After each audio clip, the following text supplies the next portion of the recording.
谷間の暗闇にキラリと光る光の目安らぎ Alright, let's do this one more time. Ladies, gentlemen, and MBs, welcome to Warui Deshou.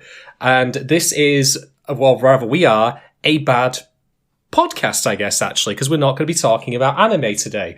Although, I suppose if you want to get flexible with your definitions, we are going to be talking about a film that very much features an anime character. So, you know, let's extend it all out. Yeah, we are still talking about anime, even though we're talking about two films and neither of them really fit in that medium. But hey, you know, whatever fits. Regardless, I'm Shadon, and joining me as always is the Subtle Doctor. My name is the Subtle Doctor.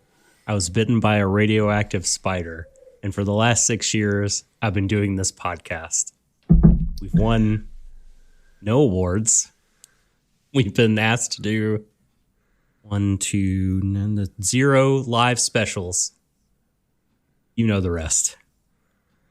You know, I feel like that would have been a better introduction for, like, if we were suddenly characters in Odd Taxi.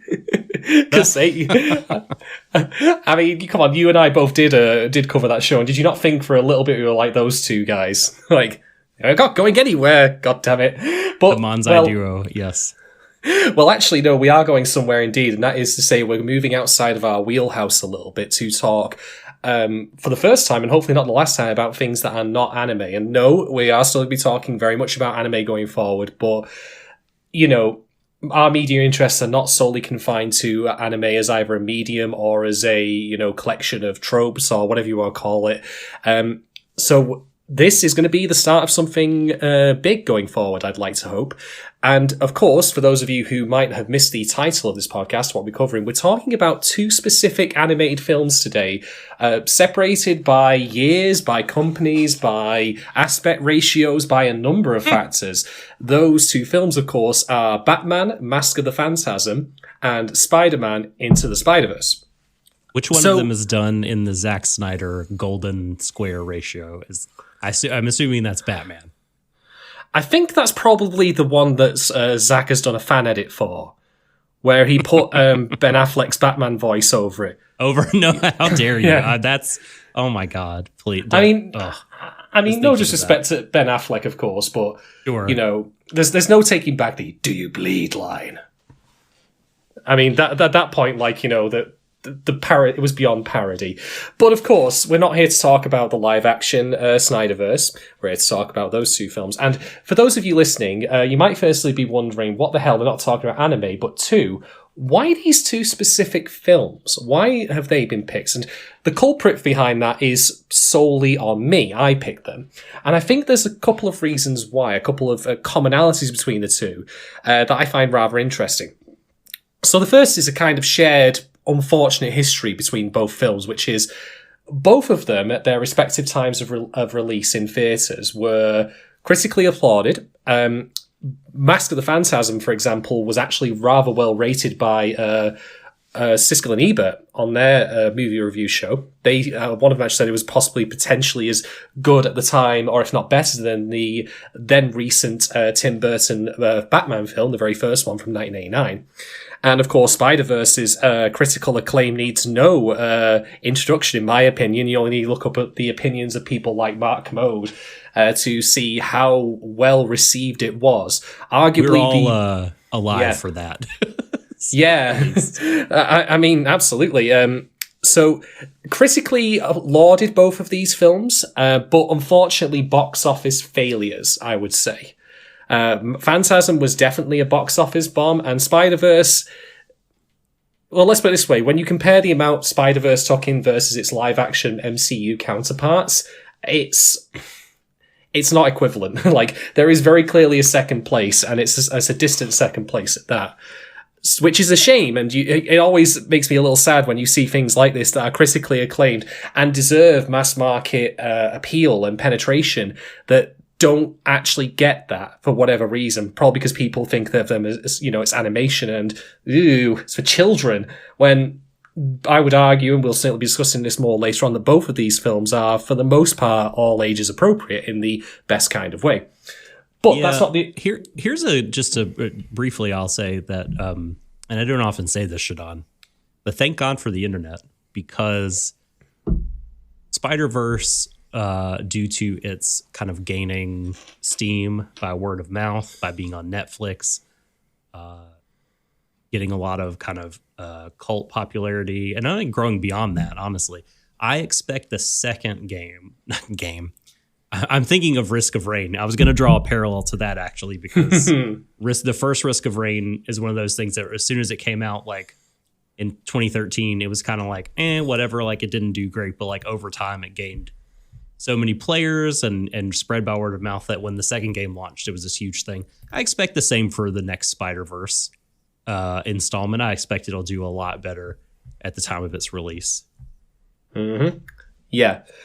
And yeah, I need to know that despite the fact that both films did not have the commercial success that I am of the opinion they thoroughly should have enjoyed, they have both had, with a mild caveat for Phantasm that I'll explain in a moment, they have both had a lasting impact on the portrayal of their titular characters as well as the side characters in the ensemble cast that surrounds them.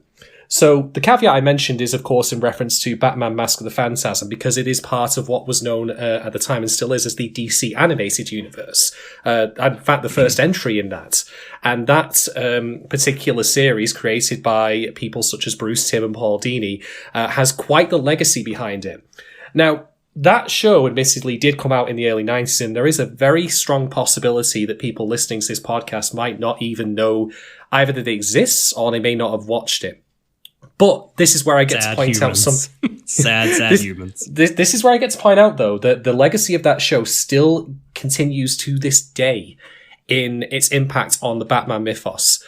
So let's point out, for example, the Harley Quinn show.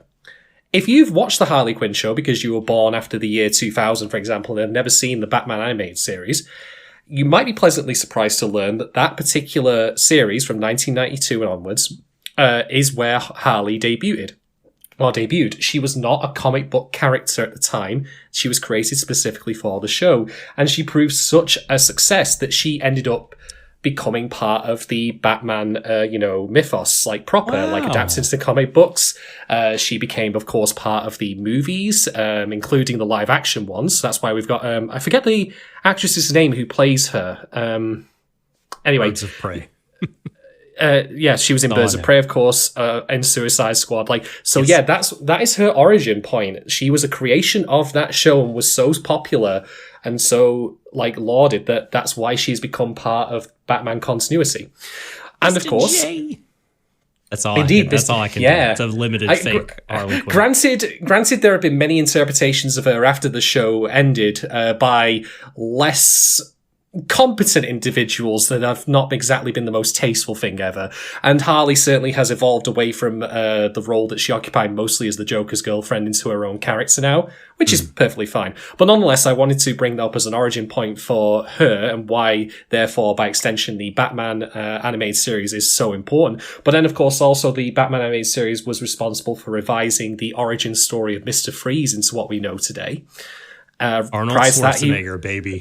Oh, well, that was the only good part of that film, the bit it cribbed from the animated series, as it turns out. But again, you will note, so influential that when they brought Freeze back for that film, they imported his revised origin story. And the episode he appears in for the first time in that animated series, called Heart of Ice, actually won the show an Emmy Award, if I recall correctly.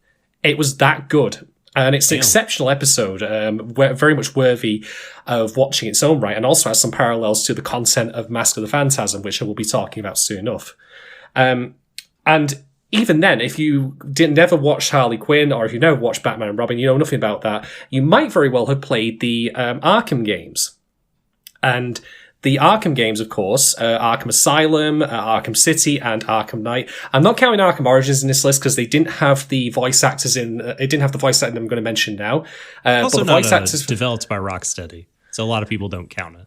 Yeah, I never played it, but noteworthy. Of course, Origins is that the remake, or is that the third game? It's the prequel after Arkham City. Okay, so it is the third game, right? So that's right. So that is the one that Rocksteady themselves, I don't think, was behind. Yes. And then they came back for Night. Yep. And then that, unfortunately, didn't go down so well. But that's not the point. Rather, the voices of the Joker and Batman in those games is, of course, Kevin Conroy and Mark Hamill. Mark Hamill, of course, most famously known for his role in The Guyver. Damn it, you beat me to you stole my joke. Well, it's either going to be that or Wing Commander Freeheart the Tiger. But exactly. Well, anyway, no, of course, iconic Mark roles Hamill of our day, of our childhood. Yeah. Mark Hamill, of course, from Star Wars, but indeed arguably experienced his renaissance as an actor, becoming the voice of the Joker for the Batman animated series and providing one of the most definitive portrayals of that character. So that's admittedly also just kind of a small sample of the legacy of that series and by extension Mask of the Phantasm, which forms a part of its continuity on the Batman mythos and how important it is that its effects are still even being felt to this day with things like the Harley Quinn TV series, the fact that, as I say, Mr. Freeze's origin is basically codified in canon now, all sorts of great stuff like that, and being, of course, a legitimately brilliant show in its own right. You know, I spied over my kid's shoulder. They were watching this Netflix show that was like, I don't even remember the name of it, but I think it's about like the DC heroines as like high school teenagers. And I don't know it. Yeah, I well, it's not for us, Shadon. So it hasn't been in our we haven't been marketed it. At least we're polite about it, unlike yeah, exactly. Unlike a lot of people on the internet. No one has served us that one in our ads or whatever. But the point I'm trying to make is that Harley Quinn, you speak about her popularity, like she's become such a hugely popular and iconic character that she's just a good guy in that show. Like they can't make her a villain because like she's so cool. Like she has to be a protagonist, a fan favorite, a good guy. Mm-hmm. Indeed, in the original Batman animated series, there were a couple of episodes where she flirted with being an anti-hero or even being a sympathetic character, but that's also just a testament to the strength of that show's writing, that a lot of the villains were indeed tragic figures. By the way, tragic is our word of the day today, and I wish that I was streaming this live so you could see like the balloon come out and all the confetti. But yeah, that's going to be like a watchword for a lot of what I'm going to talk about Phantasm, and to some extent also Spiderverse, but we'll get back to that eventually. And actually, I was going to mention also the legacy of Spiderverse. Right. Now, I admittedly am speaking about Spiderverse here from the perspective of someone who doesn't really follow the comics, and we're going to talk about that a little bit more before we jump into our main discussion about both films. But rather, what I want to point out is that I knew of the existence of the lead character of Spiderverse, Miles Morales, before watching that film, but that was basically it. I knew he was an alternate version of Spider-Man, and that was really it. And I'd be willing to wager that for a substantial number of people who watch Spider-Verse, that was their first introduction to him as a character. I'd be willing to bet it was mine, for sure. Yeah. I'd be willing to bet that, like, if you ask people in the street, do you know who Peter Parker is? They'll go, Spider-Man, far more often than they would do if you said, do you know who Miles Morales is? At least at the time before Spider-Verse came out. But then, of course, Spider-Verse did come out and was the cult success that it was, the critical darling that it was. And that has led to, whether directly or indirectly, to things like the Miles Morales spin-off game for the Spider-Man, a game made by Insomniac, I think it is, for the PS4 and PS5. Yes. We, of course, have the sequel coming up, which was just announced providently, literally a couple of days ago prior to recording, and I swear I had no foreknowledge of this, but what a wonderful surprise that was. But I'm also of the opinion that we would not be getting Spider-Man No Way Home, the third film that's due out fairly soon, actually, at the time it's recording, were it not for the success of Spider-Verse, because the concept of that on the face of the trailers seems pretty much to be Spider-Verse again, maybe with with Tobey Maguire and Alex Garfield returning as their own versions of Spider-Man. Andrew Garfield, Alex Garfield, whoever. That's that less famous brother. That guy, yeah.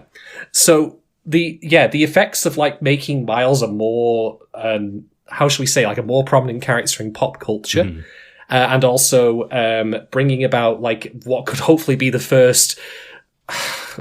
this is almost dangerously close to diverting into a discussion about the problems of the more recent Spider-Man live-action films in the MCU. But let's just put it this way: a more how should we put it, like, trouble-free iteration of Spider-Man with some interesting stuff about it. But yeah, its legacy is already apparent on a pop cultural level, I would say. So yeah, these two films, in my opinion, have that kind of equivalence, where they have left a lasting impact on the state of the characters and the state of, their appeal in pop culture. And the other thing and final thing I'm going to mention that I think these two films have in common, and why I want to talk about them today, is I think, as an opening statement, like this is a court of law moment, like I'm prepping my lawyer's papers, I think you will find no finer example in animation when it comes to these two films of depictions of their titular characters and what they represent and stand for.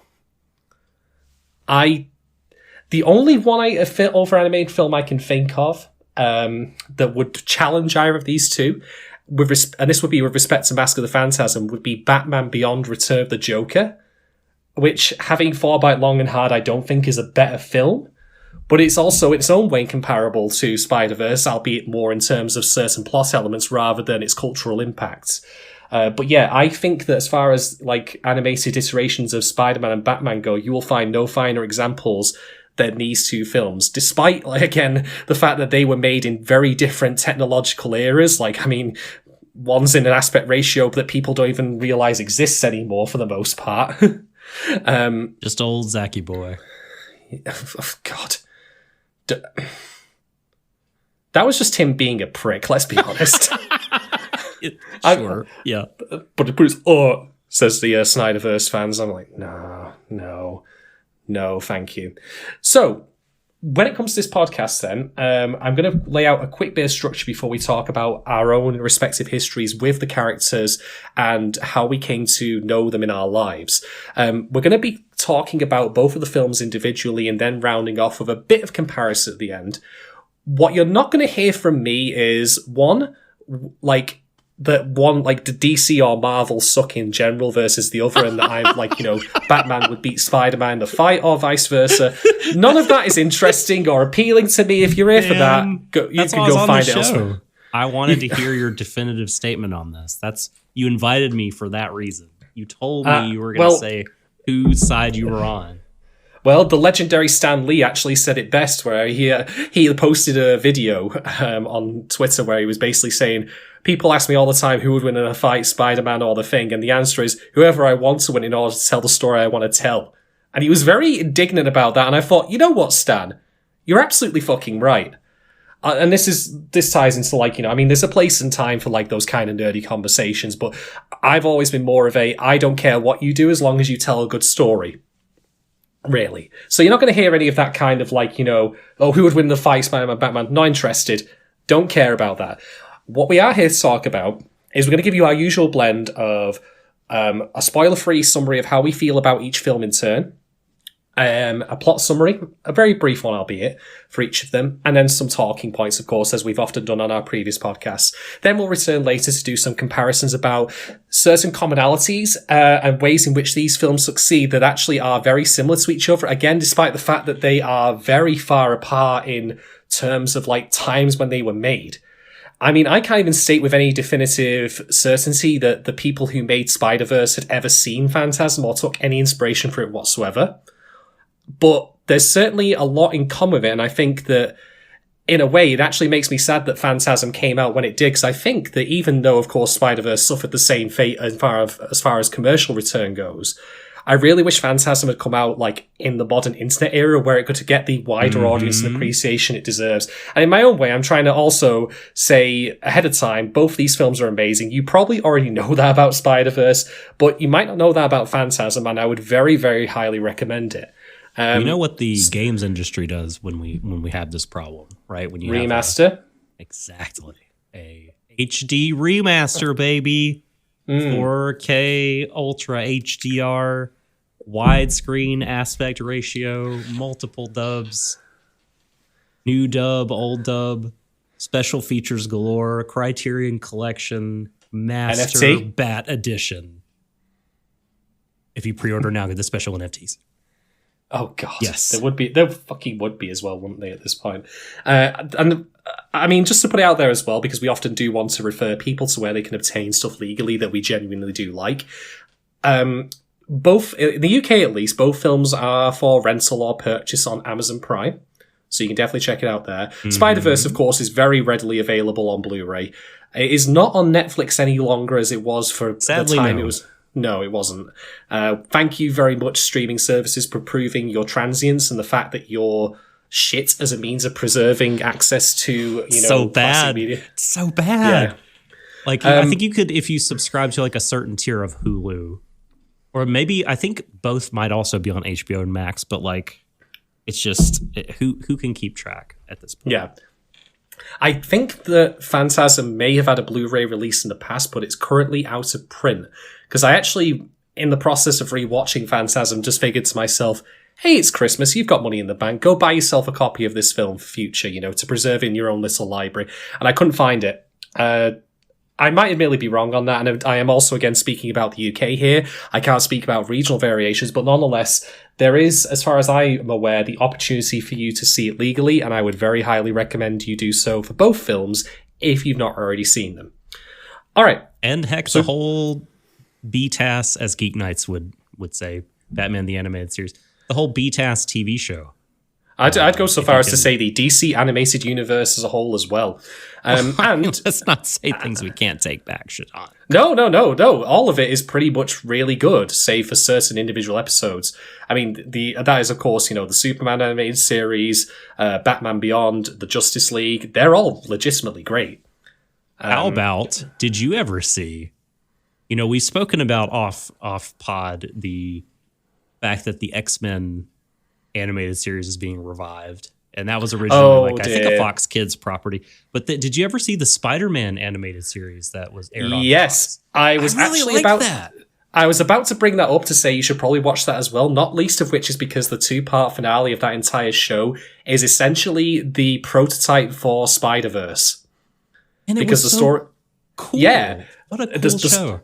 Yeah, the story of that particular 2-part is Spider-Man teaming up with alternate versions of himself to fight against Spider Carnage to stop reality from being destroyed. And it includes a really tender, bittersweet ending where he gets to meet Uncle Ben again for one last time, which is great. So no, I would legitimately recommend that show as well. It's not as good as Batman the Animated Series, but it's no. I mean, it like Batman the Animated Series though escapes the trap that I think a lot of shows in the 80s had. Shows that a lot of people on the internet seem to unironically revere, despite not, the fact that they were intended bluntly and blatantly as toy commercials, which is these shows, while they did have, the merchandising element behind them, did also tell some genuinely great stories. Both of them. So yeah, I would very highly recommend that as well. Okay, so we've talked about that. We've done a little bit of background. Can I recommend something? That's like a shoulder content. Fan content based on this IP that we're talking about. So you mentioned the Miles Morales PlayStation game developed by Insomniac, and the game before that, I believe it's just called Marvel's. Is it just called Marvel Spider-Man? Yes, it was just Marvel Spider-Man. Okay, yes. It's a PS4 game. Well, there is on YouTube, readily available to you, an outfit called Real Time Fan Dubs. Shadon, I don't know if you remember me talking about these folks. They are famous or infamous for their fan dubs of Sonic the Hedgehog video games. I think you might mention them once or twice. I can vaguely remember this. Yes, it's sort of a group of voice actors headed up by Penny Parker at SnapCube on Twitter, and her friends, and they basically play the game cutscenes for Marvel Spider-Man, and with no rehearsal, in one take, do a impromptu fan dub of all the scenes. That's great. Try to bring their own personalities, rewrite the characters, come up with their own story based on what's in front of them right now. Because some of them haven't even played the game. So, like in different Sonic games, they'll see a cutscene and they'll just be like, "What the hell's going on? What is it?" So, yeah, the Spider-Man one, really great. They do some fun stuff with it. Check it out. Sounds good. I can see them having a lot of fun with the Insomniac game, because while I haven't played it, I've seen a Let's Play of it, and I can imagine them having some really good jokes at the expense of the Negative Man. Oh, what did God, they absolutely do. Yes, he talks about bringing people to the chalk zone. That's about the joke I was going to suggest, where I was going to be like, I think you might have mixed your whites in with your colours there, mate. Yes, exactly. He's the best character in the dub. Okay, but we can't talk about the real-time fandom. We have to move on. We have to crack on there. There is a lot to cover. So, yes. So with respect to what else we need to bring up is also our own histories here, because one thing we're not going to do is spend a lot of time talking about things that are relatively common knowledge. Like, we're going to acknowledge, for example, like, say that Kevin Conroy is Batman and that he's brilliant as Batman in Mask of the Phantasm. But what we're not going to go through is the extended history, for example, of how he came to voice Batman and such, and a lot of detail like that, because one, we don't have the time really to do it in a single podcast, but also two, it's been documented better and more extensively elsewhere. But part of the reason that we do this podcast, and part of the reason, hopefully, that people like it, is because it's us specifically, me and Doc, giving our opinions, our own perspectives, and our own histories. We bring our own, our own legacy with these shows, like, and how they've influenced us and impacted us to the table. And so that's what we're going to talk about briefly now.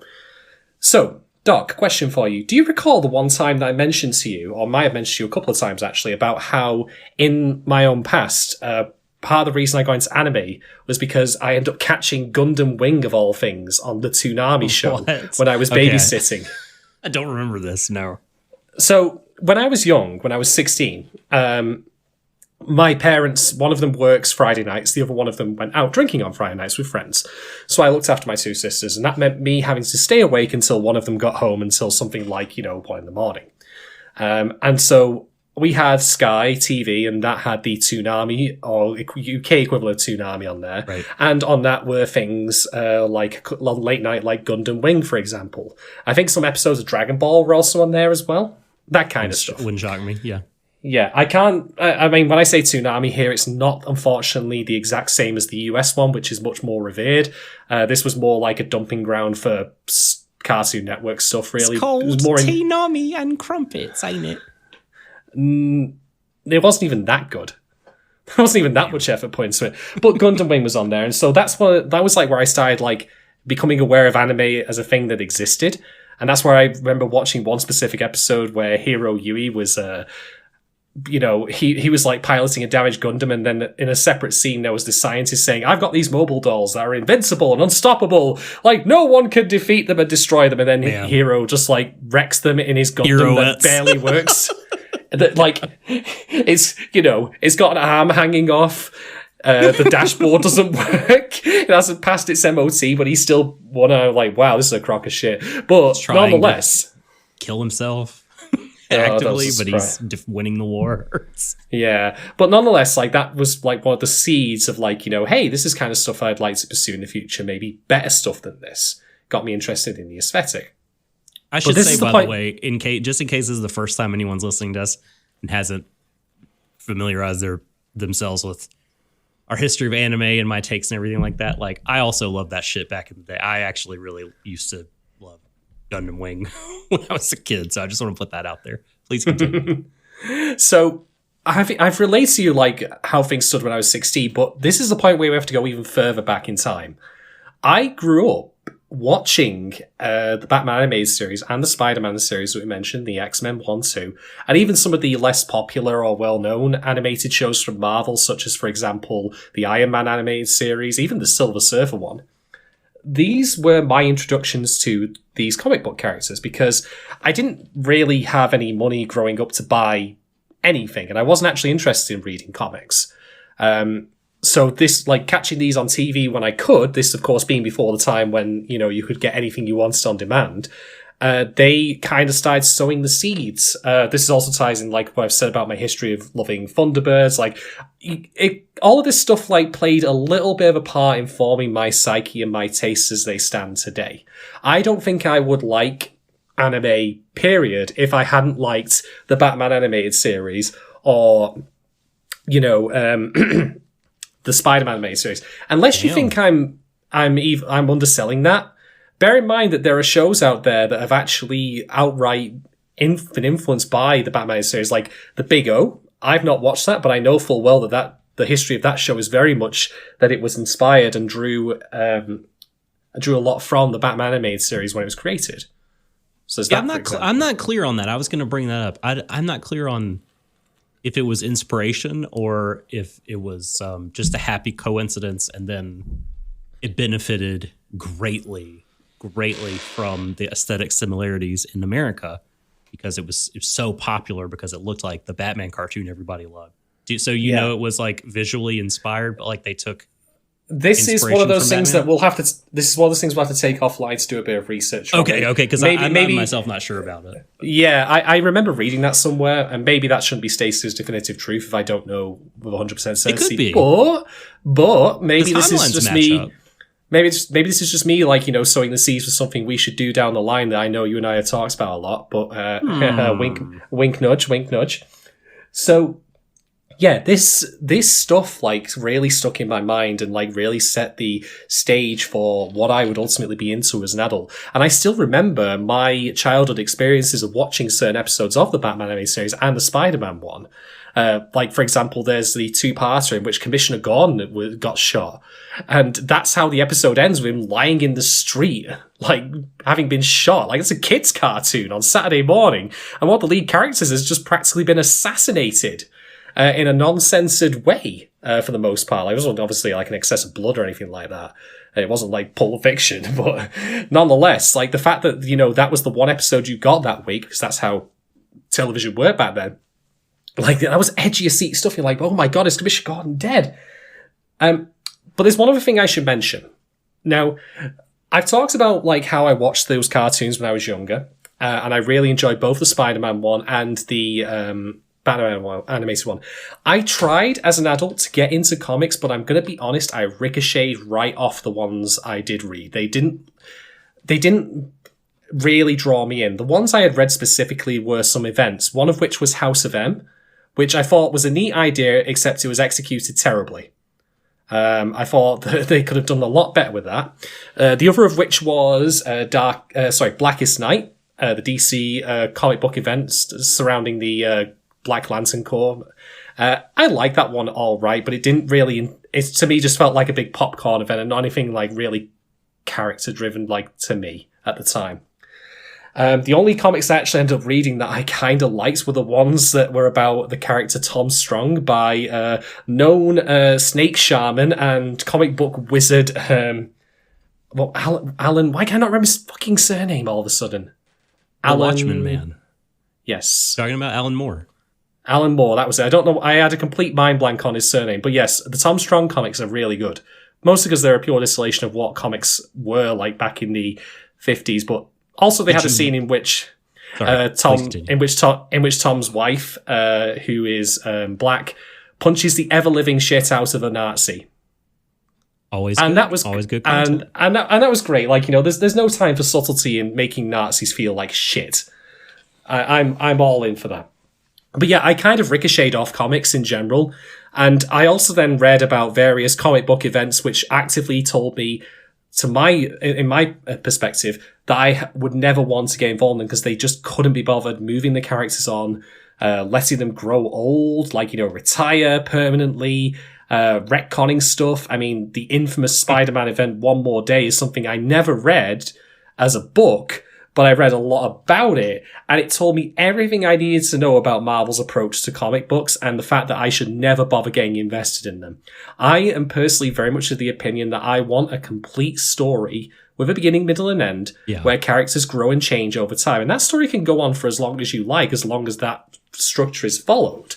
But then you have things like Spider-Man selling his fucking marriage to the devil to keep Aunt May alive. And that basically told me that Joe Quesada, who was the editor-in-chief of Marvel and one of the principal writers of that book, that he had no interest in, well, any sort of good storytelling. And I was like, well, that's it. I'm going to stick with the animated stuff that I've watched, and maybe some of it will be, halfway decent in the future.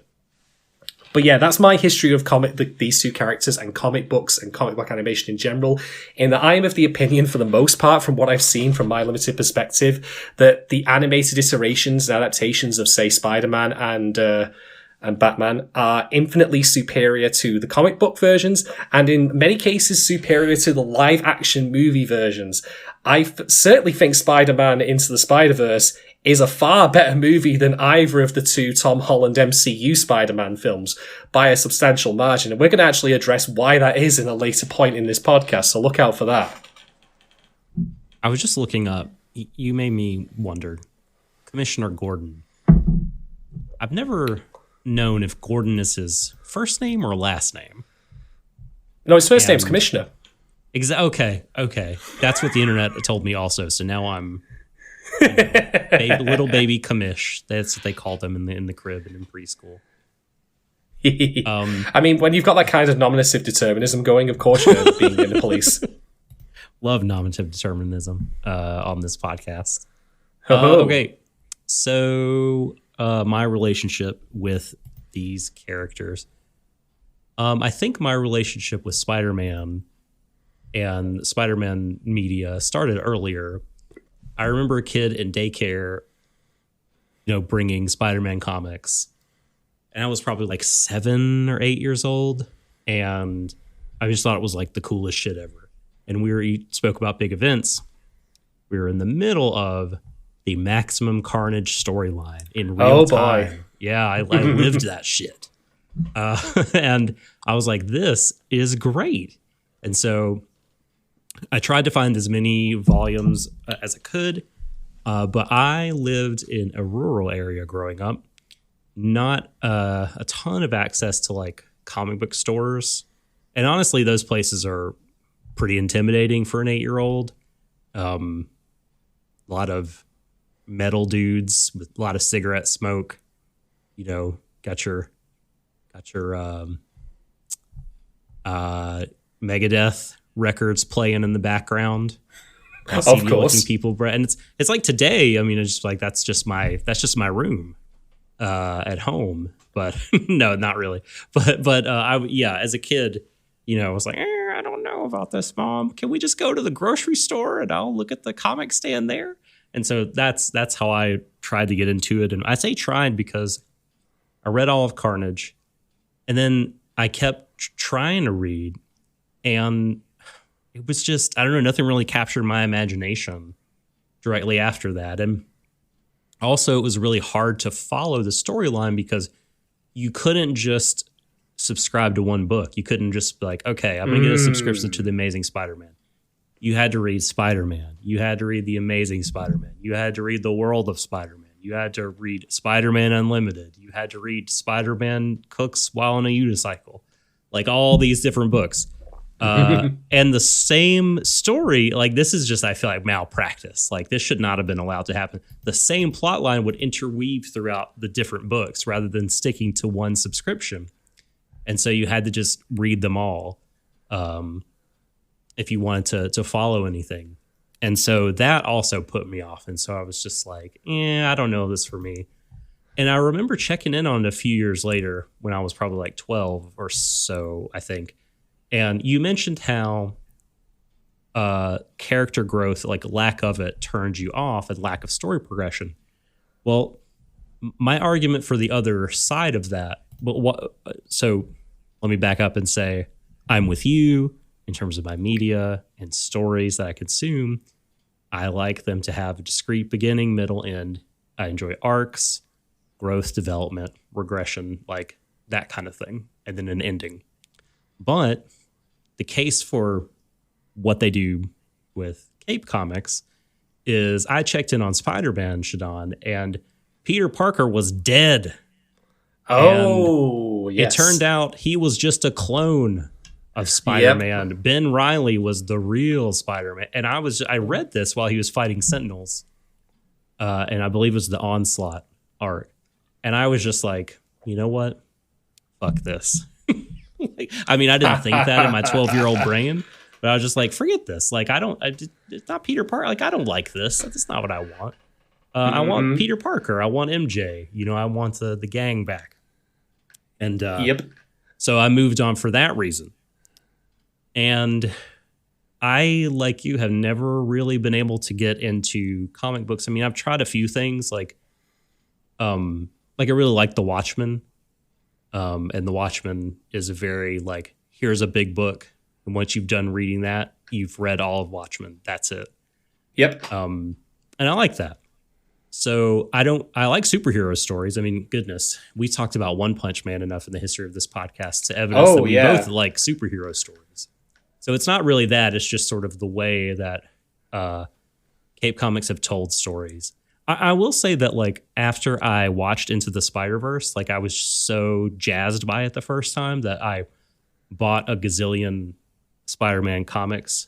I went back and tracked down, like, the Ultimate Spider-Man, like the first few trade paperbacks of that. I read a bunch of Spider-Gwen, and I should just say, I have no idea if the authors of these books or the illustrators or whatever are, like, pieces of shit. Like, I know comics is like we're discovering it's a wide world of really cruddy people that do shitty things.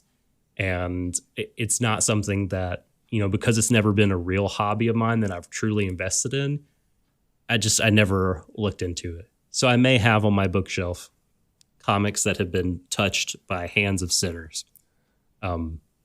Well, if it's Frank Miller's work, then that's definitely true, but... Yes.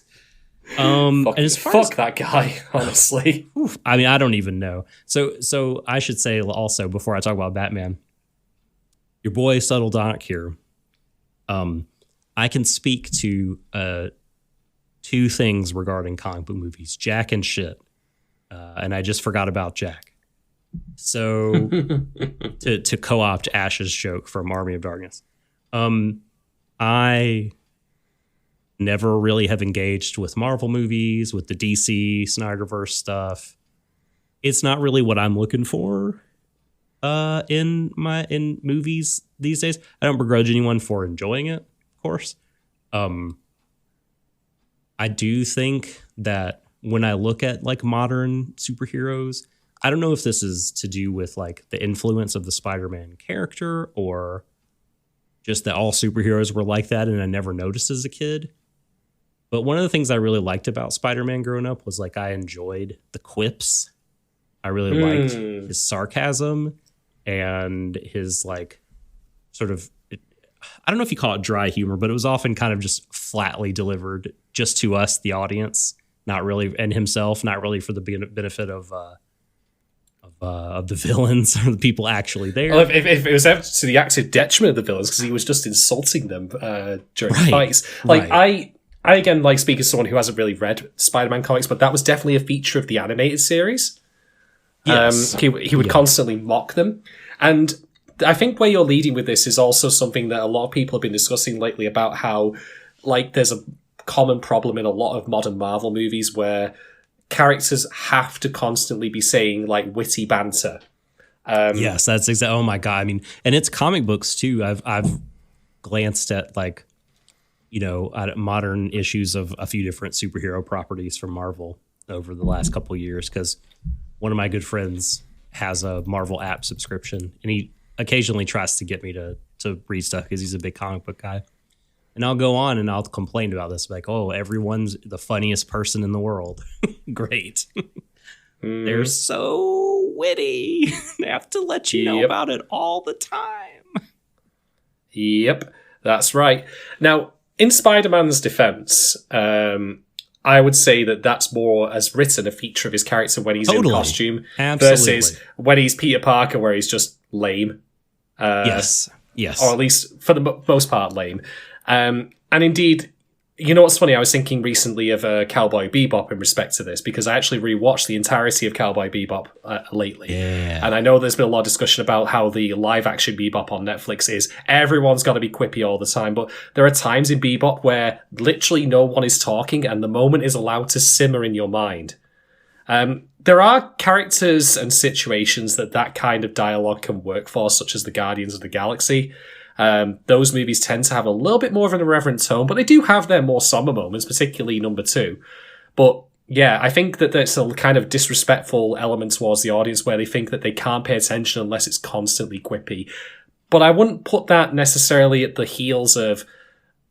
Or rather, I would blame people not understanding what makes characters work and what's the appropriate time for like that kind of humour to be put in. It's not something you can apply with a broad brush.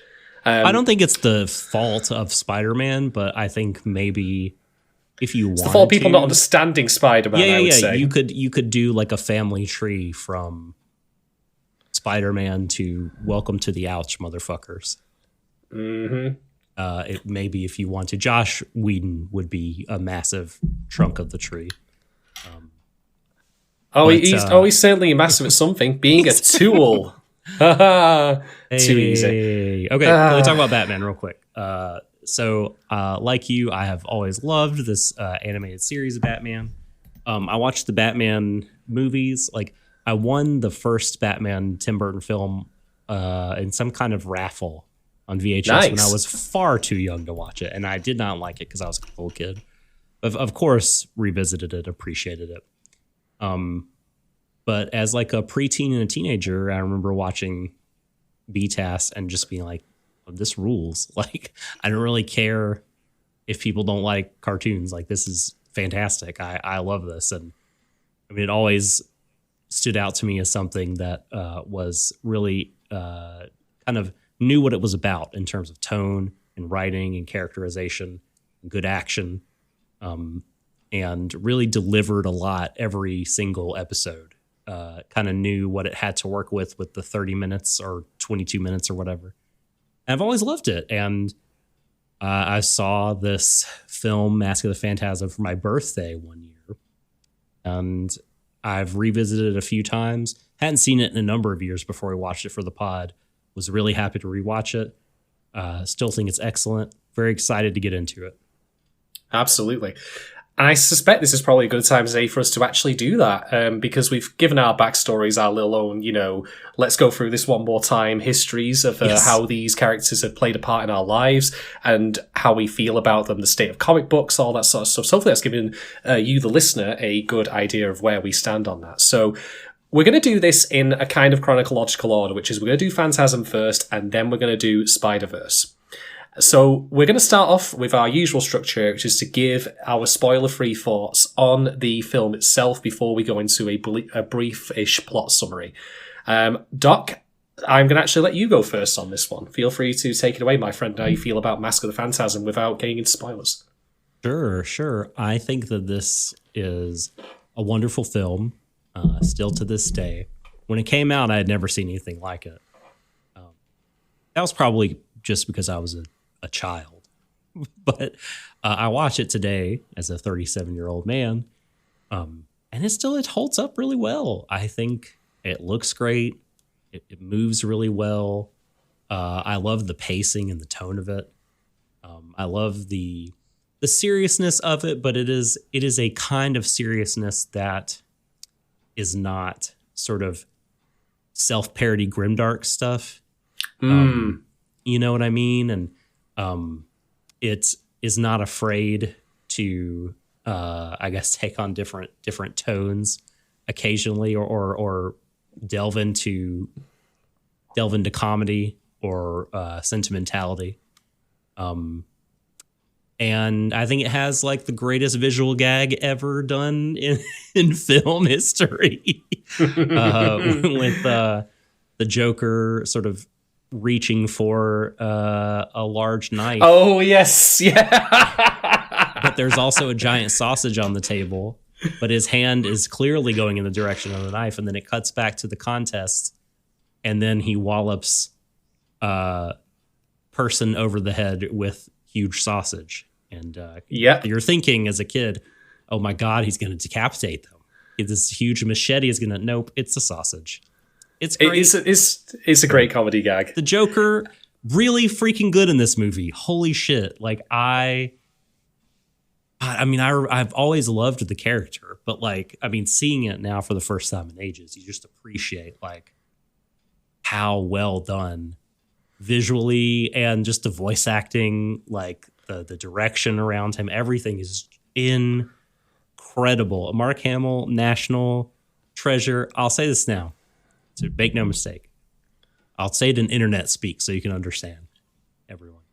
Mark Hamill, greater than sign Jack Nicholson, greater than sign Heath Ledger, greater than sign Jared Leto. What about Cesar Romero? Greater than sign Cesar Romero. Okay. I would agree that he's overall the best Joker. I have a soft spot for Cesar Romero.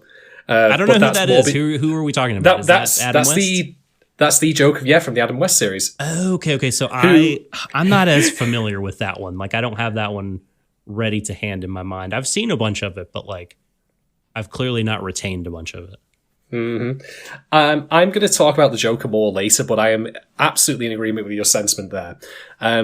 So, speaking of voice actors, my spoiler-free summary, I'm going to start off by pointing something out here. Now, I know I said I wasn't going to go deep into the backstory of how the Batman animated series in general was made. You're going to do it, aren't you? No. This is going to be brief, and it'll make perfect sense, insofar as I am capable of making sense, which is this. Kevin Conroy, who voices Batman, actually has a history as being a Broadway performer. Now, why is this relevant? Because in my opinion, I think that the Mask of the Phantasm as a film is wonderfully theatrical in its nature. It is. And I think that because of that, it has a grandiosity to its events, despite being very small scale. Like, a common complaint about a lot of modern superhero movies is that they always have to have some sort of world-ending threat, like a big laser being shot into the sky. There's none of that. This is a deeply personal story that weaves the origins of Batman in with ongoing tragedy. And indeed, I would describe Phantasm as a grand tragedy, I would say. Almost kind of in the Greek style, maybe even. Although, that doesn't... in Greek tragedies, you know what happens at the end, usually? Everyone dies. Just give you a spoiler-free clue. That does not happen in this film. No, thankfully not. No, that would be a bit much. But there is certainly an element of almost feels like fate and destiny in part of this. And not in like the contrived way where someone lays out a roadmap, but it really feels like that there is a kind of competition between two forces here. Without getting too much into spoilers, the humanity of Bruce Wayne versus the necessity of Batman and his birth, if you want to call it that. There's something very primal about parts of it. And because of all of that, like, it really feels like, as I've said, the perfect distillation of what the character is about. But despite me mentioning that indeed it is, as I see it, a grand tragedy, it's never dour and miserable in a way which is not, how shall we say, like, conducive to the story. Like, I've known people complain, for example, about like the Snyderverse. Enter the Snyderverse, if you are going that. Oh God, help us. The Snyderverse, like Batman versus Superman, and just how grim that was. Snyder. No, no. He'd be too polite. Anyway, I shouldn't knock on Zack so much. It's not his fault. The scripts he were given were dog shit. That's David Goya's fault. But anyway, that's a discussion for a different day. But rather, like, its tragedy is. We have the bittersweet ending to the film, which we'll talk about, which raises like the prospects of hope and, you know, the fact that, you know, it's while having ended tragically, it's not without that kind of reassurance that, hey, maybe things might get better. There is indeed comedy in the film, and the comedy is woven perfectly into the script in such a way where it doesn't clash with the tragic elements. There are some amazing visual metaphors and motifs in this film. I mean, we're going to talk in a bit about, without getting too much in spoilers right now, the world of the future, which, holy shit. Yes. Holy shit. It's yes, so there's going to be yes, we're going to talk about that. I, however, don't think it's flawless. I have two kind of sort of minor complaints about it. But here's the thing, right? these complaints don't overall detract from it still being a great film. And there's one thing I have to say in this film's defense, when we're not going to get into comparisons to Spider-Verse quite yet, but there's something I need to mention here.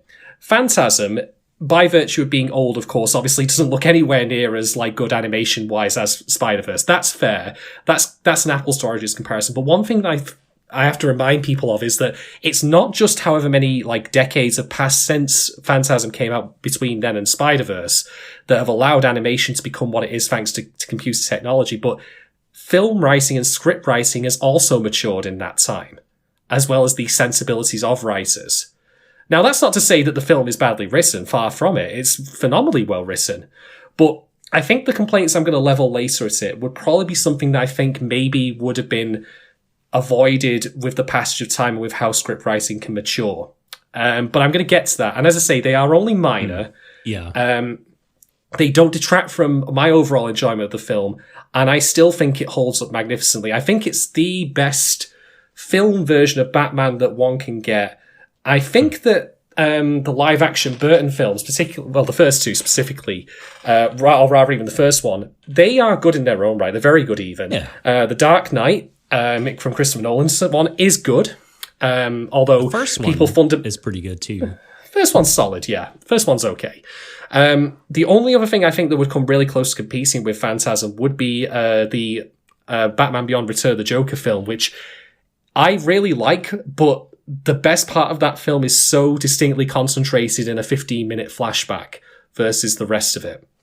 But that's not what we're talking about today. Nonetheless, I can heartily recommend Phantasm. As you rightly say, it still holds up well.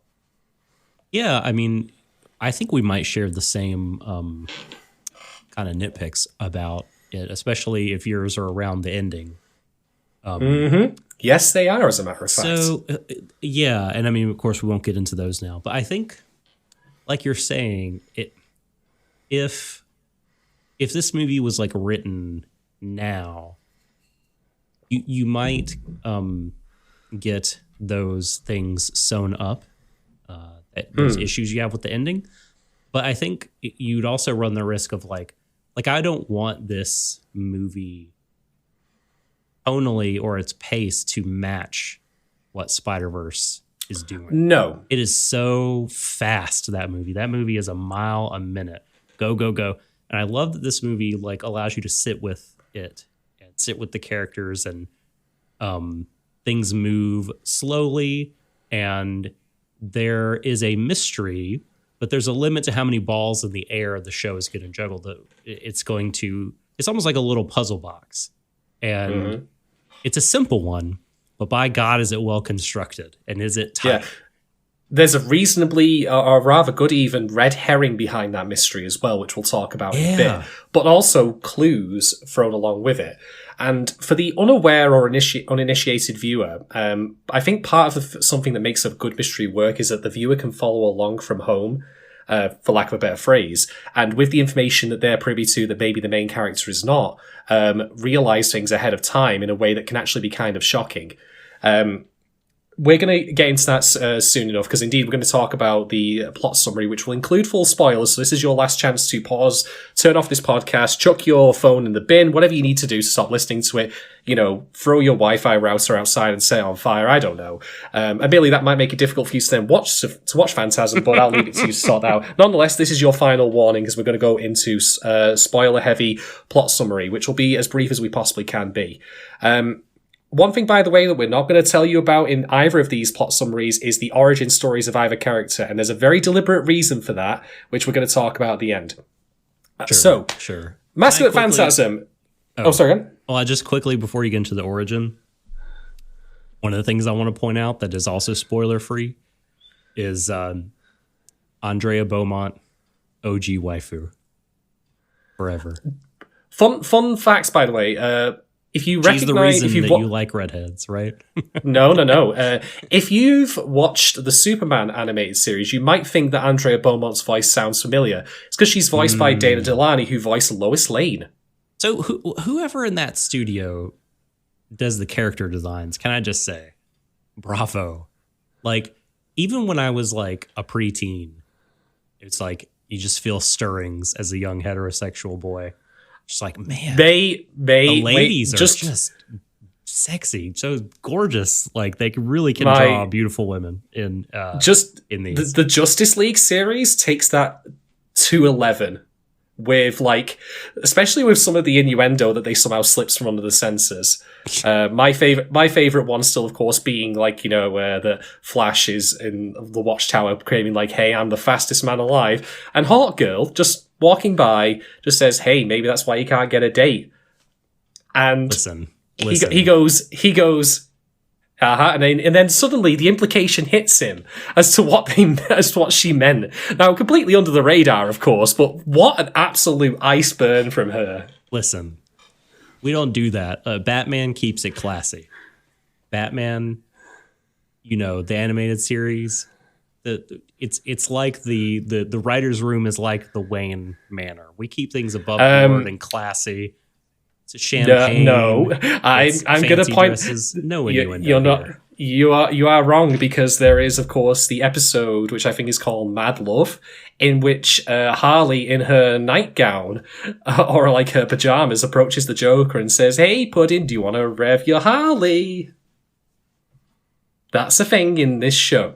So even then, that was happening. Oh man, maybe not. So maybe good. Not to the same degree as in the Justice League series, and that's also more in Harley's character rather than just being a quip between two characters. But yeah, anyway, right. So let's get to the Swain's spoiler chin as heavy. well. What a chin! My God. Oh God. Angular. You can open beer bottles Batman with has that. like ever since. Have they strayed far from this Batman character design? What an iconic design. This is where I need to point out that there was actually a revision to the character designs of the Batman animated series at some point, when the show transitioned to being called the New Batman Adventures. This is also when the Joker lost his regular appearance and became more plain. You were talking before about how he looks amazing in this film.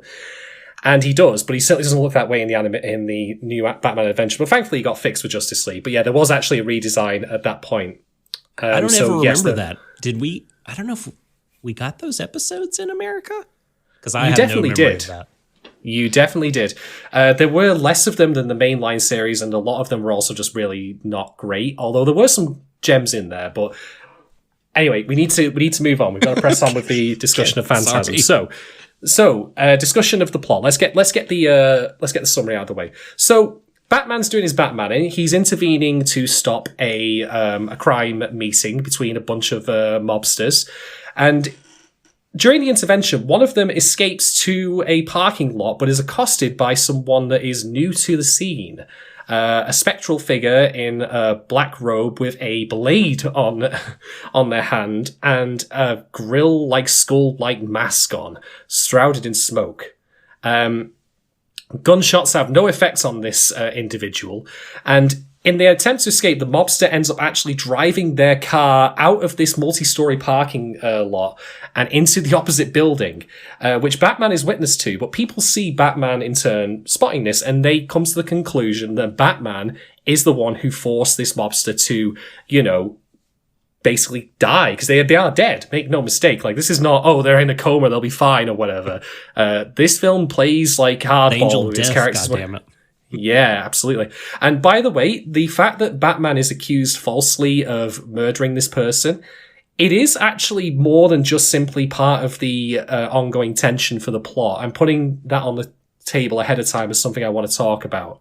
I think it has more meaning than that. But nonetheless, the chase is now on. The Batman actually tries to chase after the Phantasm. I'm calling the Phantasm now. We don't learn their name till later, but just for the sake of simplicity. But spoil ultimately, who it is. Don't spoil the mystery. Oh, I will not. Not until we get to that point in the narrative. But ultimately can't catch them. They just disappear. And so the stage is set. Got to catch the Phantasm and clear his name. Simple as that. Now, at the same time as this happens, or around the same time as this happens, Bruce is attending a party in which he starts reminiscing about his origin, like how he became Batman, including like the origin of his costume, because originally he was just running around in, pretty much the same outfit as the mobsters were wearing: ski mask, turtleneck, you name it.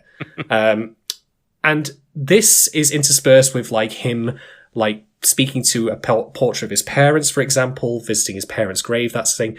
And it's at that time when he visits his parents' grave that he encounters an old flame from his past named Andrea Beaumont, the character you mentioned before. And so we start getting flashbacks of how he met her in real life. In fact, sorry, no, that was part of the flashback. I apologize. Right. Yes.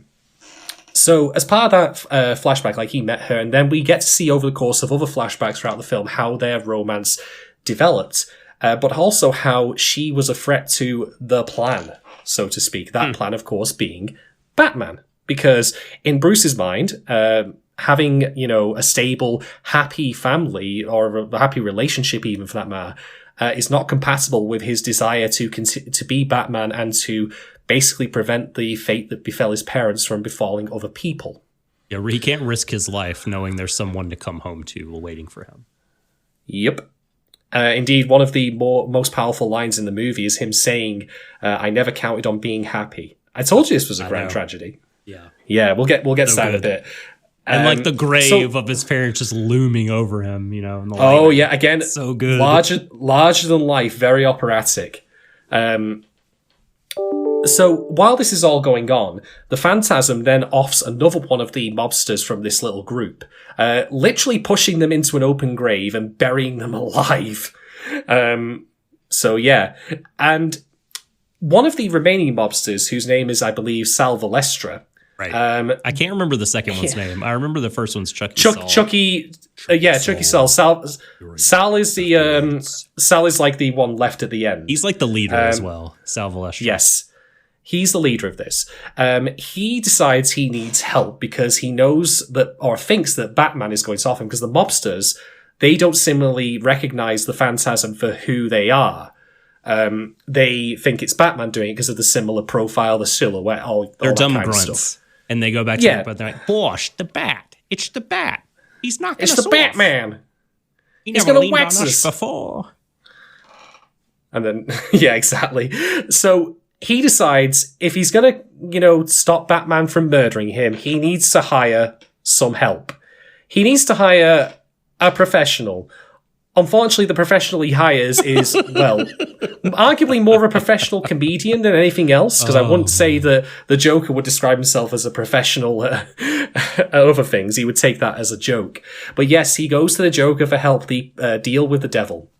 There are further flashbacks, by the way, that I need to mention as well, including the one where Andrea and Bruce visit the world of tomorrow, which is kind of like the World's Fair kind of stuff from the 80s and such. A one-off Epcot sort of thing, which will set the stage for... Like those old Looney Tunes episodes that were like, this is the house of the future. Yep, including the woman at the kitchen. Yes. That's deliberately a part of that. Exactly. Yep. Oops. Like a slimmer Rosie from the Jetsons. It's just... Yes, actually, now that you mention it, that really does look like Rosie from the Jetsons, just in robot form. Heck, the robots even look like the Jetsons robots, as it turns out. Although Rosie was the robot, wasn't it? I was getting mixed up with someone else. Anyway, never mind. So that's happening as well, of course. And we learn eventually through flashbacks that Andrea just kind of had to leave one day, even after Bruce proposed to her. And that was that.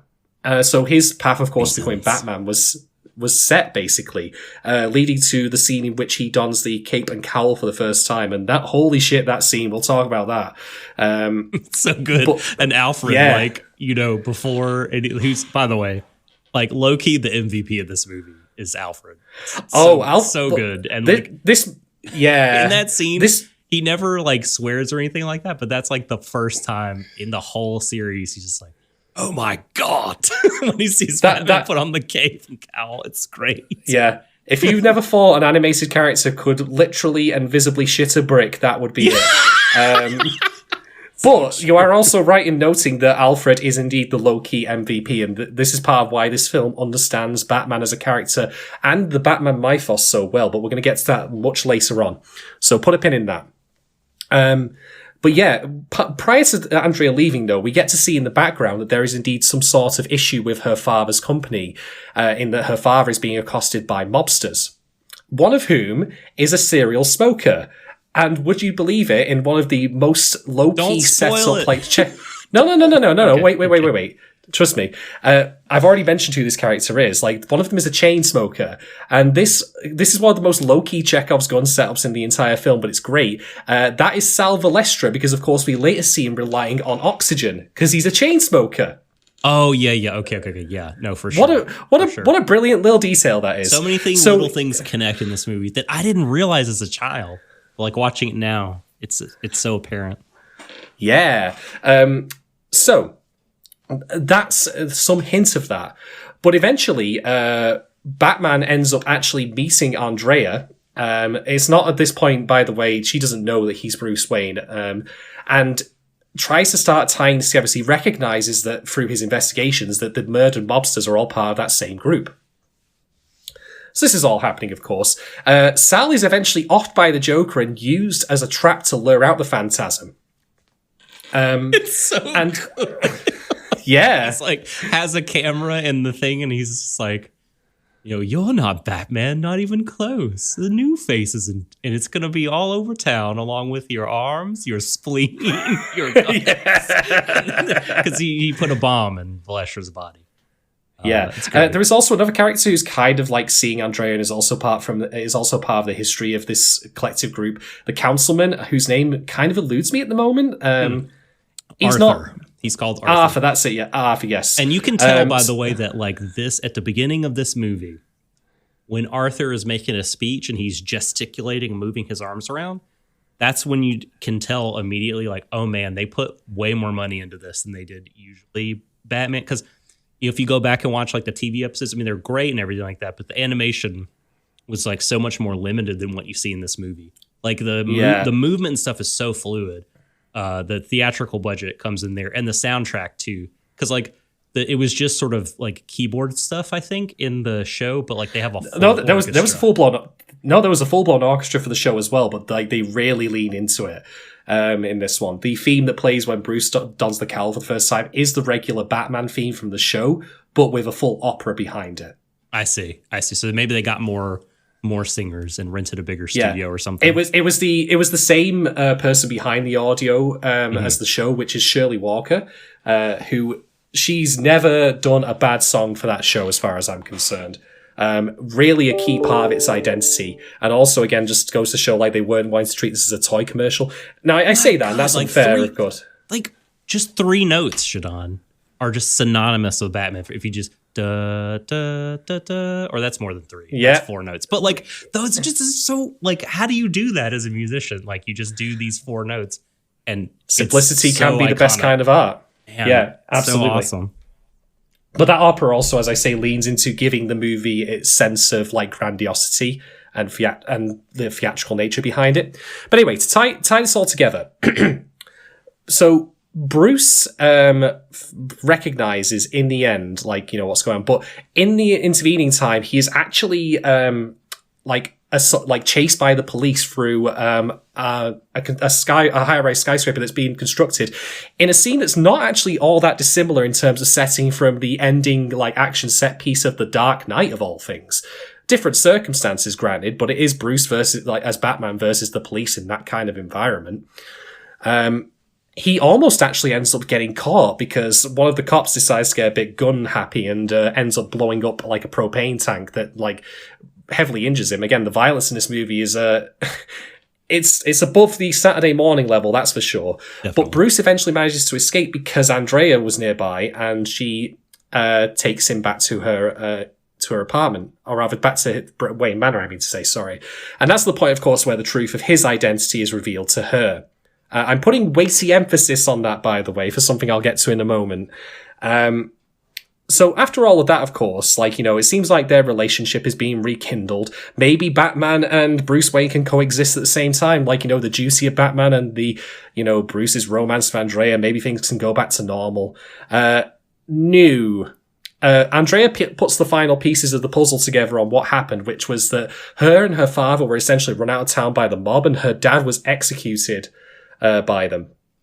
Now, I mentioned a red herring before. The red herring is the suggestion, like, unimplied though it may be, that the Phantasm is actually Andrea's father, seeking vengeance on the mobsters who wronged him after all. Yeah, and she doesn't say, she doesn't say that he's dead. She just said, Oh, you're right. Yes, actually. he's like around, but like, yeah, he's been driven to this by this gang. Yep. So that's the implication that the Phantasm is Andrea's father. And that makes a certain amount of sense, of course, because the Phantasm is quite bulky. It's playing that whole thing of like, who could be under the costume and all that. Clearly, it's got to be someone of a particular body size. Yes. But, however, Biases. speaking of revealed identities, after Andrea leaves, Bruce recognizes, with Alfred's help, they have a photograph of the entire mob crew with Andrea's father. One of them was the Joker. Oh, you spoiled it. God damn it. It's such a great reveal. That's not... I mean...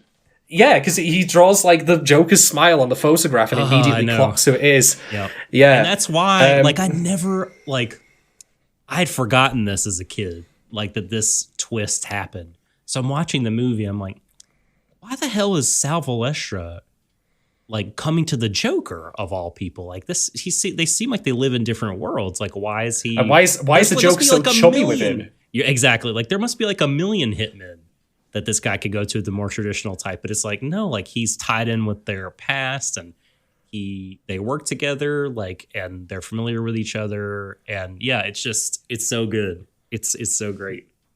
Mm-hmm. Not just there because they needed to bring the Joker. I mean, he is there because they needed to bring the Joker in, but it's not this arbitrary thing where anyone in Gotham City is you want to take out Batman?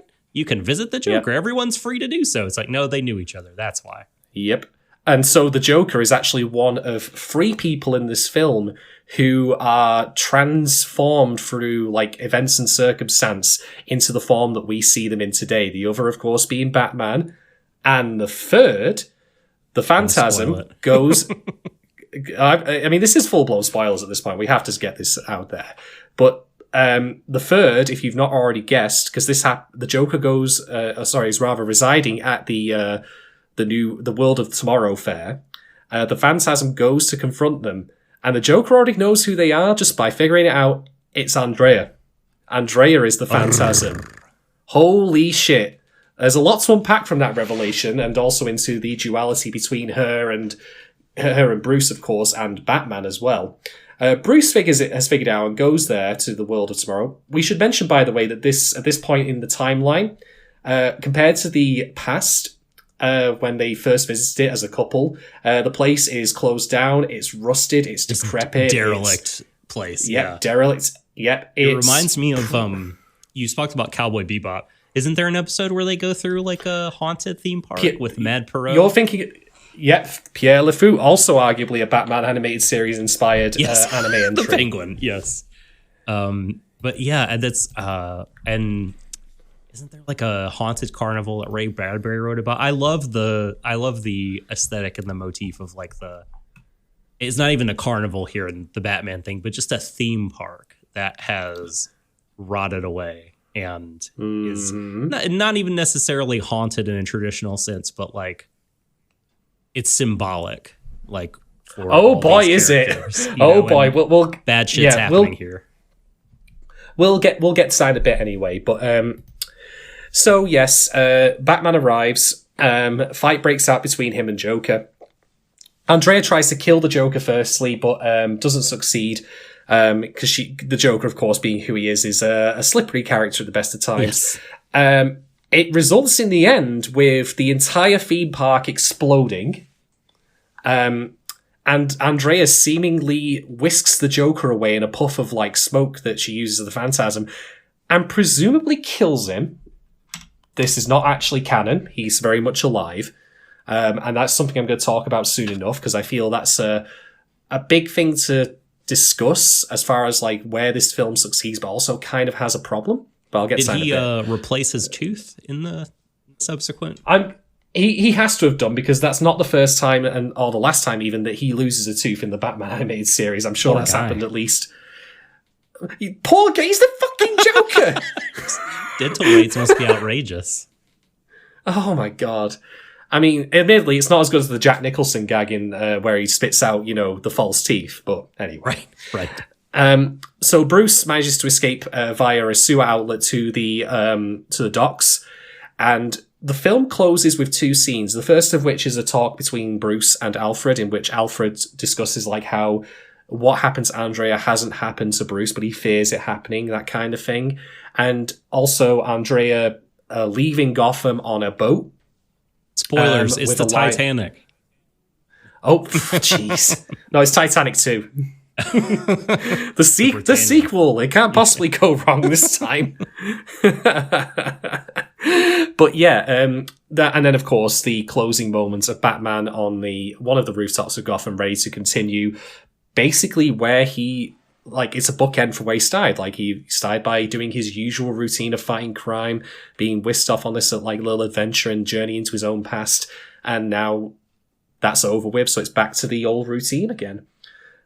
So yeah, that I hope I've covered everything that's important. We're nonetheless going to go through some talking points in just a moment.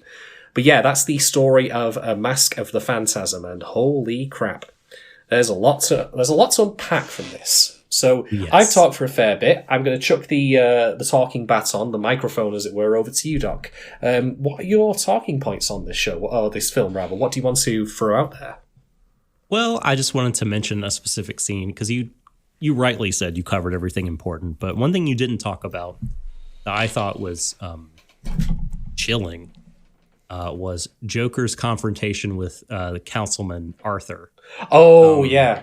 Holy shit. Like, this is where, you spoke about the film ratcheting up beyond the Saturday morning fare of the show. And while the show has Joker being dastardly and things like that, they can't go, full Frank Miller or what have you, for obvious reasons. They can't lean into it too hard.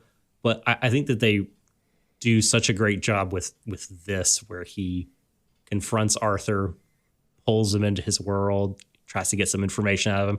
Arthur used to want to be in with the mob or have mob connections, but now he's a big shot. Now he's distanced himself from those underworld ruffians. He wants nothing to do with them, but Joker is looming over him and injects him with something that basically will just keep him, this poison that just keeps him laughing and uncontrollably laughing, where he's hurting, he's crying, but he's still laughing. And they do that sort of thing in other Batman films. But the way that it's shown and the way that Mark Hamill laughs, when you find out what's happened, and it sort of transitions from the Joker laughing into Arthur laughing in a hospital bed. And they have to sedate him and everything. It's just so great. And the Joker just seems so twisted and sinister in that scene. And I love it to pieces. Absolutely. So I've got two things to comment on with that. The first of which is that particular modus operandi of his, the iconic Joker gas, where he poisons someone in a way that will kill them, but in doing so, they're going to be laughing with this really distorted, ugly, grotesque grin on their face. That appears in the animated series in a couple of other episodes, including the very good Laughing Fish episode. It also appears in the Batman Beyond movie in at least one or two scenes, one of which I can't even tell you what happens in it because it's a massive spoiler for one of the most affecting moments in that film. But anyway, so it's something that he's used before, and I'm glad that they kept that consistent, but I think it also perfectly represents why, as you say, Mark Hamill's Joker is so dangerous and why this portrayal of him is one of my favourites, because one of the things I don't care for in a lot of Joker depictions is that they really try to downplay the comedian element of him. Now, when I say that, this is something I read once on an article, so I can't take all credit for this, but there is a distinction to be made between the Joker being a clown and being a comedian, because a comedian is someone who performs and wants to get a reaction out of their audience. And that's why, of course, the Joker gas is the way it is, because it's provoking laughter. But it also handily shows the knife edge that the Joker's portrayal walks on between being amusing and terrifying. Yeah. It really, because Mark Hamill's performance really wanders between where you do find him legitimately amusing with his bad jokes and whatever, but then on a dime, funny, dude. on a dime, he is absolutely terrifying. Yeah, he can turn the corner so fast. Yeah. The things that he does are are cruel and horrible. Like the Joker gas, the poisoning, and all that. Like that alone is grotesque. And like when he's talking to Sal for the first time, and like Sal is just old man there with this oxygen tank. It's like pleading, and he's a bad guy and everything like that, but he's clearly there on like just full of desperation. And Joker is like making all these jokes at his expense, and basically he's like kicking the shit out of him too when he negotiates with them. He's like throwing him into the wall and shoving him into a chair and like kicking him into a table. Like it's it's like if you just focus on the words, it's really funny, but like there's also a lot of violence happening. Yeah, it keeps him permanently unsettling, but also from the perspective of an audience watching a TV show like we are, entertaining. You never not engage watching Matt Hamill's performance as the Joker, and he's certainly great in this film as well.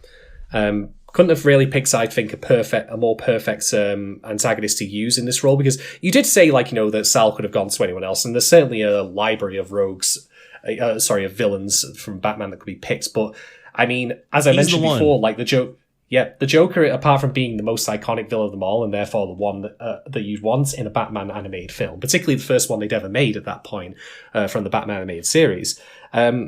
On top of that, I did mention as well the fact that he forms the trifecta of characters who have been twisted in some way by like the fates they've suffered, crime and criminality.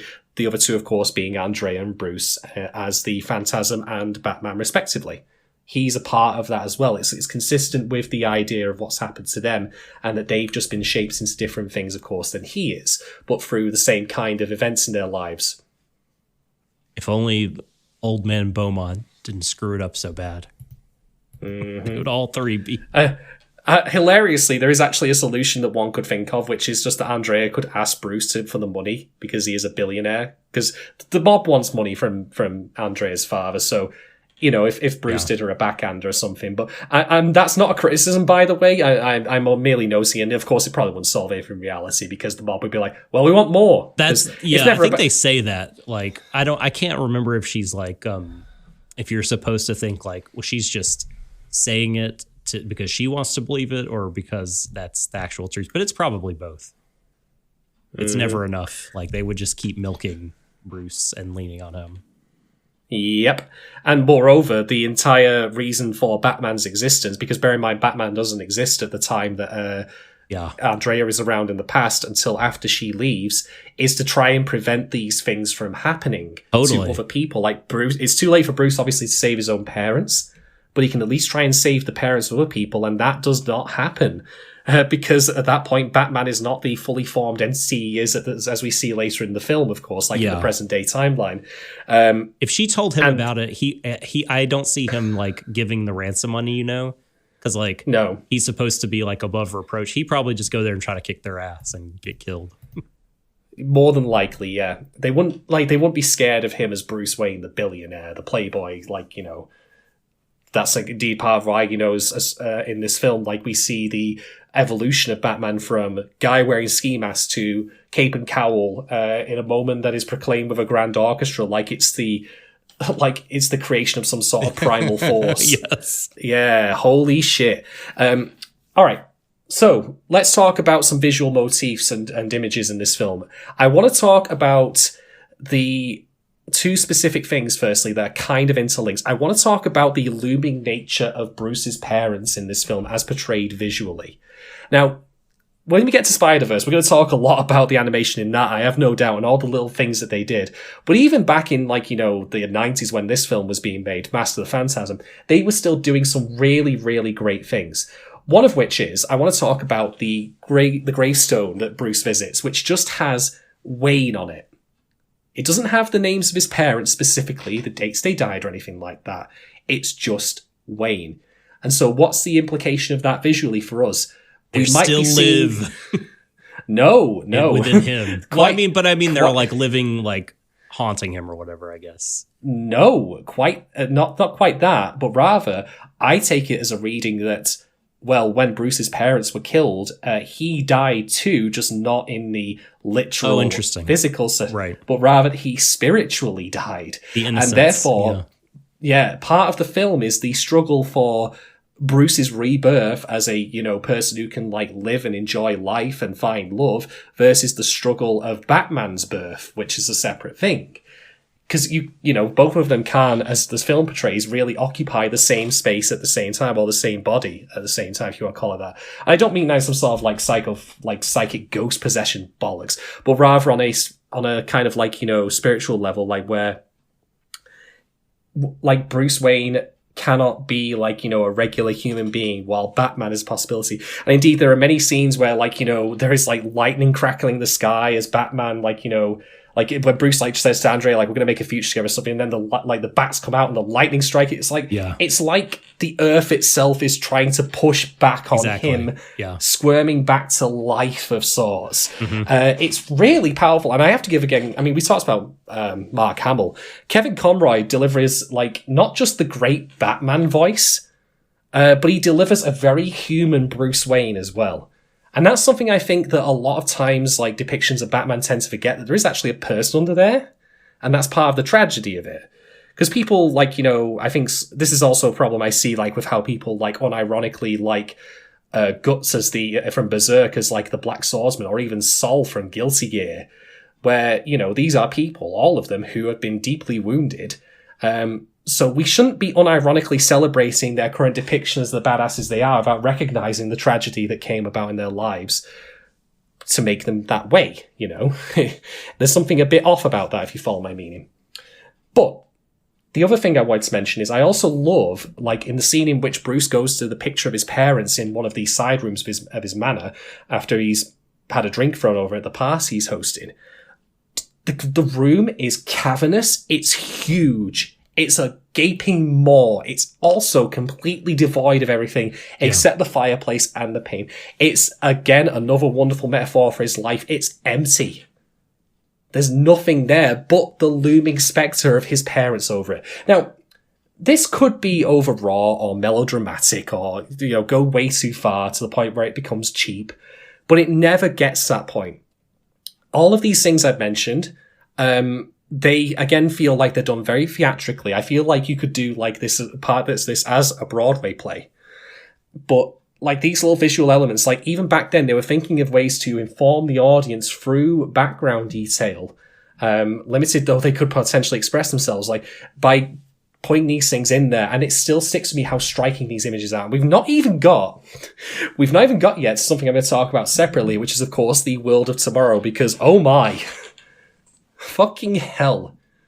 I've never seen, I mean, I don't even think even Nier Automata handles, the apocalyptic feel of a desolate theme park, as you say, quite like this film does. But we're going to talk about that separately. But yeah, two things worth noting there, that this, as I say, this film can't hold a candle to Spider-Verse for, fidelity of animation just by virtue of, being made many, many years before, of course, with much more limited technology. But vision and talent of storyboarders, and artists, they can still create some really powerful images in one's mind as a result. And I think they really understood how to portray Bruce's character through those moments like that. So there's something I want to ask you about the movie. Do tell. So I wanted to talk about promises and promises that dudes make in this movie, and what the movie may or may not be saying about that kind of thing. I generally, I'm not sure, and I guess I just wanted to ask you about it, because Bruce makes this vow that he's going to devote his entire life after his parents are slain by criminals to putting them away, bringing them to justice, ridding the city of crime. Mm-hmm. And sacrificing his well-being, his happiness, his having a life to do this. He struggles with it, and ultimately, adheres to it. And we get to see all this play out, right? But Andrea's father, he also kind of makes a promise when they're fleeing the country. He's begged for one more 24 hours, right, of time to get the money to Sal and the gang. And so he's like, okay, Andrea, I was lying, pack your stuff. We're fleeing the country and I'm going to take you out of this. I'm going to protect you from this, whatever it takes. Like I promise. And he failed. I think it's safe to say, at least in my reading of it. You know, he was found, he was murdered, and she was dragged back into it. And I don't know. I mean, like, do you think anything significant is being said here about the nature of promises and the people who make them? Or, I don't know. What's your take on this? Because in some ways, I feel like the movie is a little bit more bleak than you might give it credit for. I do agree with the bleakness, but I think we need to recognize where things lie here, because the promises are not broken necessarily because of people, how should we say, like deliberately breaking themselves, but rather because outside forces intervene. I mean, Bruce made a promise to his parents, after all, but the only reason that promise is affirmed because another promise he made was broken. That, of course, the most sacred of promises, the fact that he wanted to get married to Andrea, but that was through no fault of his own. Outside forces that he was not aware of at the time, I wouldn't even say conspired, just kind of happened to push her out of his life. And well, with that gone, and with no evidence like that he would ever meet someone like that again, well, what was his recourse, I suppose? And as for Andrea and her father, I mean, again, that to me feels very much a force of nature kind of thing, where the mob just kind of reached that far, their arm was reaching that long. I know, but that's specifically what he promised to protect her from, though, was the reach of the mob, and he failed. And I mean, maybe he promised it was like too much or whatever, but I don't know. Yeah.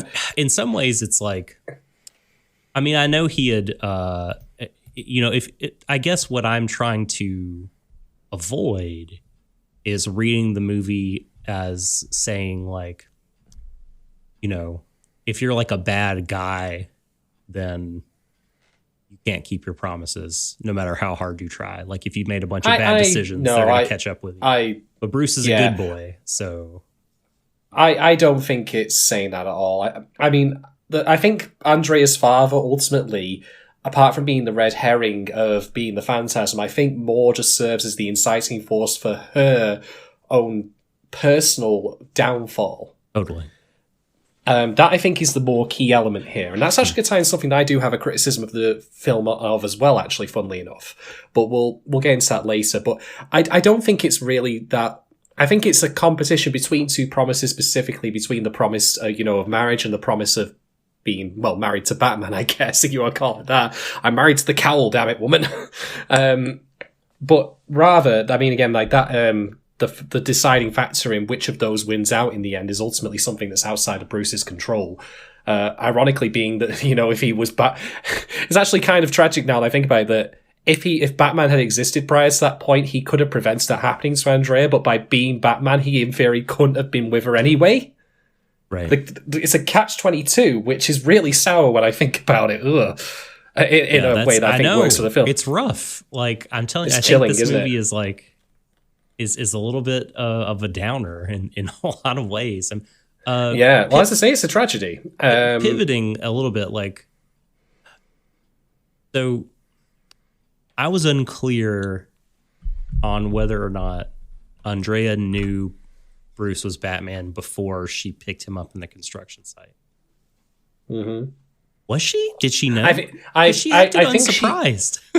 I think she figured it out because there was before then, because there was a specific line she had when Bruce as Batman encountered her in her apartment, and she said as he was leaving, like, the way I see it, I'm the only one. You're the only one to control other parents. You're totally right. Yeah. You're absolutely right. Yeah. Although that, of course, is actually when did she learn that? Like, I felt like that's a huge important detail that, like, it is not sort of depicted in a clear way. Because if she knew he was Batman back in the day, at any point. Well, I guess that couldn't have been the case because she left before he became Batman. So how the fuck did she figure it out? Well, it's the same thing as why, like, there's an abandoned subplot of Bruce investigating, like, the chemical that the Phantasm uses to, like, and that just kind of disappears. And I don't mind that because that's just what I don't forgot about that. I think that there's some elements in this film that just have to be a bridge for the sake of its runtime. I guess I'm willing to other leads become more fruitful because he discovers a different connection among the victims. Yes. I mean, as far as I'm concerned, like, I don't mind that. Mm-hmm. I do think it could have been used in an interesting way, though, if we got to see, like, her finding it out in her own right, because it would have paralleled Bruce's own detective skills. Mm-hmm. I mean, she literally mentions, like, you know, he's the world's greatest detective. And so how interesting that would have been to see, like, that in you know, of her trying to outfox him as much as he's trying to figure her out without even realizing that she's the Phantasm. All that sort of stuff. But I otherwise don't mind. I'm okay with that. Yeah. I'm not asking because I'm looking for a plot hole and a way to take this movie down a peg. I just genuinely wanted to know if I just missed something because I was unclear. I think that was deliberately abridged, I would say. Gotcha. I think I can accept that as a way of just trying to keep the plot as efficient as possible. But I do think, as I say, like, in a different... I mean, just to put in perspective, by the way, Mask of the Phantasm is 75 minutes long. I actually have my DVD copy of Spiderverse here. And Spiderverse is, by comparison, once my eyesight works, 1 hour, 52 minutes approximately. Now, length, of course, is not any meaningful measure on its own in a vacuum as far as comparisons go.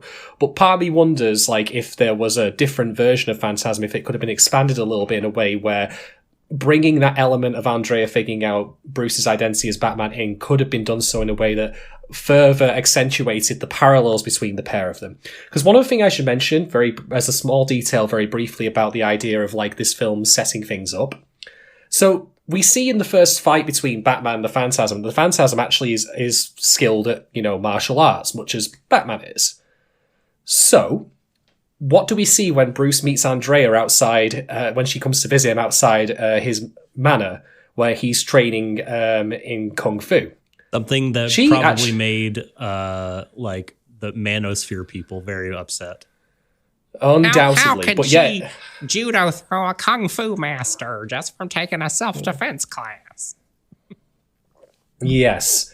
So Andrea is also skilled in martial arts, but that is well before we learn she's the Phantasm, of course. So I mentioned, of course, that you've got the red herring of her father being the Phantasm, but the clues to the Phantasm's true identity. But of course, it also serves as a comparison, like a commonality between the two, because Andrea is very eccentric in her own right, much as Bruce is. So that, like, attracts him to her and vice versa. But also, I mean, I wouldn't lie, if I were a martial arts expert and I was, you know, potentially going to end up date or attract, like, hey, that woman can kick my ass. Yeah. I'm okay with this.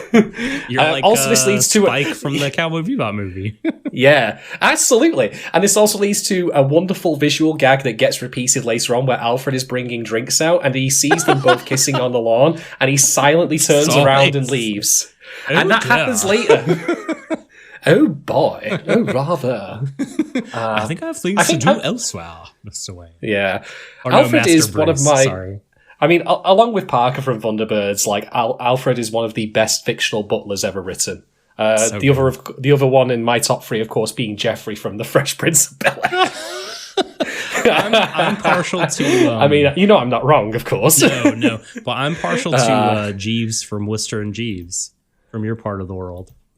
I've really like Stephen Fry in that, and it's just an old British show with House. I mean, it's Stephen Fry, and, so you can't. I can't remember the actor's name who plays House, but he's an aristocrat, Bertie Wooster, and he's gets a butler called Jeeves, and there's a lot of hijinks. And it's a very old show that my wife really likes, that her mom really liked from her time in Canada, I think, watching public television. And yeah, it's great. Yeah, it's a lot of fun. Absolutely. Okay. So what else do I talk about? Let's talk about the world. You talk about padding the film, like, if, you know, because there's way more time in Spiderverse. I think when they do a remaster of Mask of the Phantasm, you definitely need to add in 10 to 15 minutes of Batman swinging around the city on bat hooks to What's Up Danger. I'm pretty sure that's what you need to do. That will enhance the film. Oh gosh, greatly. If Spider-Verse's animation style weren't so distinctly its own identity, I would actually wonder if like you could get that team to make a new Batman film in that style, kind of. Mm-hmm. But I don't think that can be disentangled from Spider-Verse in the same way, to borrow a video game comparison, like how when Arc System Works made Guilty Gear Xrd, you suddenly got a number of companies coming up to them and asking if they can license the visual style they had for that for their own games, such as Dragon Ball FighterZ, Grand Blue Fantasy Versus, and much more recently DNF, Dungeon Fighters, whatever it's called. I don't even know. I know the other. That's recently been had a couple of trails. I barely know anything about it. All right. So next point for me, I want to talk about the world of tomorrow, and I want to talk about how amazingly potent this visual metaphor is.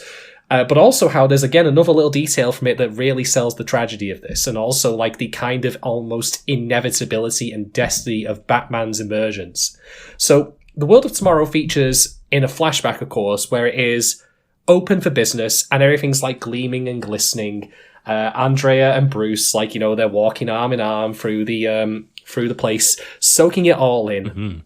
Mm-hmm. It's talking about robots doing the cooking and cleaning and all that sort of stuff. There's even like a little roller coaster ride. Again, this is like Epcot basically. Yes. But there's one thing I want to point out, which is that Bruce, no, sadly not, no.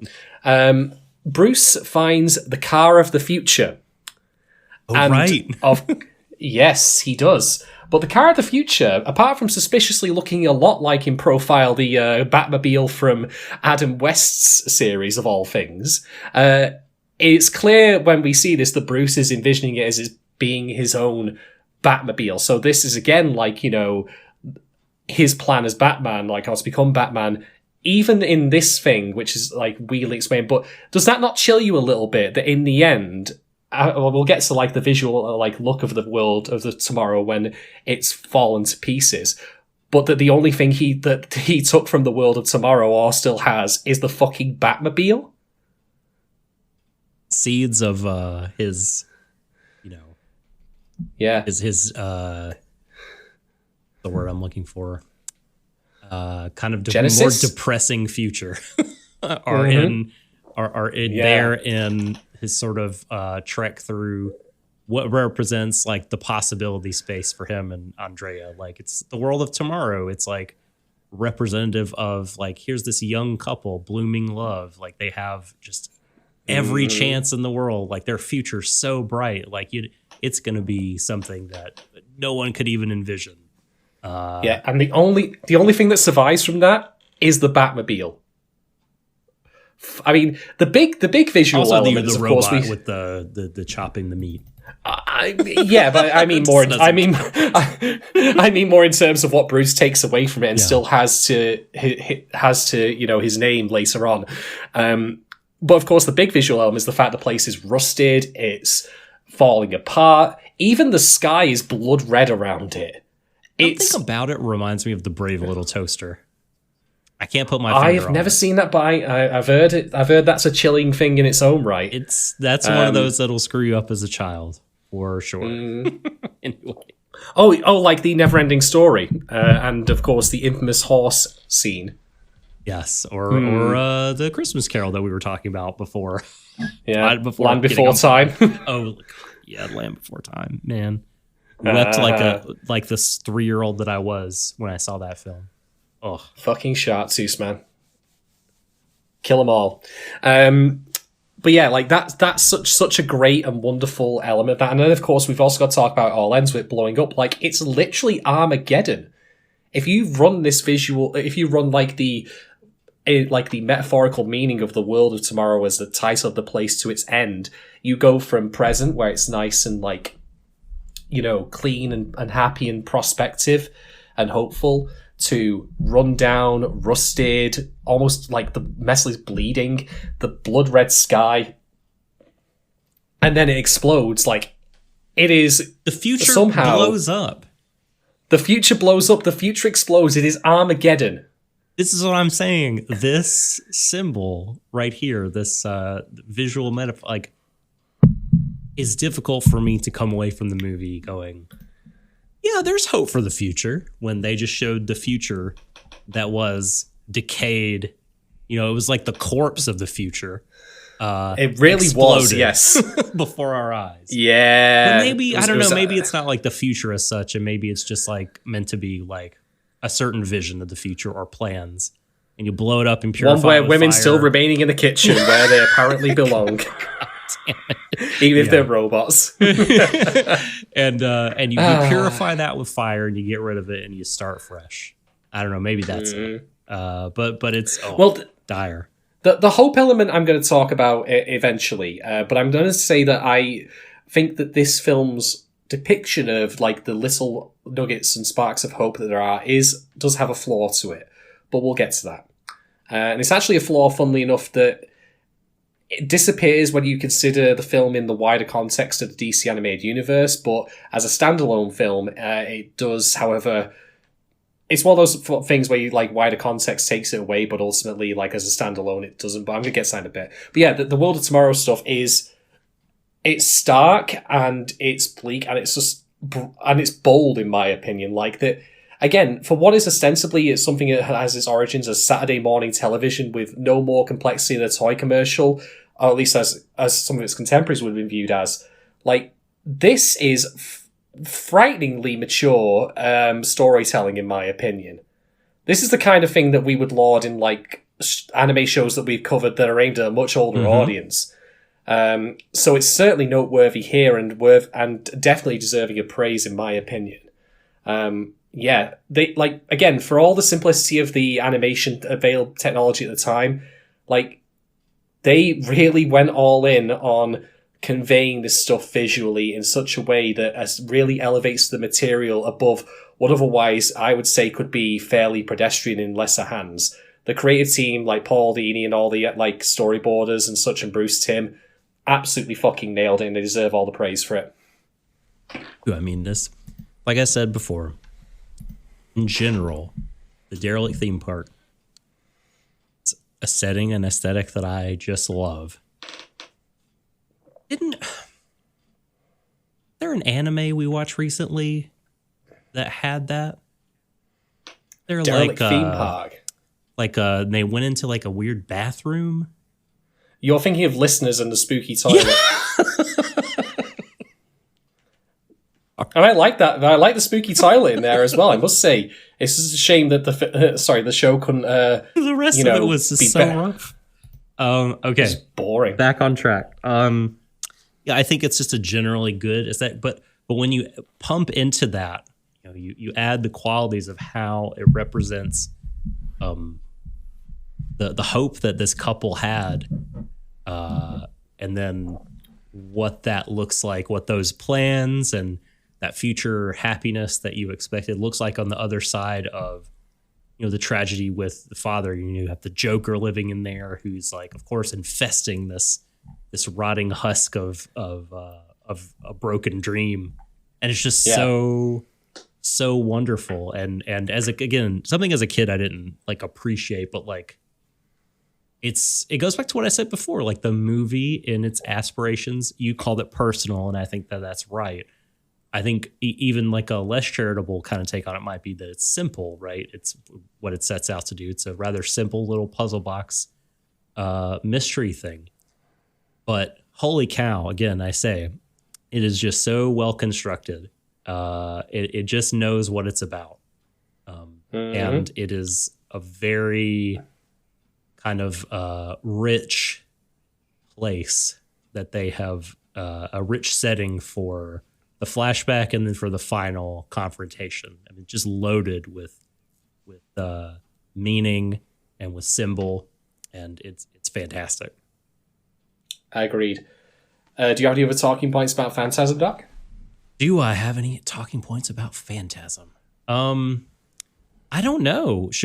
Are you out of talking points about Phantasm? No, I do still have some more things to say. So I need to address some of the criticisms I mentioned. Yes. Right. I think we have the same ones, but let's hear it. So here's the thing, right? The Mask of the Phantasm, it is a film that, in my opinion, can be watched standalone, and we're going to talk more about that much later in this podcast. But by being standalone, it falls into that weird kind of purview where the message or the ultimate outcome of the film changes depending on if you see it on its own or if you watch the rest of the DC animated universe, because this is not explicitly confirmed in the film, and in my opinion, it definitely should have been, but the Joker is not dead. Andrea doesn't off him and dump his body in the sea. The last we see of him in the film is her spiriting him away in that cloud of smoke, much as she's done otherwise. But she spares him. That is canonically true. It's so weird. Why does she spare him? Well, this ties into the idea of hope that I said, because, and again, I'm ascribing something to the film here that it doesn't improve inside its own running time, and I think that's a mistake. So Alfred has a discussion with Bruce in the Batcave. Funnily enough, this also has a nice little bit where Bruce is mostly in his Batman outfit, but not wearing the cowl, caught between two worlds, you got all this stuff. And this is where Alfred also really proves his worth as a character in the Batman mythos, because he is basically the keeper of Bruce's soul. He is the constant presence who grounds him with his dry wit for the more to try and reduce the absurdity of what he's doing, in some of the episodes where he's playing video games, Master Bruce, but also just caring for him as a human being, where he says I've always worried about you going off into that darkness that Andrea went into. But the way that Alfred delivered this discussion to me makes it seem like there's no return for her, but as evidenced by the fact the Joker lives, there is. And as you rightly noted, if ever there was someone you wanted to off, in the Batman universe, it would be him. She killed the other dudes. Come on. Yes, absolutely. But that, I think, if it were done differently in the film and maybe expanded on a tiny little bit at the end, I think would have really helped that. Because we also have to take the events of the film themselves as just being a little hopeful in their own way.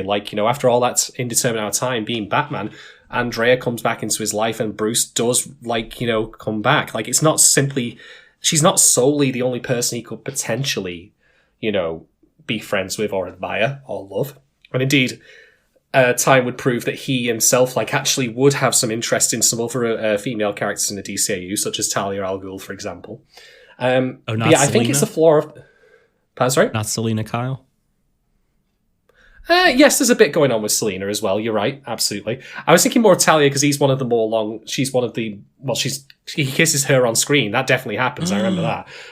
And also, of course, because of what would happen in the comics later with Talia. But then again, that's not the animated universe. So anyway, moving back on. That I think is a fault of the film in a little way, because I wish it had kept that in there, because I don't mind the idea of this film being a tragedy, and I think it works if you view it as such. But I think that it would help if Andrea was given a little bit of a chance to redeem herself. Now, there are people out there listening to this podcast who are probably screaming at me right now to talk about the Justice League episode Epilogue, which followed God knows how many years later. Did they really do a Mask of the Phantasm epilogue? Not as such. Okay. More an epilogue for basically the Batman animated series. Oh. That episode has a really load of heady stuff in it, and I don't want to spoil it, but the Phantasm does return in that. No. Very briefly. No, it's done very well. I promise you. It's done very, very well and very tastefully. Fog machine. No. It's trust me, it's done very well. But again, I can't. They couldn't have possibly known they were going to make that episode at the time. No. So I think that it's a shame that we don't get to see the ultimate confirmation that the Joker lived, and by implication that Andrea had come back from the brink. Yeah, but this also ties in. I guess it's explained in some ways by, she killed Chucky and the other guy, and of course planned to kill the Joker. But before that, she had a chance to reconvene and reconnect with Bruce. Maybe it's sparked the notion to her that love is possible. There's hope again for the future. And that is what ultimately derailed her. Yeah. Oh, absolutely. It's just that there's no concrete confirmation the Joker survives. And by that I mean, if you watch Mask of the Phantasm on its own and never touch any of the other animated universe stuff, you'll never know that. Yeah. And that's why I say that it has this different flavour to its ending, depending on if you watch it as a standalone work versus as part of the animated universe, when in my opinion, it should have done, well, evidence that, he lived. We didn't even need to see her spare him. He could have just been woken up on a beach somewhere or something like just that. cackling, yeah. Yeah, that could have been it. But this ties into another problem, which is one of the contrast between Andrea as the Phantasm and Bruce as Batman is that Bruce is about justice and Andrea is about vengeance. Mm-hmm. That I think is pretty unambiguous. And this also is why I compared this to the episode Heart of Ice, because Mr. Freeze was also about vengeance. Heck, he uses that word verbatim. Whereas Bruce is, of course, about justice. And again, he also uses that word verbatim. So that's where I draw those comparisons from. But one thing that this film does, even though it depicts Batman's origin, or rather his how should we say, birth in a way, without going, of course, into the death of Bruce's parents in a way that's shown as an actual flashback, is we see, of course, him, determining I've got to make them afraid of me and all that. What we don't see is him being tested by the temptation to kill someone and then ultimately overcoming that. And I think that's probably the most significant failing of the film, of which there are very few failings at all of any severity. It just seems to be assumed that Bruce has the moral compass that Andrea lacks. And merely assuming that I don't think is good enough. I want to know what distinguishes his moral character from hers and what form that. Because Alfred says, I've been worried about you going into that dark abyss. Right. But we never see Bruce tempted to do that. I bet the thing that they would do if they did it was do a thing, and this might be a bit problematic, but it's where my head went first. It's the character of the parents informing the children and the kind of moral fiber that they inherited or the moral kind of the characters that they became. That's not what I mean, not characters, but you know what I mean. The moral character that they have as a result of growing up with the Waynes or the Beaumonts as parents. And maybe that's the way they would have gone. The Waynes were, morally upright and good. And Beaumont was a dirty, getting into the criminal underworld, maybe for the right reasons, kind of, sort of, but also he made compromises that he shouldn't have made. So these have been passed along to the children, the sins of the father and all that. That's not maybe quite the right way to apply that saying, but I think that's a plausible route they could have gone. But it would have been interesting to see, like you said, Bruce faced with someone who, in this movie, if you're going to look at it as a standalone thing, he was tempted to take out. Of course, I think in the animated show, if you've watched all of it, I'm pretty sure he has that trial, right? Don't we see him? I can't recall. Okay. But I'm not going to definitively say that it didn't happen. I can't remember either. I just assumed. It's been a while. I mean, there was even an episode of Justice League that tackled Bruce's ongoing trauma with his parents. An adaptation of a famous snake shaman comic book wizard Alan Moore's stellar Superman story for the man who has everything. But I mean, even if it did exist in the animated series, I am again not disputing that it doesn't. I just can't say offhand. For a standalone film, and particularly one which already has the pre-established framework and structure of interspersing Bruce's flashbacks about the origin of Batman, everything was there in place for them to put this pivotal scene in that just doesn't exist. And I think that's the film's biggest failing. And I hate saying that because I think Phantasm is amazing, but this also, I think, ties into what I said before about the idea of, Mr. maturity of storytelling. Now, when I say maturity, I don't mean as in like, you know, you go from making fart jokes to doing something more sophisticated. I'm talking about like the idea of refinement of an art form. I mean, I can speak to my own experience as an amateur critic, like how much I've learned from, you know, having access to the internet and like reading other people's stuff. So, you know, over the course of time, like, you know, it becomes more refined. You become more aware of like the problems of existing media. And so I can imagine like if Phantasm was done today, this problem would probably have been solved. I mean, like, that's also why I say about the running time. Like, if you gave Phantasm Spiderverse's running time, you could definitely put stuff in that wouldn't feel like fluff, that would be complementary to what's already here. But I'm not going to ultimately... Swinging around the city. Yes, absolutely. I'm not ultimately going to hold it all that against the film, though, because I at least like Bruce as a character well enough, even though he is a billionaire. So he's already got that unfortunate moral failing. But he's not an obnoxious billionaire like fucking Tony Stark is, which is something. He at least seems relatively mild-mannered. Man, this show came into my life at a time before I was taught that we need to hate all billionaires. So I love Bruce Wayne. I can't help and unless you think like, you know, well, okay, what would you point to as a way in which a superhero movie can provide a strong moral axis and moral test for its character that, you know, lead characters that leads them to, you know, realize the error of their ways because they have failed initially or were tempted in the way, like I said, with Bruce. Well, I mean, let me point you to a little superhero that you might have heard of known as Spider-Man. Hey.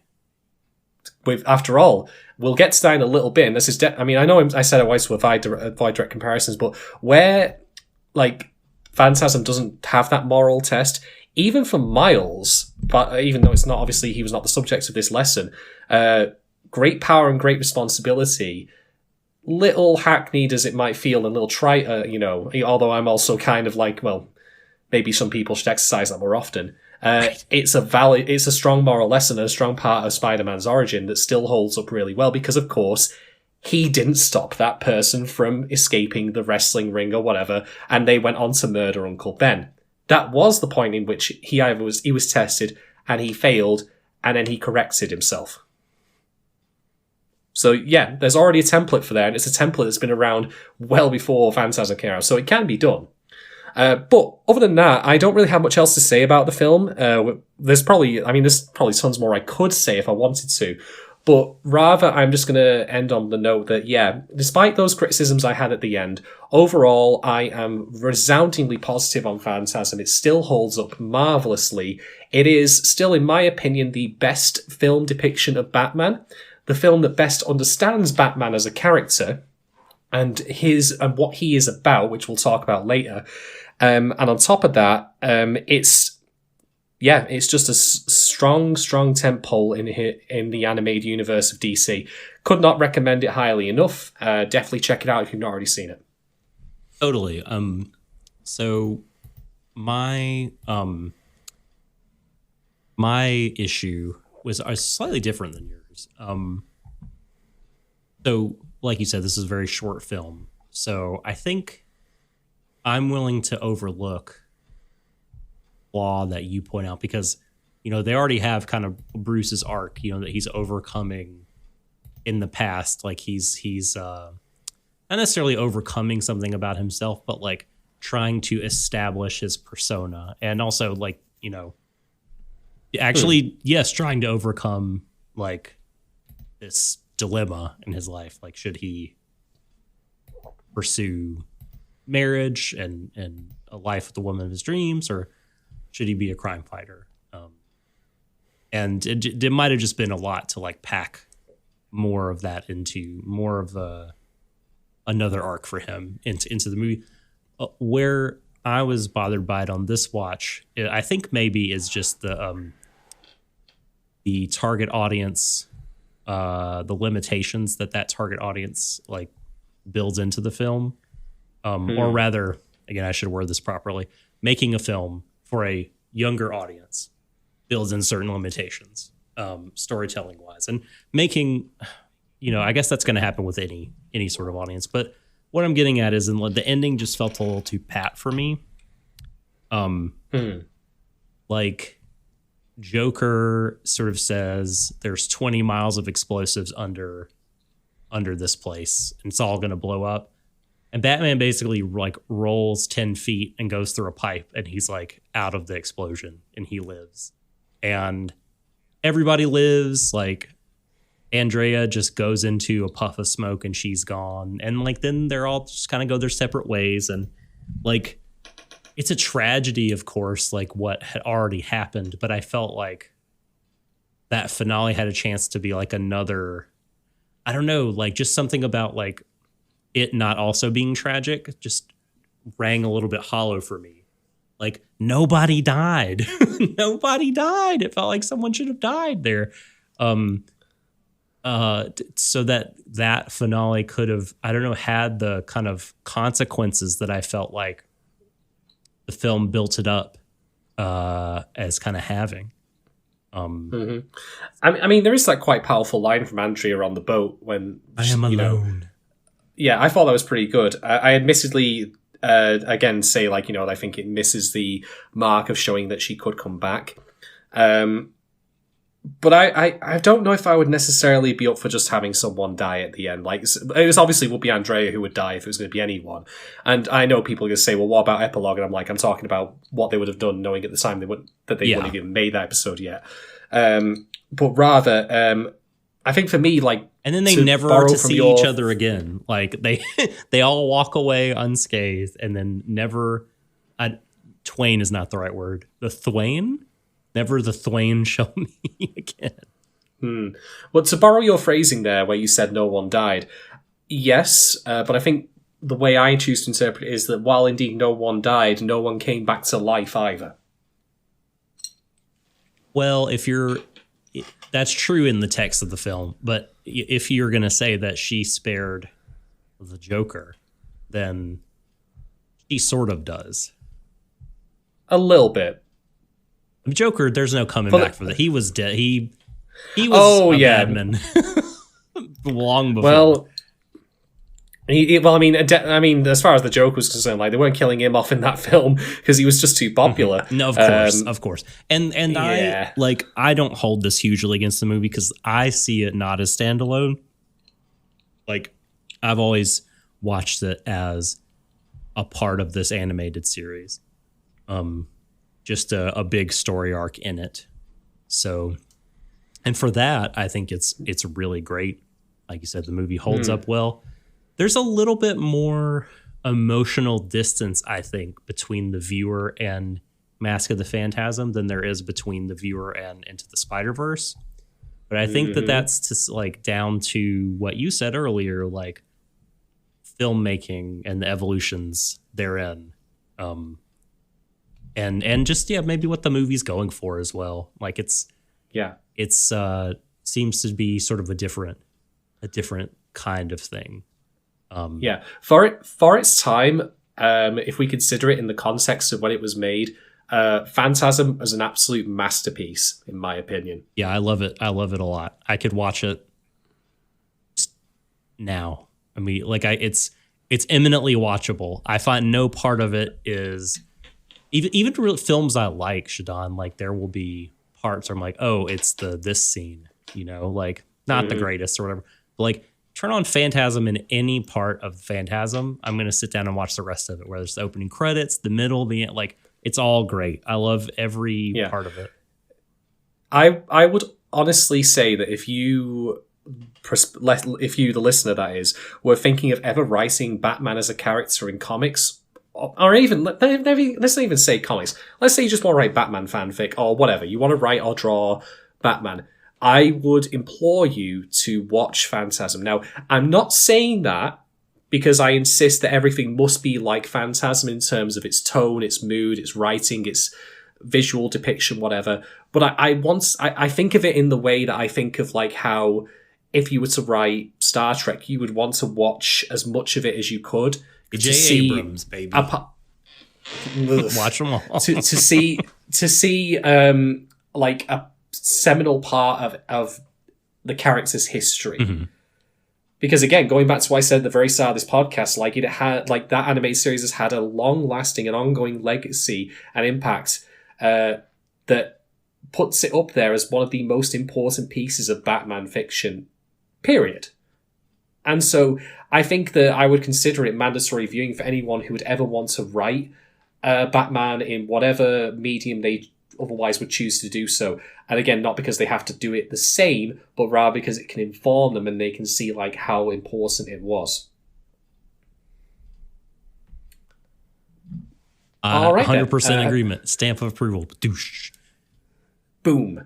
Right. Well, that brings us to the end of our discussion about Mask of the Phantasm. So we're going to move on in just a little moment to talking about Spiderverse. Oh boy.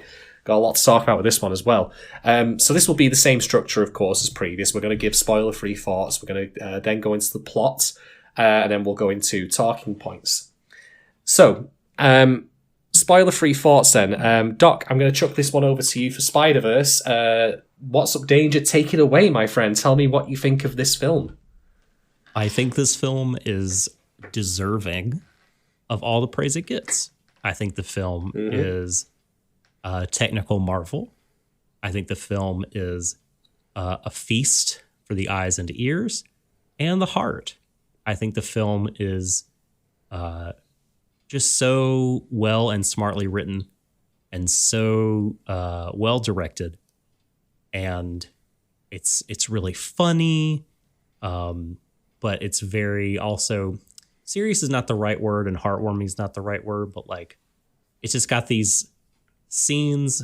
I don't know. There's a very empathetic tone to it. Sincere. Sincerity. Yeah. That's perfect. That's exactly what I mean. There's a sincerity to it that I think that I like, and I also think you sort of have to have. I think in modern movies like this. And thank goodness it's not this total irony poison that you could see Spider-Man descending into if in the wrong hands. I love the whole ensemble cast. I love that Spider-Man is being like, I want to use the right words here. I don't know if the right word is like given. We're giving the character to a new kind of group of people or audience, but like just allowing more people to directly and more closely identify with the character than have before. Like, I think it's a really good thing. And I love that Marvel has been doing that over the last few years. I think that is smart and that it is good writing, and that it is just the right and good thing to do. Yeah, but this movie rips. It's memorable and it's just so much fun. It's so much fun. It's really, we'll talk about comparing it to Batman. Very different movie, but a great film. And I think, like, if you don't really give a fuck about Spider-Man, I still think you should watch this movie. I think it's just a really, like, I think if you like CW shows or teen shows, or you like shonen anime, or like any kind of like pop culture stuff that's sort of aimed and targeted at like late teens, YA fiction, young adults, like you're going to find something here to sink your teeth into. 100%. My immediate non-spoiler reaction is if you told me in, let's say 2017, the year before this came out, if you told me that Sony would willingly allow the Spider-Man IP, which they owned the film rights for, of course, at the time, and they still kind of do, but we're not going to get into the so weird. Well, it's not some Harmony Gold-esque bullshit. Yeah, so if you told me that the studio that cranked out both of the Amazing Spider-Man films, which I never watched because the distaste for them was palpable, and everything I read and saw of them just made me... Ugh. Although I think my opinion on them has mellowed a little bit, even though I still haven't seen them, but that's not relevant right now. But if you told me that like they would then release Spider-Verse as is, I would say you were chatting complete bollocks. I would not believe you. I would not believe that Sony would go so far as to create this animated film that is so different from pretty much anything that's come before. Like, the animation is unlike anything I've seen probably before or since in a 3D animated film. Granted, I'm speaking strictly against what I've seen personally, but it's certainly like, it makes Pixar's work look amateurish by comparison, which is a Not a thing I say lightly. What if there's a video essay out there called Spiderverse, it's no Cado. it's If there isn't, I'll write it myself. it's no Babylon. It's not shit. But beyond that, I am absolutely of the opinion that this film is a work of art. You could take any given still frame of this film and, make a print of it, make a proper, high-res print out of it and frame it and call it a work of art. It's very breezy. It's a lot of fun. Everything that you've said, basically, is absolutely spot on. But I also want to talk very quickly, without going into too much spoilers, about the fact that there is indeed a multiverse element to this, where, this is something that everyone knows about this film, I'd assume, even if they went in as blind as they otherwise could do, that, of course, there are multiple Spider-Men in this. There is a Spiderverse, that's the name of it. But I am honestly aghast and amazed and mightily impressed at how well they utilize the multiverse concept to do things with the characters in a way that is beyond simply just for hype purposes. Yep. And hype is fine. Hype is good. That's all pretty fun, But they really use the whole buffalo, to borrow that metaphor, on the idea of the multiverse and why they picked the characters they did and what they ultimately used them for. And yeah, I also fundamentally agree with you that it is great to see Spider-Man for many different people, and indeed that's one of the film's big moments. Anyone can wear the mask. Right. Yeah, it is pretty much nigh on flawless. I had complaints about Phantasm's ending. I have no such complaints about Spider-Verse's. Yeah, if I can't think of any criticisms for it, to be quite honest. No, I have none. The only criticisms I would suppose I have would be that I have to wait until the next one comes out to see the one Spider-Man I really want to see. And also, I really feel frightened for the team making the follow-up, because fuck do you... I know. Yeah, we've said that about anime we've covered, where we were like, holy shit, how do you continue? It's like when I watched the first episode of Rako Shinjo. This was an incredible season. How do they top it? And they kind of did. And I'm like, what kind of black wizardry is this? The one final thing I'll also mention on my non-spoilery thoughts is this film has such a resoundingly powerful and strong and consistent visual identity, and it's very much proud of the cultural and racial elements of that feed into it. This is why I said that I didn't think you could make a Batman film using the same style, because the urban elements, such as the graffiti and such, are so intrinsically woven into this film's visual sensibility. Because Bruce Wayne's a billionaire, is one of the... gotta be white. Am I right? Oh.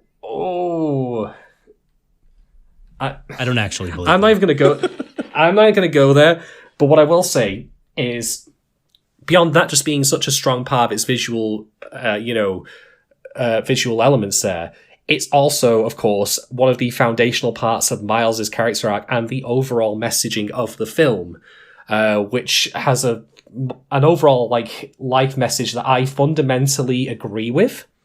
I think it's pretty uncontroversial to have, and I think it's also really well executed. So yeah, nothing but praise for Spider-Verse. What a surprise. Even me, the man who gets really sour and well, actually, I thought this bit was a bit shit, to be honest. even I, the most cynical, person around in anime circles, the one who's always bitter and jaded, even I watch this and I'm like, I got nothing. How many times have you seen it? I saw it first initially in cinemas. In 2018, actually just as I'd finished work for Christmas, and what a treat to watch that in IMAX. Holy shit. I've seen it once when I bought it on DVD for the first time, and then once yesterday when I rewatched it. Okay. So 3 times so. So we've seen it the same amount of times, and I was thinking when I watched it this third time, it's now this is the time, right? I've had some emotional distance. It's been a few years since I've actually seen it.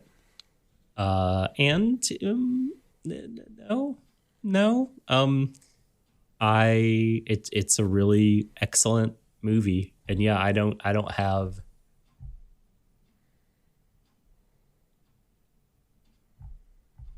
that they made Doc Ock a lady. Why do they have to do that? It's not a real problem.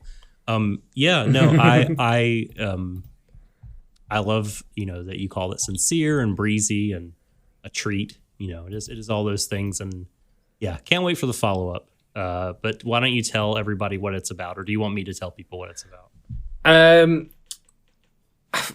I'll give it a go. Okay. I'll give it a go. So, okay, the film opens with regular Peter Parker Spider-Man narrating the Cliff Notes summary of Spider-Man, the character, and his life, with a number of wonderfully witty asides, including the fact that he, has a Christmas single out and a popsicle that's just pathetic and terrible. By the way, I know we're not getting into talking points just yet, but I want to note, that is actually a curiously interesting detail that's like Peter Parker has been able to like monetize Spider-Man for himself, or at least that's assumedly what he's done. How does he receive the income?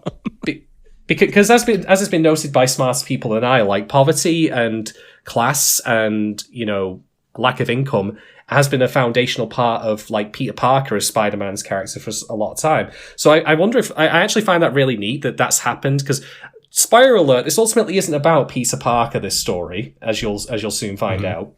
But after that, we pick up with Miles Morales, and Miles Morales is going through what is basically a very stereotypical, I don't mean this to be derogatory, a very stereotypical teenager's arc, which is he's off to a new school.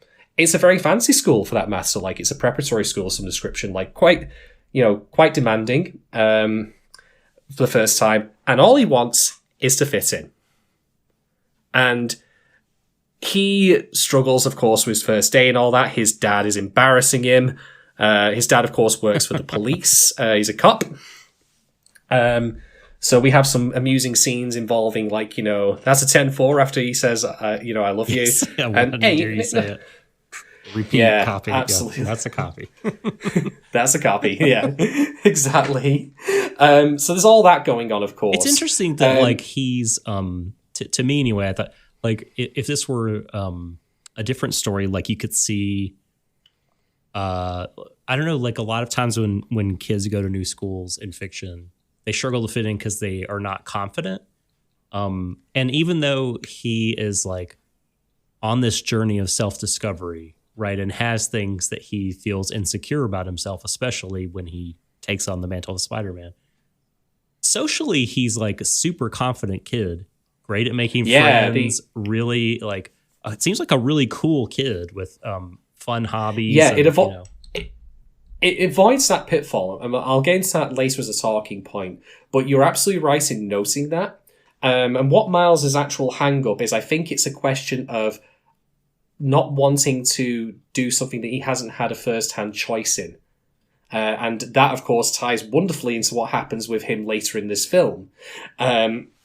So, of course, while this is all going on, Miles ends up going to see his uncle Aaron, who he is the black sheep of their family, basically. There's an implied bad history between his dad and his brother, his uncle, of course. But his uncle is much more supportive of Miles, in terms of being who he wants to be, encouraging his artistic talents and such. So he takes him to what I believe to be a disused maintenance tunnel in the New York subway system, where he does a mural, a very wonderful looking, brilliant looking piece of art, by the way. This isn't just some tiny little pathetic penis on the subway in Britain, if you've seen that. It reminds me of a silhouette of himself. Yeah, it reminds me of with the words "No Expectations," which is a follow-up to him being given the book Great Expectations to read. But while this is all happening, let's do this one more time. Stop me if you've heard this one before. He is bitten by a radioactive spider. Oh no. Oh no. But he doesn't, of course, immediately die from this or anything like that. But throughout the following day... I love how they build it up with tense music when he's bitten. And then they kind of cut the music and they zoom back and he's just thump. He just swats it away. Great. But much like what happened with Peter in the first Spider-Man movie by Sam Raimi, Miles, he starts going through transformations. He ascribes it to puberty, but he actually starts being able to hear people from far away. And then, of course, he meets Gwendolyn, Wanda. or whatever her name is. Gwendolyn, Guinevere.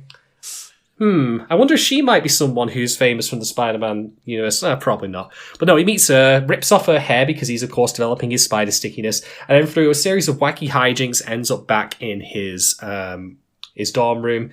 And yeah, so he's starting to develop spider powers. Uh-oh. So while that's happening, I can't quite recall the exact circumstances. I think he tries to go back into the subway tunnel. He ends up actually finding, of all things, Kingpin's hidden, particle collider lair. Yes. Where Spider-Man is tackling both the Green Goblin and... Who was the other one? The Prowler, I think it was. Yes, it was the Prowler. Because Kingpin is trying to open a black hole under New York. For reasons we don't quite learn yet, but I mean... My physics knowledge starts and ends with what I learned playing Half-Life, but I know full well opening a black hole under New York is bad news. And so Miles gets involved in this and actually ends up meeting Spider-Man. And Spider-Man recognizes, hey, you're just like me, aren't you? You got powers, kid.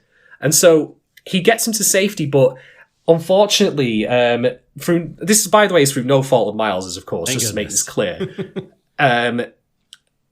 Peter is incapacitated when the collider explodes due to some sort of malfunction. And to make you very clear that the stakes in this film, despite its colourful nature, are serious and deadly, Kingpin flat out fucking kills him. Just crushes him. Man. Yeah. Like, holy shit. He's so awesome in this movie, can I just say. They really... sometimes he's just greedy mob man who has a legit business front or whatever. And he is, of course, he is that, but in this movie, he's got these motivations that you can sympathize with a lot. He wants to bring his family back via the black hole in the collider, but also not unlike the Joker that we spoke about, can kind of go from really mild manner to just this hulking, furious, mad beast that can kill people with his bare fists on a dime. Yeah. I mean, I've seen the Daredevil live-action TV series with Vincent D'Onofrio as the Kingpin, and of course I've seen the Spider-Man TV series. I have to say, I can't recall the Kingpin ever having had a bad portrayal. The guy who voiced him in the Spider-Man series was just brilliant. Yeah, he's good. Vincent D'Onofrio is Vincent D'Onofrio. I don't need to say any more than that. But of course, guy voicing Kingpin in this one is great. And they also do some really good stuff with him visually. There's a scene in which I think he's talking to a scientist, but because he's so huge, he takes up the entire half of his screen. It's just a black void, and it really sells how looming he is, which is great. But anyway, that's beside the point. So yeah, Spider-Man is dead. The Peter Parker, whose life went pretty much perfectly, is dead. That's it. Miles manages to escape, and the city is basically now having to deal with Peter's death after that. And Miles ends up buying a Spider-Man outfit from Lee Stan, or Stan Lee, however you want to call him. Some proprietor who obviously is Stan in his a Marvel cameo. One of the last ones he did before he passed away, by the way, if I'm not mistaken, because there is actually, at least on my DVD copy, a tribute to him after the credits. And that, of course, I'm mentioning him buying the costume because that's a very, very important visual indicator of what the film is about, but we'll get to that later. So it's, of course, a cheap, Spider-Man cosplay thing. He attends Peter's, state funeral, city funeral, visits his grave, and then he finds Peter Parker there. Wild. But, after, again, another series of wacky hijinks, we find out that where Miles basically takes him somewhere and tries to tie him up. This is not the Peter Parker we saw die. This is a Peter Parker from a different place, Peter a B. different Parker. time. Peter B. Parker, B-tier Peter Parker, as it were. Because one of the things that Spiderverse does really well is, of course, it gets you on board with these different iterations of the characters through this, stop you if you've heard this one before thing. Yeah.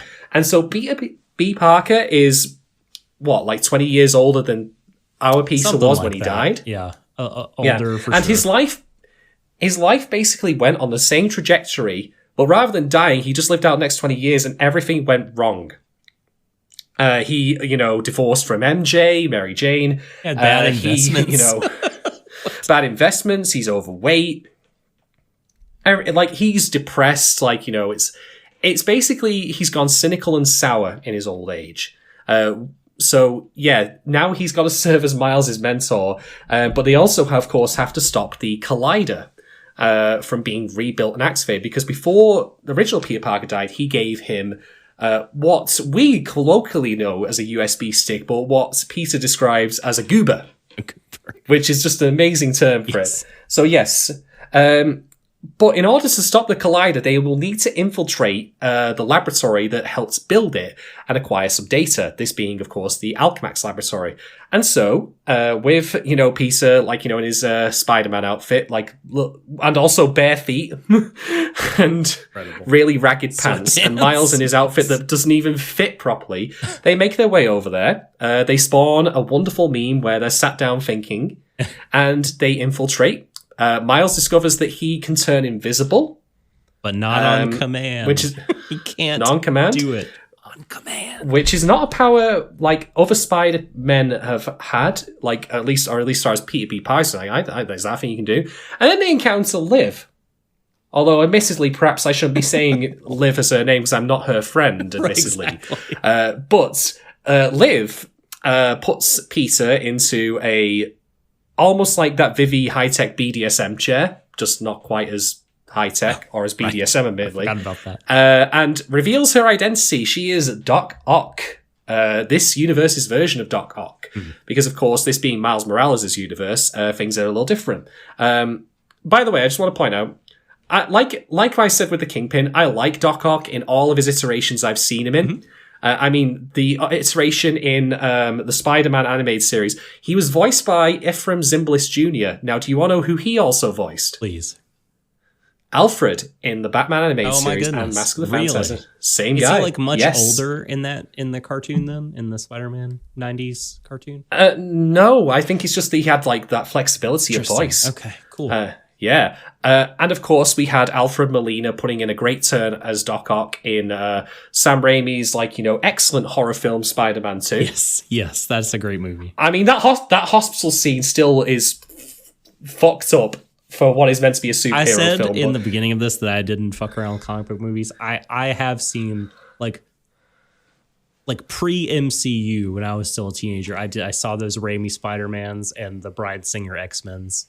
And, basically after the first Iron Man, and I went to graduate school as sort of bye-bye pop culture for a few years. And then I never kind of wanted to go back to the Marvel movies. But that's just an aside. I have seen those Sam Raimi movies, and I did like them. Yeah. Third one, that scene was fucked up by it. But anyway, so... Peter and Miles manage to escape. We have more amusing hijinks as they escape from the laboratory with Doc Ock in hot pursuit. Miles still hasn't got the swing of it yet, quite literally. Hey. He's getting there. He does manage to get a little bit of it as they're dragging this computer and monitor with them. But they are saved by an intervention from another spider person. This person being Gwen Stacy. Spider-Gwen. And if you know anything about... Yes, if you know anything about Spider-Man and have not seen Spider-Verse, well, one, why the fuck are you listening to this podcast? Go watch that film. Yeah. Two, that's quite the holy shit moment. It certainly was for me, because all I knew of Gwen Stacy was that her most famous contribution to Spider-Man mythos was bridge diving. I don't know about that. That's all she ever did. She got thrown off a bridge by the Green Goblin and died. I think in other iterations, the Spider-Man comics. Okay, she's like a rival for Peter's affections with Mary Jane. I think at different points. I don't remember if that's in the Ultimate comics I've read recently or the animated series. I think there are some. He's in a stable relationship with her as well at some point. Either between MJ things or before MJ. I don't know. There's a lot of continuities that you could look into. Yeah. But yeah. But the main thing that she is known for, and I say this with all sarcasm because it really is one of the most earliest versions of women in fridge. refrigerators, as Gail Simone put it, which is that she was basically thrown off a bridge by the Green Goblin, Harry Osborn, and died. Character motivation. And if I recall correctly, you had actually written a little bit about Spider-Gwen once and how this this iteration of her, and this is something I'm going to come back to later, really breathe new life into the character when otherwise they were literally just a utility for making Peter feel bad. Again, the women in refrigerators concept of a woman character dying to advance a male character story arc. Correct, for sure. I mean, like I said, after I saw the movie a couple years ago, when our Patreon was currently not going, but you can donate to Ko-Fi. ko-fi.com/Warui if you'd like to. But no, I bought a bunch of Spider-Gwen comics and did a short pod for the Patreon about. It's just sort of the subtle differences between her origin story and the Peter Parker one, and the kind of moral imperative that she has. Yes. So Gwen turns up. She wrecks Doc Ock's ship, and they manage to make their escape. Her origin story, is revealed, by the way, is that it's not too dissimilar to classic Peter Parker's, but replace Uncle Ben dying with her version of Peter Parker, essentially. Right. And some other differences as well. So yeah, she's in this. And things they managed to escape. They've got the data, but that isn't going to stop Kingpin from rebuilding his goddamn collider and making that black hole beneath New York City, because he's just that fucking insistent on wrecking the space-time continuum. No, actually, there is a personal reason, which is in a previous fight with Spider-Man, his wife and son witnessed him doing that because they apparently weren't aware that he was a literal kingpin of crime. And in their attempts to flee and leave him, they just thought Kingpin was a family name. We didn't know it was a job title. They thought he was well into the bowling. That's right. Yes. What you mean? Oh God, I want to imagine what the bowling swing would be like. Bowling outs. I want to imagine what the Kingpin's throwing arm is for a bowling ball. Holy shit! I wonder what that'd be like being fired out of a cannon. The maximum weight of the bowling ball. Yeah, Jesus. But anyway, in doing so, and trying to flee him, they are hit from the side by a car, and both of them are dead. So yeah, that happened. Anyway. So after this, of course, the heroes reconvene, but they need to basically rebuild the Goober, because it was destroyed in an accident when Miles was trying to, get started on climbing up the side of the apartment. It's not his fault. It was an accident. He's still getting used to his powers. So they decide that there's one person they can visit who might be able to help them do this. And in another wonderful way in which this film, even with its relatively minor characters, manages to retool them into something fresh and interesting and useful. They go see Aunt May. She, of course, still in mourning over Peter's death. And she takes them to the Spider Cave in his back garden, where, of course, you see, it very much is like the Bat Cave, of course, because it has the array of suits in the glass cases and all that. This Peter Parker was a bit of an overachiever. Mm-hmm. Yeah, when everything went right for him, he even had all the decent high tech that he got himself, and not from the ghost of a dead billionaire. Oh, am I throwing a bit of sideways shade at the MCU? Yeah, I'll let you decide. Would be wonderful listener that you are. But anyway, so they're going to remake the Goober, but they're going to have to then go and go to the Collider and actually plug it in. And there's only 3 of them, and there's plenty of supervillains between them and doing that. So they're going to get some help. And this is where the final 3 Spider people turn up. We get Spider-Noir, who is black and white Spider-Man from, the late 1930s. And if you want to know what Spider-Noir's, shtick is, he actually sums it up best himself when he says, I like to drink milkshakes and fight Nazis. He's a good egg. There's no better summary of that character, in my opinion.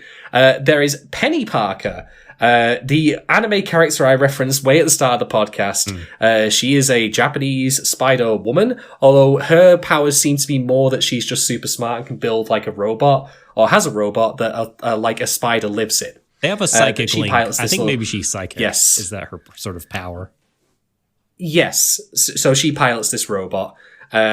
And then finally, there is Peter Porker. God. And you might think that's me rudely referring to Peter B. Parker. But no, it is literally, what if Porky Pig got spider powers? And Spider Ham. There's voiced by John Mulaney. Speaking of voices, we should mention that Spider-Noir is voiced by Nicolas Cage. And what more do I need to say than that? It was a brilliant choice. God. Nick Cage has been doing great shit as of late, I must say, but I'll talk about that some other day. It's always been doing great shit. That's the secret. True. During all of this, there's also a scene, I think this comes afterwards, in which Miles ends up trying to visit his Uncle Aaron because he's basically shut out by the rest of the Spider-Men. They say, like, you're out of your league and all that. But in getting back to Aaron's apartment, no one's there except the Prowler turns up, and the Prowler is Uncle Aaron. Yeah, and oh dear, that's unfortunate. So Miles escapes. He goes back to Aunt May's house. Like, Penny at this point has actually built the goober because makes sense. She's the technical-minded one. And having built the goober, like, Miles is like, my uncle's the Prowler, and like, I was like, what the fuck? And then all the supervillains turn up. Doc Ock, we've got Tombstone. Remember him? Fucking hell. He was in a previous scene, right? Like, he pointed a gun at Dr. Octopus briefly, but yeah, he was out. I mean, Tombstone's just like, how do I put this politely? He's like a Michael Jackson extra just with two guns. Yes. I don't find him all that impressive. Scorpion's there. But anyway, Scorpion's there, yes. And of course, there is also the Prowler. So a massive brawl breaks out. A Spanish Scorpion as well, which I wasn't aware was a character trait of his, but admittedly, this is me speaking about comic stuff that I might not be aware of. So in the ensuing fight, Miles is pursued by the Prowler. Of course, Aaron, as the Prowler, doesn't know that Miles is his own little Spider-Man at this point because he's still wearing the outfit. And in a confrontation on the rooftop of one of the nearby houses to Aunt May's, Miles reveals his identity, and Aaron reveals his in turn, of course, even though, Miles already knows at this point. But anyway, and the Kingpin says, "Do it. Kill him."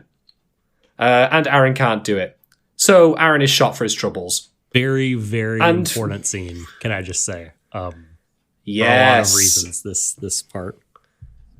I mean, I'll just make my bantery joke here, which is to say that if you are an uncle in a Spider-Man universe, hide. Fucking hide. I know. But this is so important. It is important. I'm joking. Because, that, I think... We'll get to that. We'll get to that. We still got plot summaries to... We still have plot summaries to go. So, Miles runs back to his apartment. His dad, his dad turns up after the other spider people turn up, trying to comfort him. They actually make the very salient point that they probably understand better than anyone what it's like to lose an uncle like that, who was such a strong influence. I mean, that is literally true, especially for Peter B. Parker, who's, as I say, his timeline was basically the same up until the divergence point where regular Peter died, and that of course includes what happened to Uncle Ben. They wrap up Miles saying he's not ready because he can't do any of the spider stuff on command. His dad turns up at his door and tries to plead with him.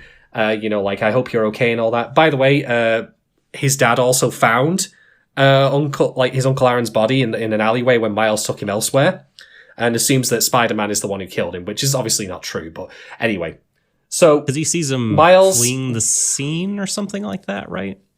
He sees him there, yeah. he sees him over, and then he puts two and two together after he disappears because Miles uses his invisibility. Thankfully, that misunderstanding gets cleared up. That would have bugged me to no end if his dad. Yes. After the movie was over, I was like, I still hate that Spider. Yeah.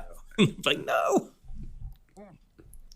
I agree. I think it's just there more because it's like how Spider-Man is stopping him from being with his dad right now. Yeah, it's great. No, like, it's a great plot. Yeah, it's a good moment. So anyway, Miles gives it some thought, and he has his moment of realization. He gains control and composure of himself. He realizes what he needs to do. He realizes who he needs to be.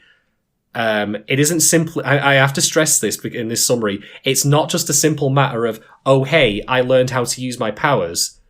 It's more about like him becoming the fully actualized version of himself in many ways. That's one of the big things about this movie. And so using his other power that is specific to him, and I'm again making a big point of this, his ability to electrocute things, he breaks out of like the webbing that holds him in place. He goes to see Aunt May, gets himself a suit of his own, not one that another Spider-Man has, one of his own design. And then we have the most, I think the singularly most beautiful, stunning and visually powerful moment of the entire film. And whoever storyboarded that, I think deserves a medal. I am, of course, referring to the What's Up Danger moment, where Miles fully embraces being Spider-Man and starts swinging through the city. You don't mean the moment where he picks the smaller building to jump off of? Training wheels. We'll start. No, it's incredible. Like that. That is a cathartic scene. Like it is exhilarating because of the visuals, and it is exhilarating because you just feel so good for this character. Yeah, without going into too much detail, because I'm not really an animation guy. I love that moment because they invert the scene, so like when Miles is falling, it actually looks like he's ascending, and that is the word I choose for that. This is the moment of his ascendancy. This is when he realizes the world is his to navigate as he pleases. He's in control of his life in so many ways. And so that's why, apart from just being a wonderfully striking image of him, of the inversion of him rising upwards when in reality he's falling, it really goes to show again how he has risen. He's rising, above his previous place. So fucking good. I think whoever did that, I've said this about someone previously on this pod, but if I ever meet that person who came with that scene, I'll buy him a pipe. Just fucking You've brilliant. only ever said about the storyboard for Into the Spider-Verse and the director of episode 5 of Darling in the Franxx. Hey, I still, that offer still stands. There is no expiry date on that one. Yeah. So anyway, with that done, Miles goes to follow the other Spider-Men to the Collider. Now, there's a pressing reason why Miles needs to do this beyond simply just his own self-actualization, which is the other Spider-Men, having come from other universes through the Kingpin's Collider, they can't stay. They're literally falling apart. And moreover, someone needs to stay behind to turn the Collider off. So it's actually Peter B. Parker's intent that he will stay behind because he has decided, I had my shot at life. Right. I gave it a good go. But I need to do this one last thing. A good thing. Yeah, a good thing, even though it will cost him his life. Not because the act of plugging the goober in will kill him, but because he'll die eventually from just the dimensional tears. Yeah. Whereas, of course, if Miles did it, Miles would be fine because he belongs in this universe. And the idea of belonging in universes, by the way, is a big part of what we're going to talk about soon. Nice.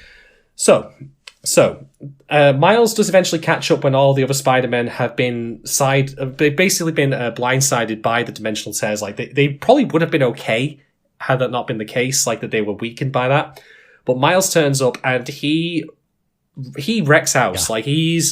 He's showing them all the moves. He's they even have lovely little jokes here and there about, did we teach him that? I don't think we taught him that, did we? So that it's great. And they do manage to eventually get the goober installed. The rest of the Spider-Men go through the portal back to their original periods.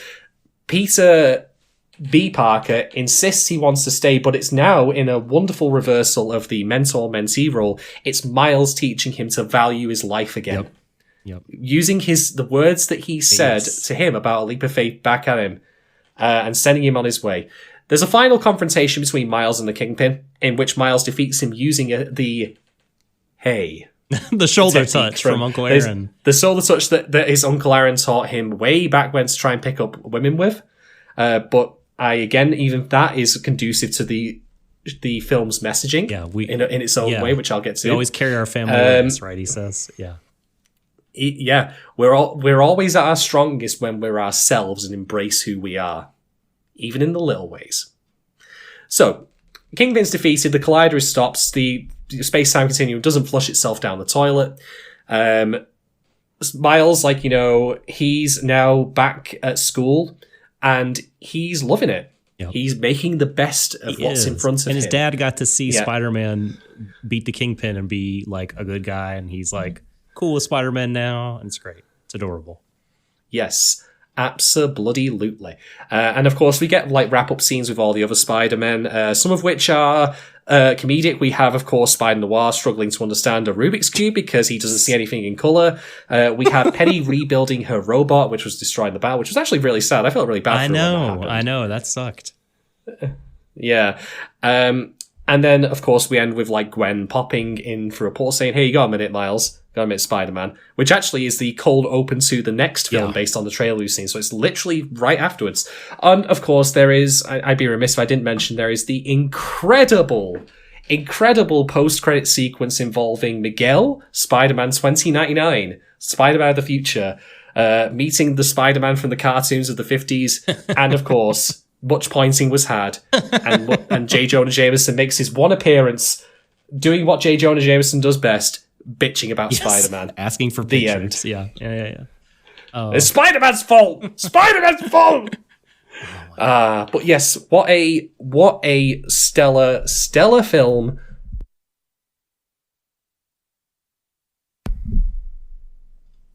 So, we've got the summary out of the way. We can go into talking points now. We can go do that. Do you want to go first, Doc? Because I have been I've been I'm making the hand gesture that's like a duck's beak, basically. You know what that one is. So yeah, you if you've got talking points, my friend, fire away. Gosh, where to begin? Well, I'll go to the scene that I almost couldn't help myself from talking about, but you thankfully kept us on rails. The death of Uncle Aaron. Prowler, who is the character is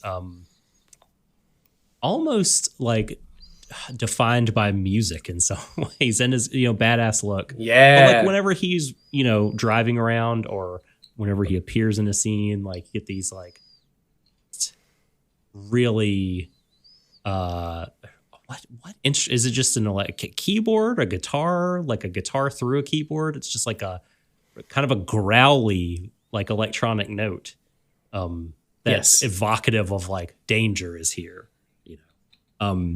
Yeah, it fits with the way he looks visually, because talking about this film's visuals and saying how amazing they are it's redundant, but it's also something we should definitely know, which is every time he moves, he has these neon purple streaks behind him from the LEDs on his armor, and I think it really that synthesized noise goes really well with that. I think it's a cohesion of that visual element that you often see with that kind of music that goes with it. I've seen some crap versions of the Prowler, but the cyborg ninja, synthwave ninja guy, motorcycle man, great, fantastic Prowler, but when he, like you said, they're on the roof, Miles has revealed himself. He reveals himself. Kingpin tells Aaron, kill the kid. And when he doesn't, Kingpin shoots Aaron. And this is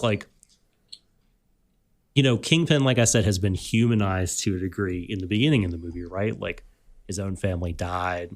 Oh, man, I feel bad for him. He's doing this the wrong way, but what he wants, he wants something you can understand. He has a broken heart, right? But this scene, I think more than any other scene, establishes that even though he has a broken heart, and even though I sympathize with what's happened to him in his plight, he's still a bad person. He's a selfish person because he's willing to put Miles through what he himself went through in order to gain for his own self. He's wanting to ask Aaron, put himself in the heartbreaking position that the Kingpin was in. Take out your own family. I don't care about that because I just want mine back. and just centering his own needs and everything like that. And I think that it is it's such a great balance, like between that scene and then the earlier scenes where we see him so vulnerable at like making him a human, but a bad human nonetheless. And I just love the portrayal, everything about it. Yeah. I mean, it's unavoidable by virtue of him being the Uncle in the Spider-Man universe that we have to draw a comparison to Uncle Ben, and by inference, by doing so, we can see that the Prowler is actually someone who has failed Uncle Ben's, like, iconic with great power responsibility. Because he is certainly a good influence on Miles, but, like, there has always been, like, that kind of criminal element to him. Even though, like, as often can be the case, like, imagine if he worked with Spider-Man with his talons. You know, you can see that being unstoppable duo. Yeah. But yeah, I 100% agree. Like, because the thing about Aaron, of course, is like that he inspires Miles' creative side and really wants to push him to become the person he wants to that he chooses himself to be. Chooses to be himself with his art, for example. He allows him to express himself, wants him to express himself in the way that he feels happy with. Whereas the conflict between Miles and his father at the start of the film is he feels like choices are being imposed on him. But that's going to lead into it a little bit when we're going to talk about this film's amazing reconciliation of these two seemingly contradictory points, which is the idea of choice versus choices being imposed on you. But I'm going to get signed a bit because we still want to talk about Aaron, of course. I want to know the fact that, like Phantasm, this film also has amazing hints in it and amazing build-up. Because, for one, if I recall correctly, there is a tiger mural in Aaron's apartment, and there's also posters referencing Muay Thai, I can't pronounce this right, Muay Thai boxing. Mm-hmm. Yeah, that's all in there. Even his apartment has like a neon glow to it, much like his outfit. So, while, of course, the identity of the Prowler isn't the central mystery of this film, like it was with the Phantasm, of course, nonetheless, seeds in the background are being planted that make sense with the benefit of hindsight, that say, of course he was the Prowler all along. Of course he was. They do really what, like, juxtaposing, like, thoughts of Aaron or wishes that Aaron was here with Prowler entering the scene. And when you're first seeing the movie, you're not thinking that this is, like, some kind of hint. You're just thinking like, oh damn, he got followed. But it's like, oh, Aaron is here. You just Miles got. You are absolutely right, and it's even like that's even better than I realized, because Miles wanted Aaron to be there, and he was right, but he got. It's just happened in such a way that was completely contrary to what he actually wanted. And do you know what the funny thing is? I truly feel from Aaron's characterization that, let's say Miles had revealed he was Spider-Man in the apartment. Like, let's say Prowler got back and, like, Miles arrived afterwards. And, like, he was like, well, I've got to get off my outfit. And he's like, so it's like he pretends he's going out the shower or something like that. And then Miles reveals, I'm actually Spider-Man. I think Aaron would have helped him. I do too. I don't think he would have turned him over to Kingpin or killed him or anything like that. I think he would have helped him. I agree. It was always going to end in tragedy for Aaron, unfortunately. But yeah, I mean, he's an uncle in the Spider-Man universe. What are you going to do, right? Unavoidable. But I agree. I think, like, with what we're shown, we don't know, but like you feel like he would have. Absolutely. All right, so I'm going to talk in sequence about how I feel about the other Spider-Men first before going back to Miles and the message of this movie. And I'm going to start with Peter B. Parker. So you have actually read the Clone Saga, funnily enough, or rather a part of it with Maximum Carnage. Yeah. Oh, no. Now, so the Clone, that's the Onslaught, I think, is the Clone. Maximum Carnage was before that, to my remembrance. Okay. Yeah, but you did rightly mention about how there was that back and forth about, like, is Peter the clone or not? Yep. And from what I've read of that time, it basically just put Peter through, like, the absolute mill for no reason. Yep. Other than cheap drama. Well, and because, like they... Oh, I'm sorry, you finish, and then I'll give my piece. I'm sorry.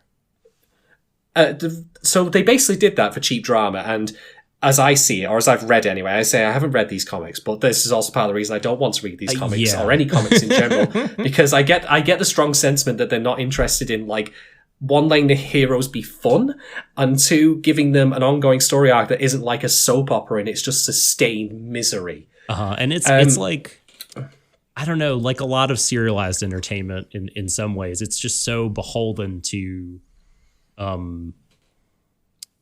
fan reactions to individual pieces of the story. Because like you release it in segments and like they didn't like the fact that Peter was dead. Like, because I'm pretty sure in that arc, like they thought he was dead. That like Ben Reilly was like, Peter's dead. The clone of mine died. It is I, the real Spider. And so like, I think people just really hated it. And so that's part of why they went back on it, at least to my recollection. Yep. And this is the thing, like, I think that there is a place indeed for tragedy. I mean, we just talked about Mask of the Phantasm. So if you want my proof positive that can work in a story, then there it is. But the idea of Peter constantly having a hellish, miserable life in which nothing goes right is not appealing to me. I don't care for it. I don't care for it where it's just like constantly nihilistic and dreadful and miserable and terrible. But this is part of why Spider-Man Into the Spider-Verse uses its Spider-Verse element to great effect, because it manages to take a Peter for whom his life went completely south and implements him in such a way into the story where, one, he has a positive impact on another character, but in turn is also allowed to have a redemption of sorts, like a return to grace. But beyond that, because he stands in such stark contrast to original Peter Parker where everything went right, both of those Spider-Men, and indeed all of them, are legitimate interpretations or iterations of the same character. And so this manages to avoid the problem in the comics where mainline Peter, the only Peter there was always miserable, always not fun, always nihilistic and just wallowing in shit. Like, this allows him to go through that arc without depressing the audience and allowing him a return, to a moment of triumph where he grows as a person. And that's part of the brilliance, I think, of the idea of using the Spider-Verse slice. Because, as I said before, like, the Spider-Verse as a concept, like, it's really no different, in my opinion, functionally speaking, than just having, like, if you've ever seen Captain America Civil War, like, Steve Rogers, the Falcon, and Ant-Man turn up in a car park. It's functionally no different. It's the coming together, it's the method for which you bring together characters and you build up hype for a coming event.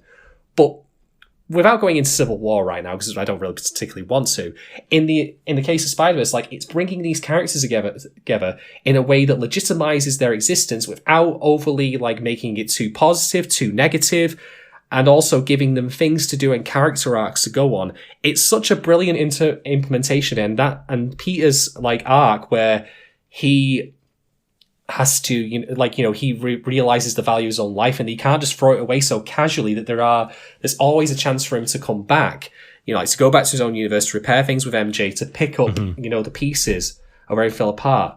It's great.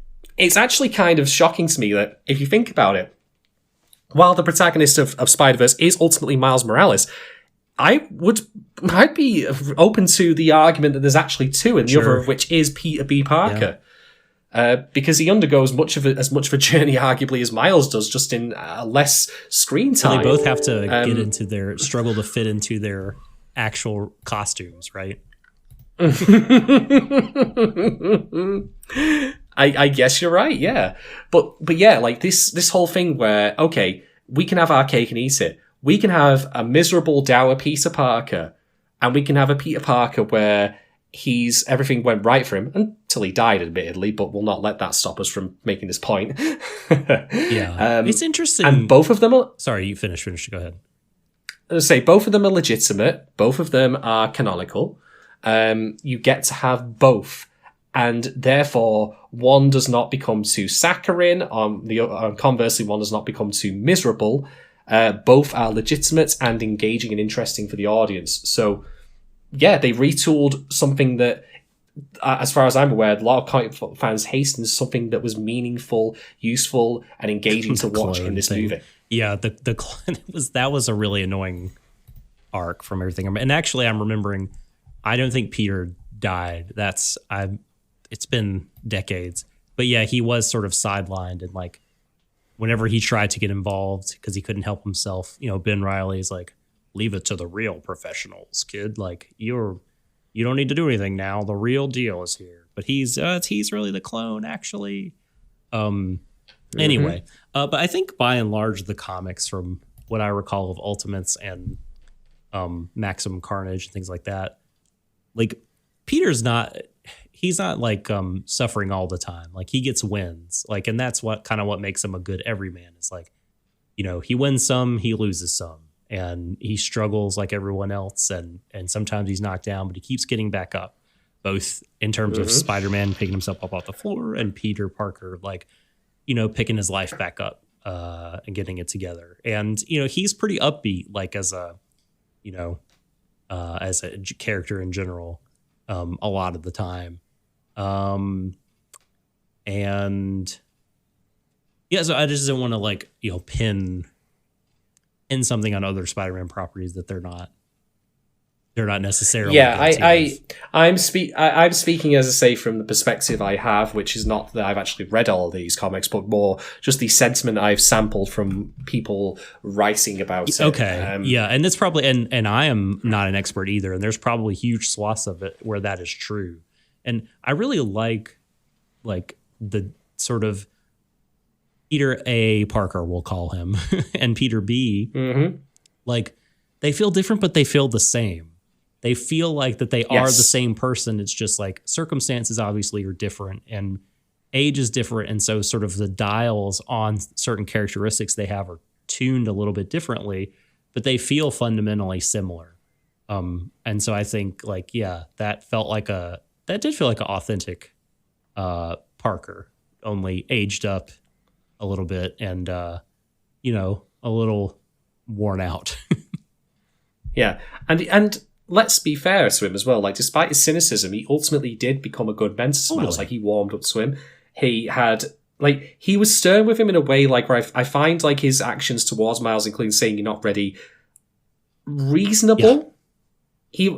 But, like, because I think it would have been also easy for, like, to have him be the out-of-touch old Spider-Man, but, like, beyond his, like, the only, like, really wrong decision he makes is the one to sacrifice his own life, in my opinion. I think what he did in locking Miles up, because, like, I mean, again, killing Spider-Man at the start by the Kingpin, stakes are fucking crystal clear here. People can and will die in this. Granted, I don't think anyone else really does, but that's still a bold opening move there for Spider-Man where everything went right, that he just got a bad deal and then just got pounded into, well, spider ketchup by the Kingpin.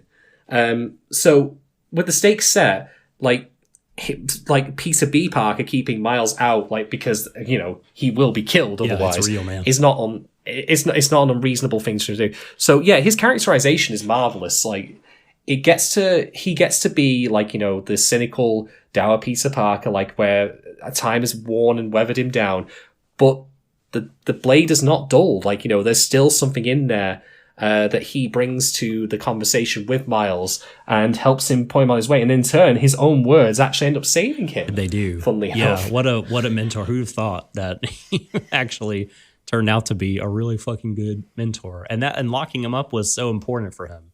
Miles had to, like, by himself figure some shit out before he was ready. That was very important for him. Yep. Absolutely. All right, proceed. All right, over to you, Doc. Proceed. So you were going to talk about each of the Spider-Men. Why don't we go ahead and run them down? Right. So I don't have a huge amount. Spider-Man ladies, yes. I don't have a huge amount to say on Gwen, other than that she similarly also, I think, is a case of we're going to retool an existing character who historically has served a function.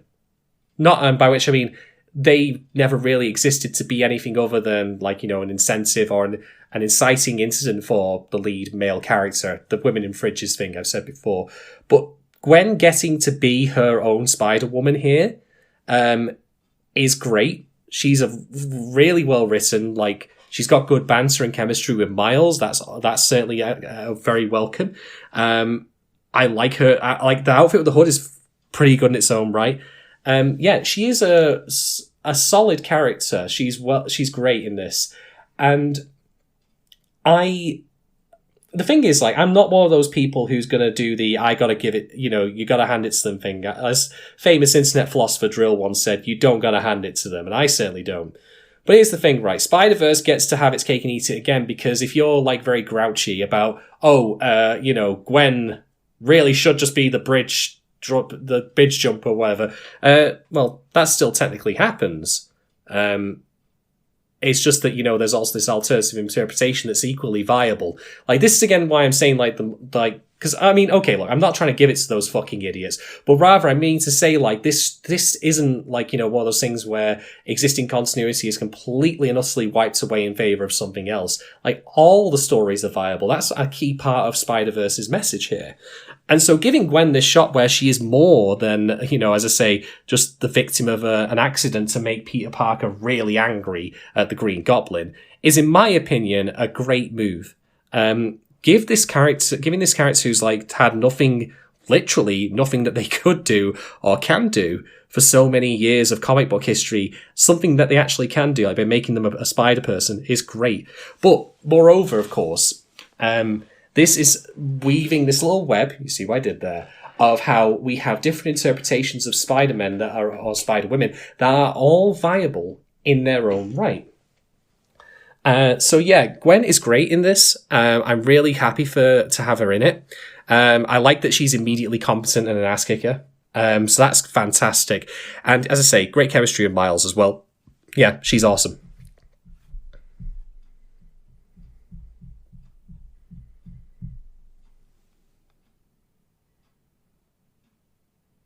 Doc, you there? Oh, sorry. Did you not hear my reply? I apologize. I whispered loudly "agree" into the microphone.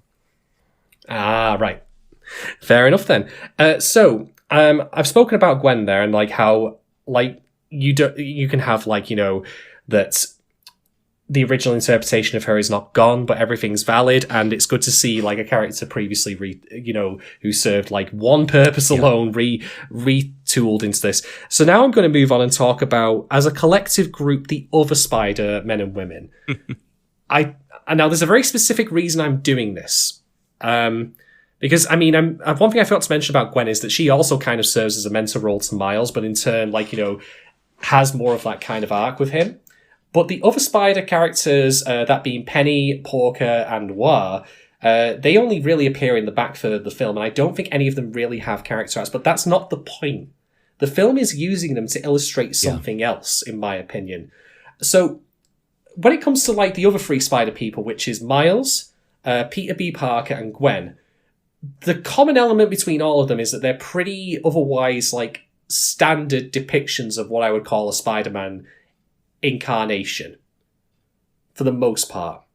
I would say, like, for example, like, I mean, they're all human, for example. They all have fairly similar-ish backstories, and they all, in the visual language of the film, look very similar as well. There's no, like, weird proportions or anything like that, for lack of a better phrase. The other Spider characters, though, are out of place, out of time, and out of joint from everyone else. Noir, for example, like, is probably the closest to the other three that I've mentioned. But he is still, like, from a time period which a lot of people don't have any first-hand familiarity with. And indeed, he is not even in colour, for example. He's very old-fashioned by his nature. Penny is, of course, an anime character, so I don't really need to say much else than that. And certainly the fact that she doesn't even have any powers herself, but rather just has a psychic link with a spider that pilots her robot, puts her in a very different place than, like, what we expect from Spider-Man, which is the web slinging and all that.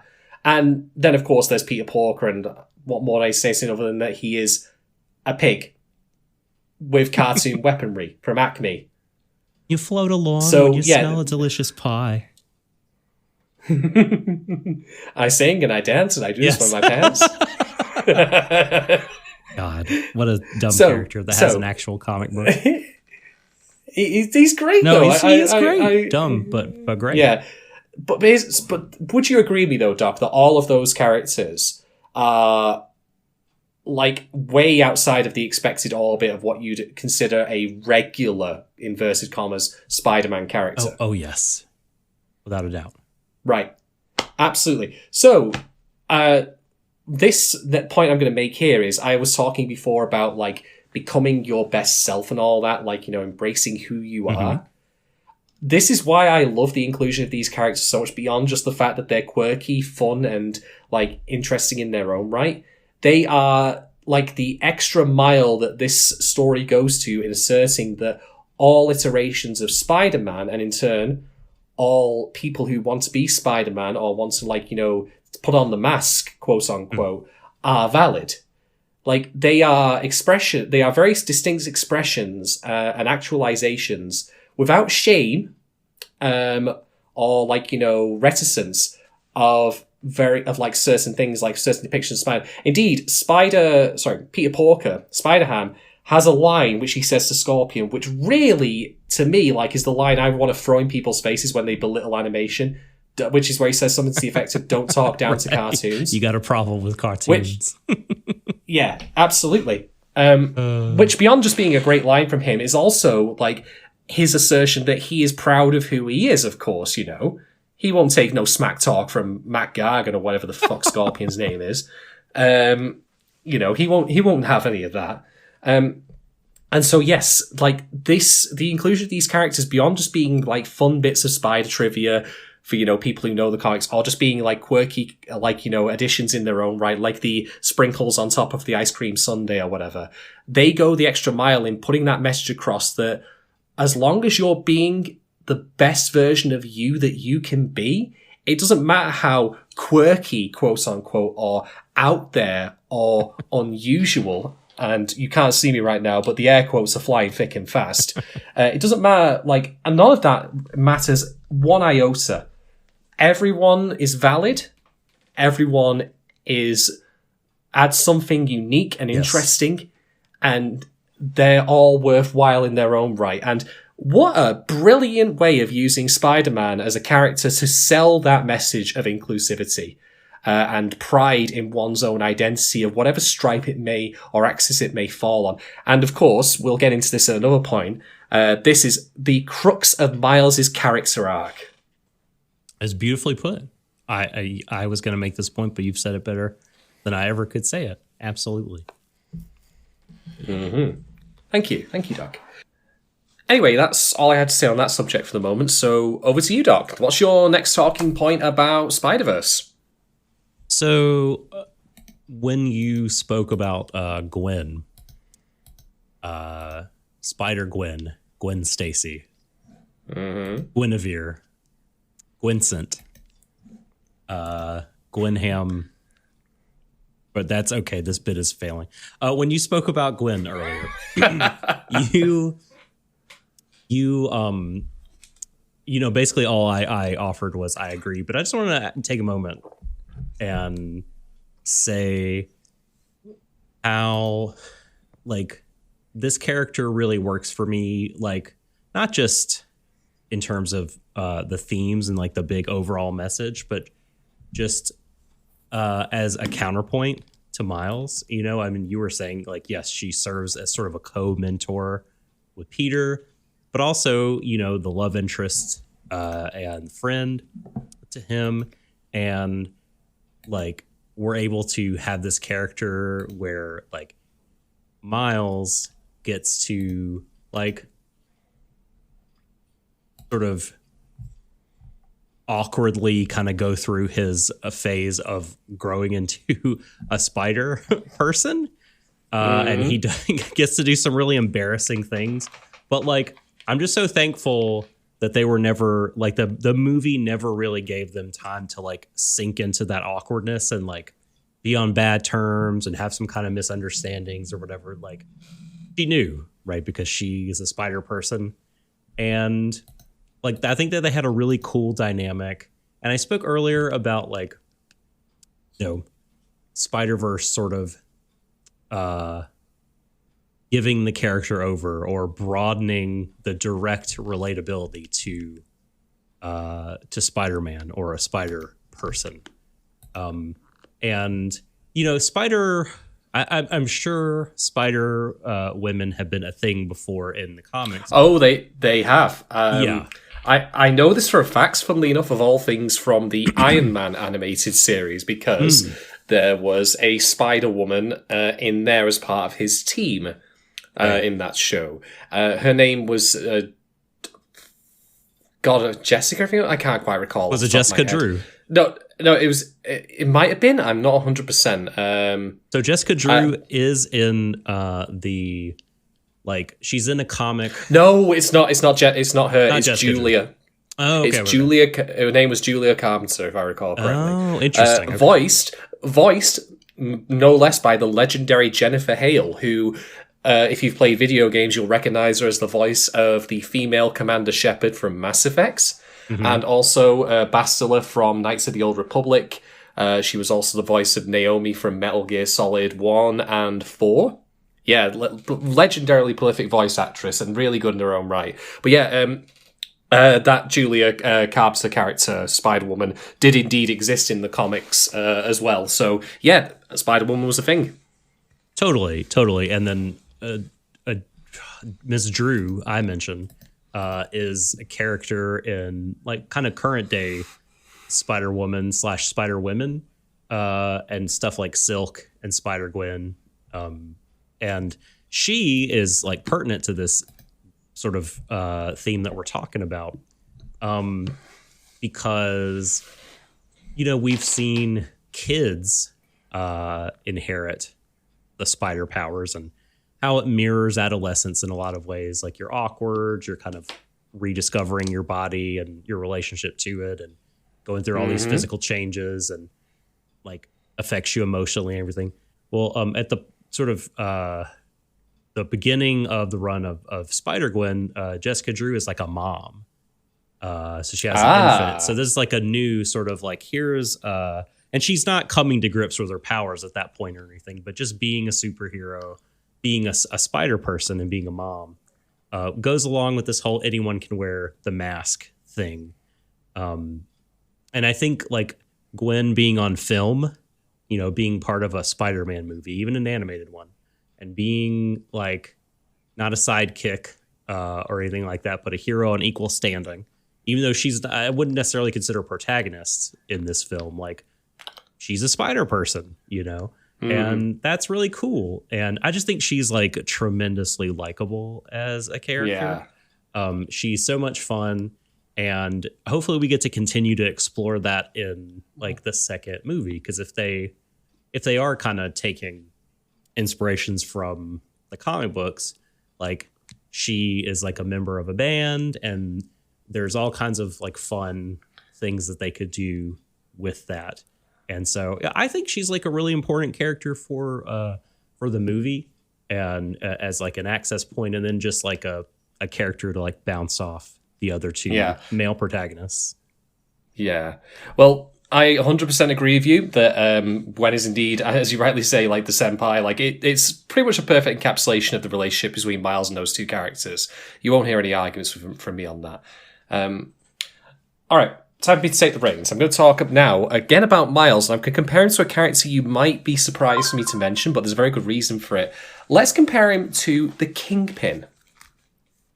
Where am I going with this? You might wonder. Oh, this is a mystery. Both could really wear a suit. There's comparison number one. God, I can only imagine what the Kingpin's tailoring must have been like. This isn't even a joke at how large he is. Like, I'm just thinking like of the scene where like the guy's got the measuring tape and like, this ain't big enough. This guy is huge. But no, talking about suits is not the comparison point here, but rather, this ties into the theme, or one of the themes of the film that I think is really, really wonderful, and a theme that I think everyone like should hear and understand, and the earlier they learn this, the better. It's certainly something that I personally think I wish I'd learned this earlier on in life. But let's be clear here. The Kingpin, even though he has a kind of sympathetic backstory in that he lost his wife and his son, make no illusions, the film is clear that that's basically because of his choices in life. They walked in on him kicking the crap out of Spider-Man. Also, he's like a mega criminal and all that. Now, granted, he did not, of course, kill them directly, but they left his life, and then the full stop to the sentence of that was them being hit by that car, if you follow.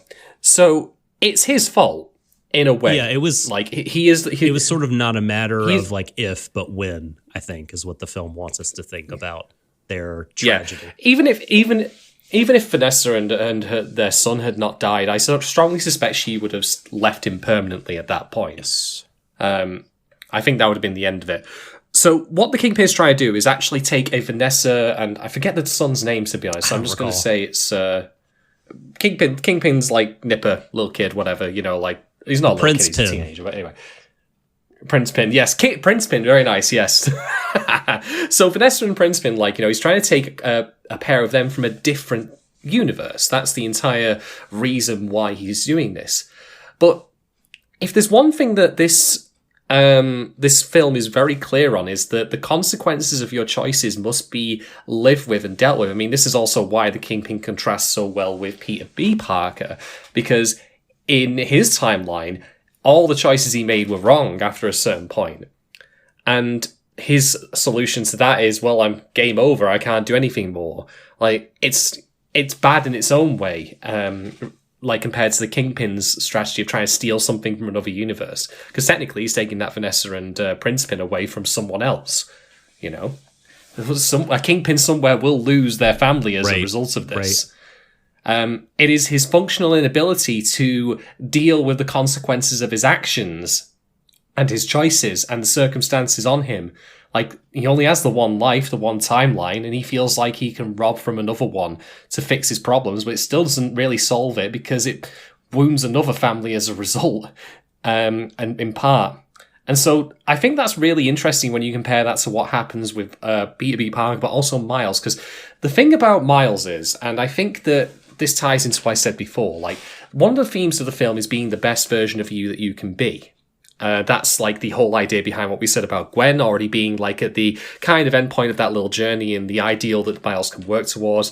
How Peter B. Parker was the best version he could be, but then made bad choices. It's an ongoing thing that you have to work at. You don't just simply hit that peak and then you're done, you're good. You have to keep at it. And then, of course, we talk about how the eccentricities and quirkiness of the other three Spider people are a virtue, a strength, that they stick out so much, but are still valid in their own right. They are their own, as I say, best versions of what they can be. But there's a thing about that philosophy that I think I need to be clear on, which is it's all well and good saying that, but that is only ever in a vacuum, because in reality, we are sometimes forced with situations, choices, outside events that are completely and utterly beyond our control, much as with what happened with Kingpin's wife and son, where, yes, he made them leave, but then, of course, I will be fair, he did not get them killed. That was a distinct event. And in a way, that parallels a little bit with what happens with Miles, because he, firstly, is being sent to a school that he's otherwise unfamiliar with because he won it in a lottery, and proved himself on the tests, of course, let's be clear on that. But then, of course, he gets the spider powers, which just kind of happened. He had no say in either of these things. That's why these two elements parallel. But whereas the Kingpin refuses to deal with the consequences of, the situation forced upon him and try and be better, he resorts instead to a course of action that is definitively heinous. He's taking another universe's version of Vanessa and Princepin out from that universe for his own selfish benefit. And whereas Miles, in the end, embraces the fact that he has these opportunities presented, the things that he sees as chains to shackle him down or put him in an awkward position he doesn't want to be in, he actually embraces them as opportunities in the end. So I think, as I say, that one of the themes of the film is that it's making the best of, person of yourself, but it at least has the dimension to it where it's not just simply about things like that being a personality thing in a vacuum, but rather you will have things forced upon you that, you have no control over, but doesn't mean you can't make the best of it in one way or another, and seize the opportunities presented before you. That's quite a powerful life philosophy, in my opinion, that, some things will come up and you've got to grasp them while you have them there, while you can. Because otherwise they'll be gone before you know it, or you'll fade away. You won't stick out in a crowd like is mentioned at least at one point in the film. Yeah. Yeah, he's a mature kid. I mean, he really is. Like his uncle said, he's on his way. Just keep going. And, you mentioned how, kind of the thing that is bothering him in the beginning of the film anyway is that he wants to make his own choices. He wants to make his own decisions. But like you mentioned, unlike Kingpin, he seems to realize that those decisions have consequences. Like he doesn't really take for granted the stakes involved with like important choices in his life. And you can tell that because he's so concerned with like being ready to pull the trigger and really like embrace being Spider-Man and like take the big step like out on his own, you know, and he's just so worried about it that he asks you know, Peter, when will he be ready? You know, it's not something he's just like, I'm ready. You know, whatever, I'm going to go, let's go. Or that he takes for granted. It's something he's clearly preoccupied with. And, you know, Peter, I think, gives some really salient advice there that he ends up, as I think you mentioned earlier in the pod, throwing back in his face later on in the film.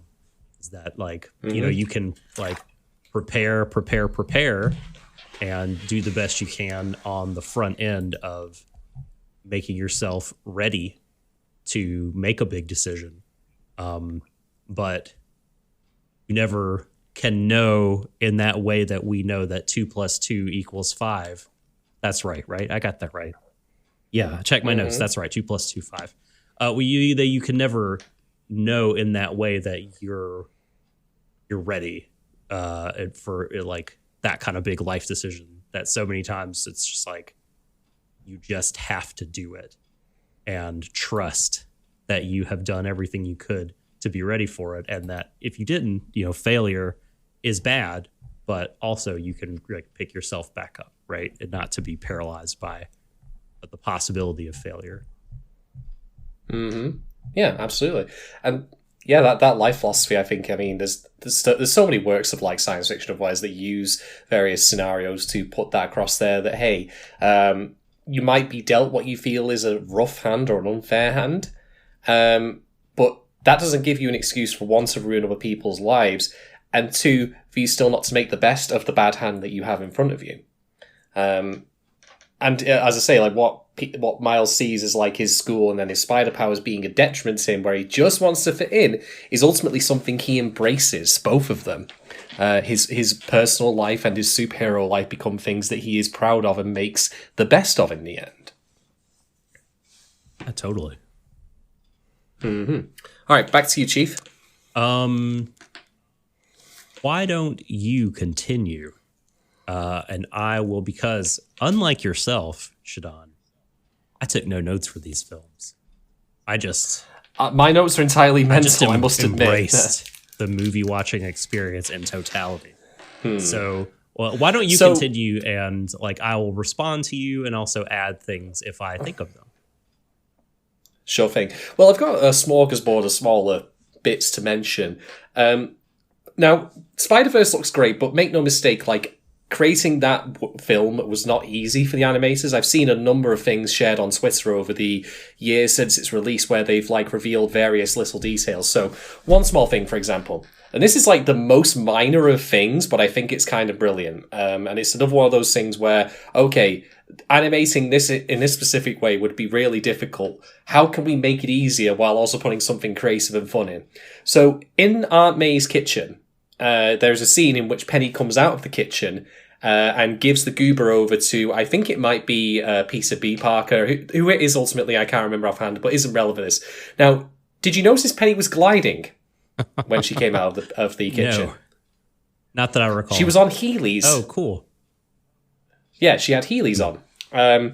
So I remember reading somewhere, and this is like, brand. Again, purely anecdotal, that what they did was they thought, oh god, animating Penny walking out of here is going to be really difficult and it won't look right. So someone in the creative staff had the idea of just giving her Heelys just to allow her to glide along.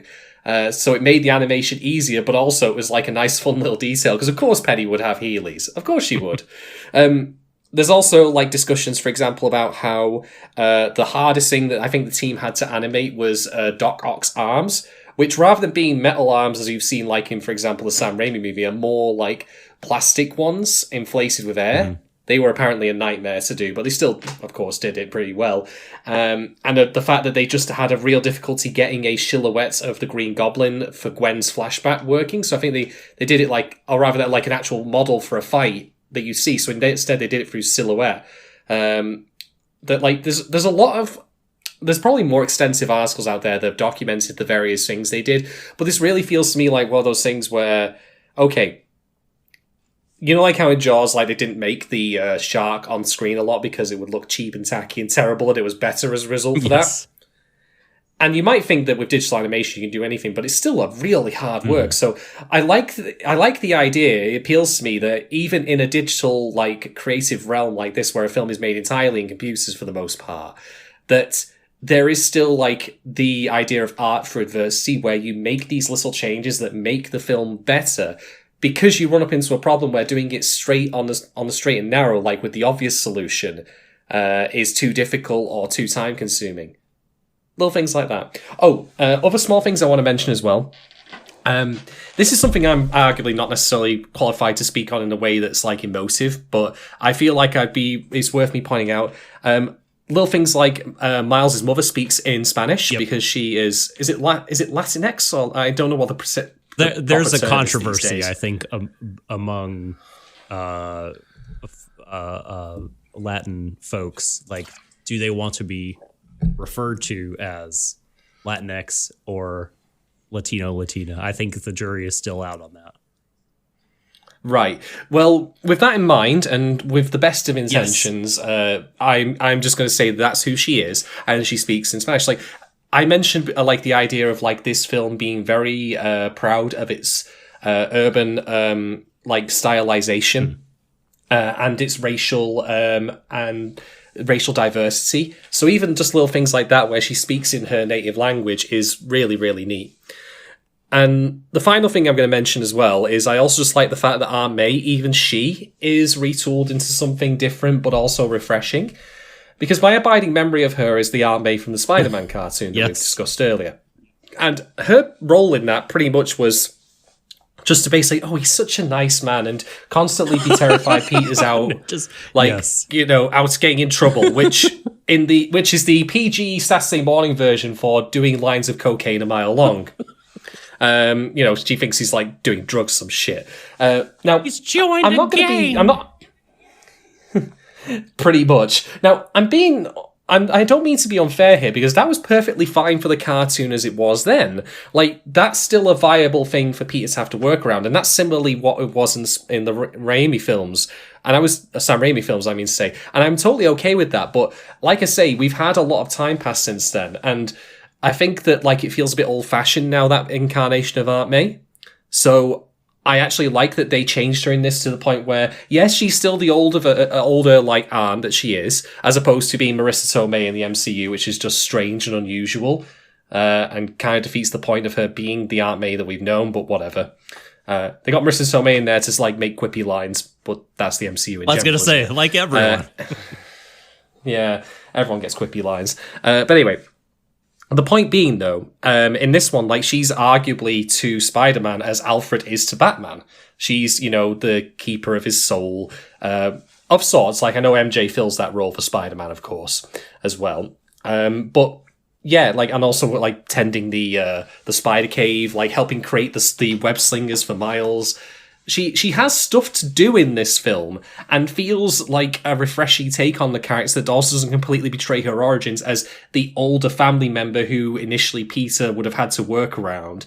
So I like the fact that she gets stuff to do. It's a nice little change, and as opposed to just being like the fainting grandmother that she always has been historically. That's a difference in the heroes, isn't it? That like Spider-Man like allows people in. Like, lets certain people that he's very, very close to, like, they learn of his identity, and they're able to be, like, in Aunt May's case here, like, co-conspirators with him in the fight to keep the city safe. And, he still obviously is not advertising who he is to the larger public, but that is an interesting difference. I know we're not necessarily comparing. the two right Well, now. we will be, and that's actually, you're laying the foundation here, the groundwork for something I'm going to bring up in a comparison. It's going to be my biggest brain talking point of this entire podcast, so get ready for the galaxy take on this. Get ready for that. Otherwise, I don't really have too much more to say about Spiderverse right now that we haven't already covered.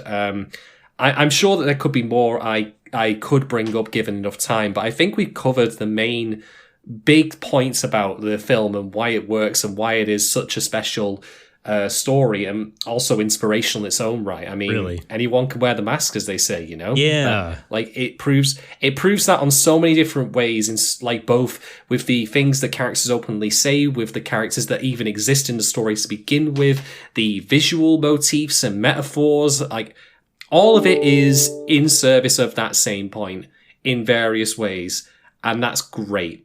So yeah, I think we've covered everything. Yeah, one thing I'll say, I mean, we've talked a lot about how it is unconventional in terms of the way it looks, which, I mean, there's, like you said, there's so much we could say about the visuals, but like, I feel so unqualified to do so.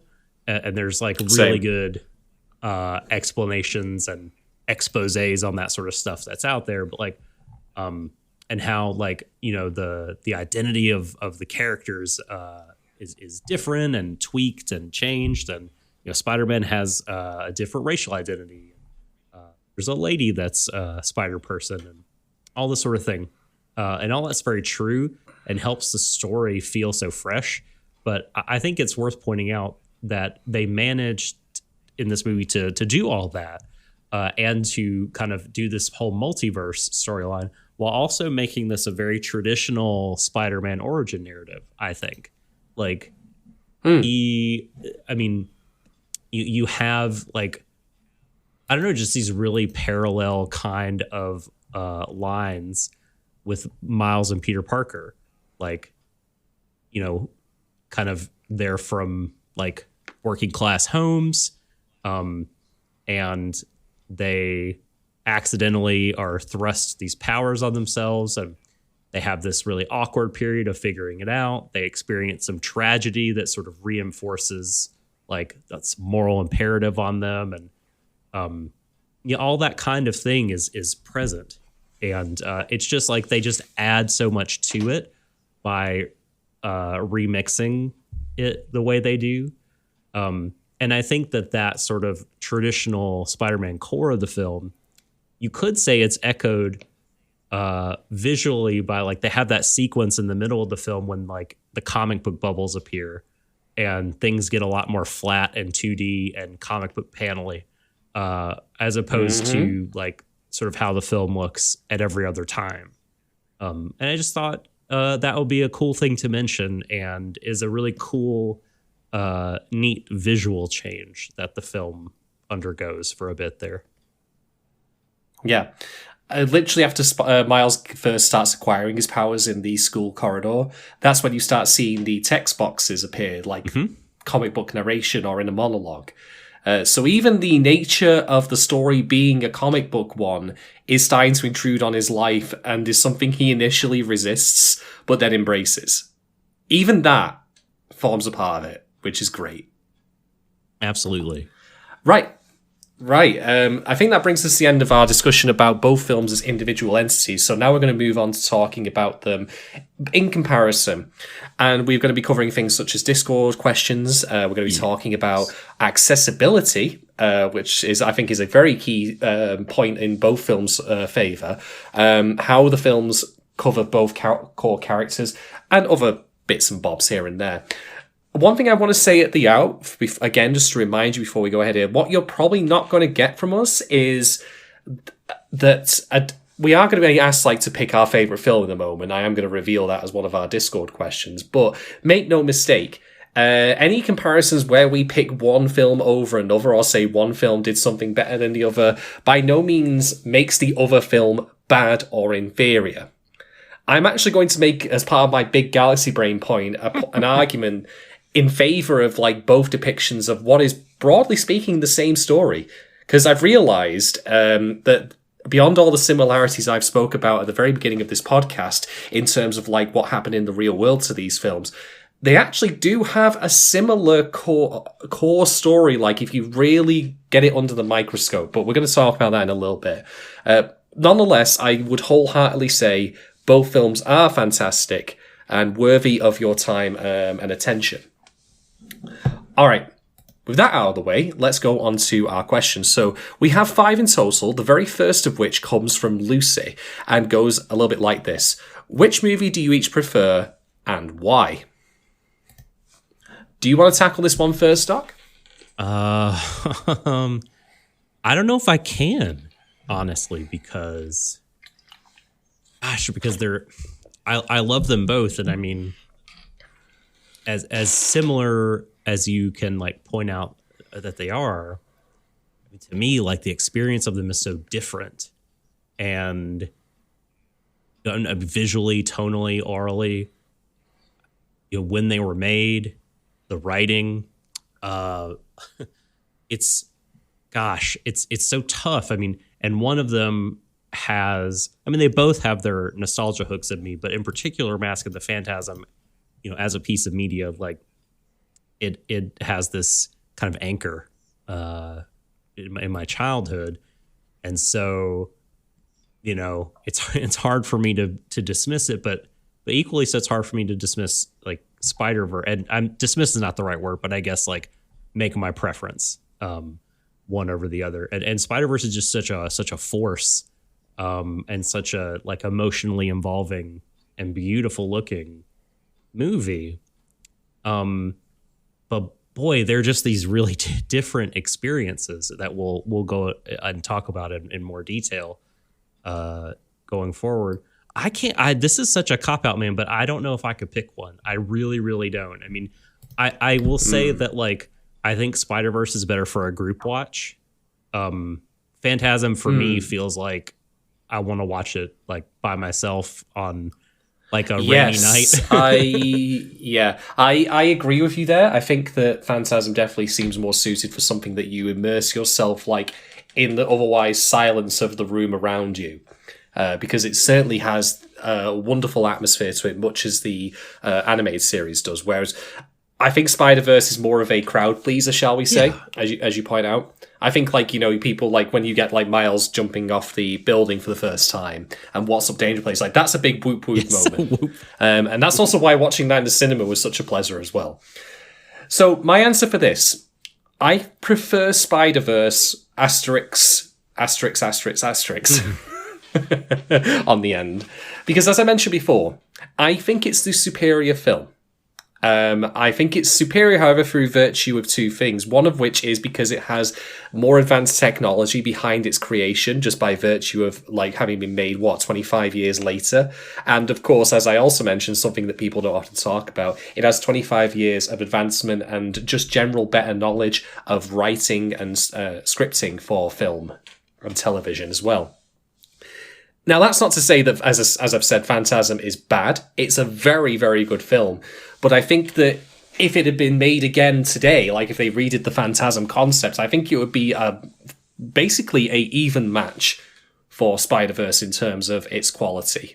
But yeah, I do prefer Spider-Verse overall. I prefer it for, like, how the script is... I mean, Phantasm's script is pretty strong, but Spider-Verse is airtight. It is just... it edges it out.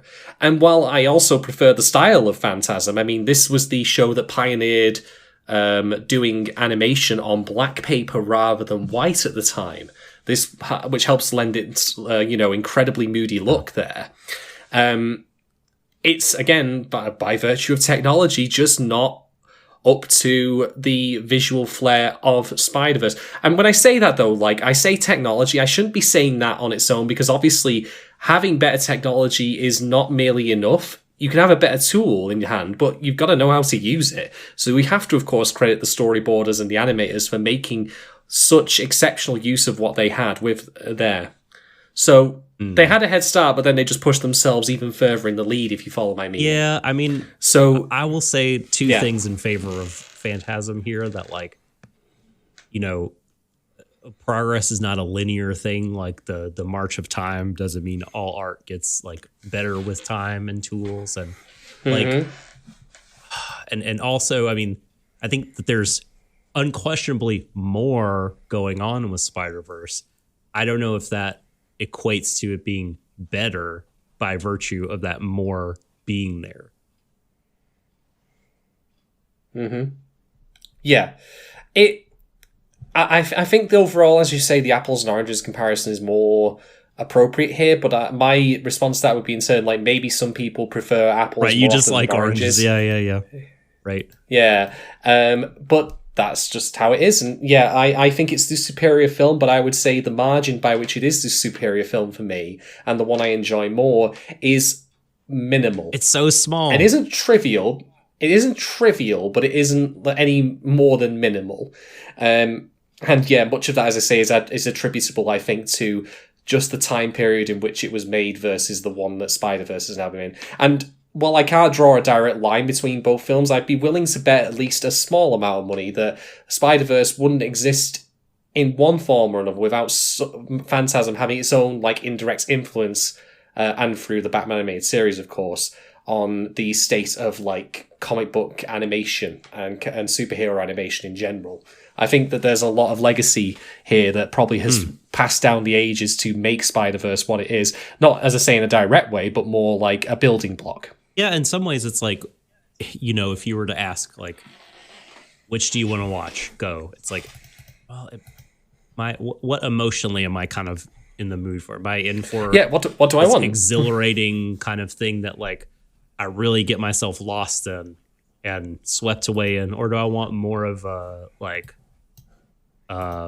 somber's not the right word, because like we said, there are fun moments in Phantasm, but like something that like it, you know, is quieter, there's more distance, and it's almost like, you know, not to steal one from Spider-Man Noir here, but like a little Rubik's Cube that you can kind of put together in your hand. It's, you know, there's less flash, but I just think it's just so well made that it's so pleasurable to see everything come together. Like a tiny watch. Yeah, absolutely. Some days you'll want to watch, you'd be in the mood for Phantasm over Spider-Verse, and some days you'd be in the mood for Spider-Verse over Phantasm. That's basically it. But yeah, both films are exceptional. And let's give Phantasm an additional bit of credit that Spider-Verse can't, by virtue of time, have. Like, I know we've said like the Spider-Verse is better because of like the time that's passed to allow it to be a more mature like creation, but let's also do the flip side of that. As you've said, the Phantasm film still holds up magnificently even after 25 years later. Yeah, I mean, that's an accomplishment. It's huge. I mean, and look, like, you know, a lot of time has passed, and like you said, script writing and everything since, I don't know, something like Twin Peaks. But like, doesn't mean Twin Peaks is not incredible, well written, and better than most things that come out in whatever year it is. Yeah. So I just think that the age thing is like can be a little, I don't know, unfair or misleading. You know? Yeah. The age thing works both ways when you think about it. Yeah. Certainly there are other like animated works from around that time that definitely do not hold up to scrutiny. Yes. Very good point. So yeah. All right, next question. We have two here that come from Rackham. The first of which is, do you feel Spider-Verse's humor works or is used better than current live-action Marvel films? Why or why not? So we kind of talked about this previously, but just to reiterate, I think that, as we said, like about the modern Marvel films, there's a tendency for way too many times for serious scenes to be punctuated at the end with a joke of some description. Everyone's got to be quippy. It's the Joss Whedon dialogue problem, as we discussed. Now, not all of the Marvel films are guilty of this to the same degree. Some of them are very, like, okay with it. Like, the Guardians of the Galaxy films have that inherent irreverence to them where the characters being quippy works, and is indeed, for some of them, like Rocket, is a part of their personality because they don't want to open up to a people. Like, when Rocket ruins a quiet scene, emotional scene, by making a quip at it, that's not because the writer put it in without considering, like, you know, that they should, but because Rocket's doing it because he doesn't want to get emotionally involved. This is why I've said many times about turning a weakness into a strength here, where something that if it becomes part of the character's intended behavior works.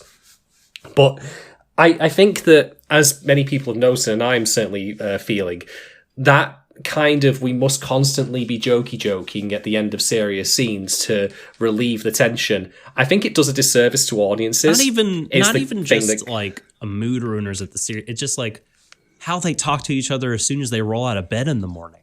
How every single fucking conversation has to be loaded with puns, irony, sarcasm. Like, it is just exhausting. Pop culture references. Yes, like, so much of it. Like, and it is just not reflective of how people talk in the real world. And you make a good point about Rocket. Like, it can be with certain characters, but, when everybody is like that, like, then none of the characters' dialogue is special. It just ceases to lose all meaning, or as Stephen King might write, like, it all just starts to taste like beans. Like, the flavor, flavor that you hope to convey is like, it just becomes everything, and it just is. Yeah. Bleh. So something I want to note here, though, is there's a distinction between Spider-Verse and the modern Marvel films that needs to be made in terms of humor, because if you extract some of the quips from the modern Marvel films and some of the quips from Spider-Verse, we're talking, strictly speaking, here about spoken jokes, spoken dialogue, because by virtue of like live action versus animation, I don't think those kind of the humor there is directly comparable, because animation like allows for some more, how should we say, like slapstick, that kind of thing. I'm not saying you can't do that in live action, but basically visual gags don't really compare directly between live action and animation, but rather we are indeed, as has been noted here, like talking about the spoken dialogue. I think that the quips, if you just extracted them from both films and took them completely out of context, like didn't even say which characters were saying this, the actual written words and the style of quipping is not too dissimilar.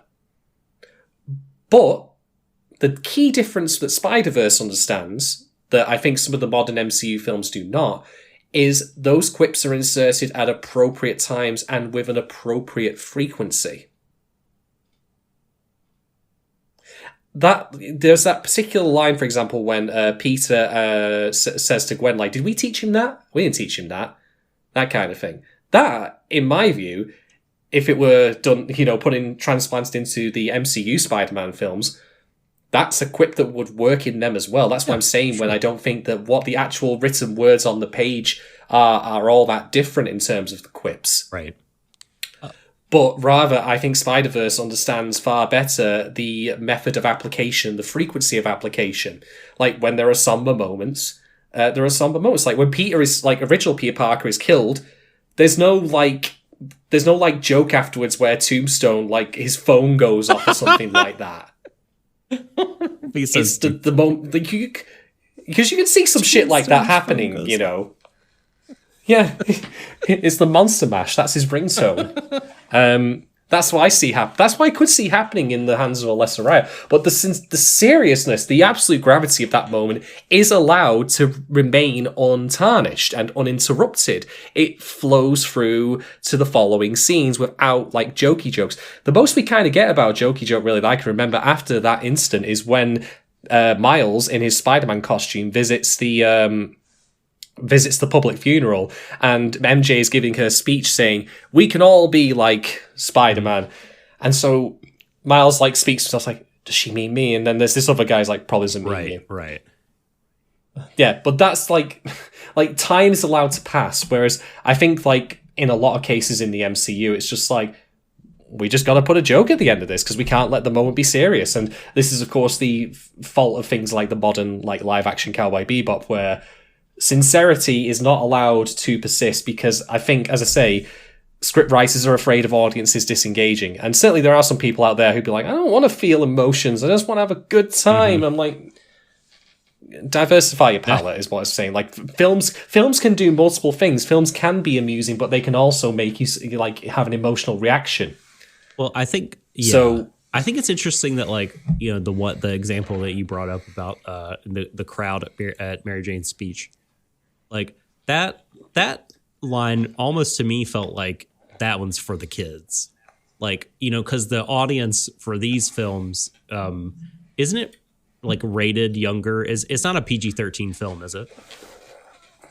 It is that. According to this, it says PG on my so DVD yeah, case. just PG. And a lot of the Marvel movies are 13. And you know, besides Deadpool, which is the R one, and like so some of the humor in Spider-Verse, you know, it feels like in instances like you talked about, like that one's there for the kids, whereas like we know the Marvel movies, like it's there, like they are talking to us, even though that might not necessarily be what we want, like all the, you know, everyone doing the Whedon speak. But I sort of have to abstain from the part of this question because, like I told you, I haven't really, I mean, I've seen Iron Man, the first one, and I've seen the Edward Norton Hulk.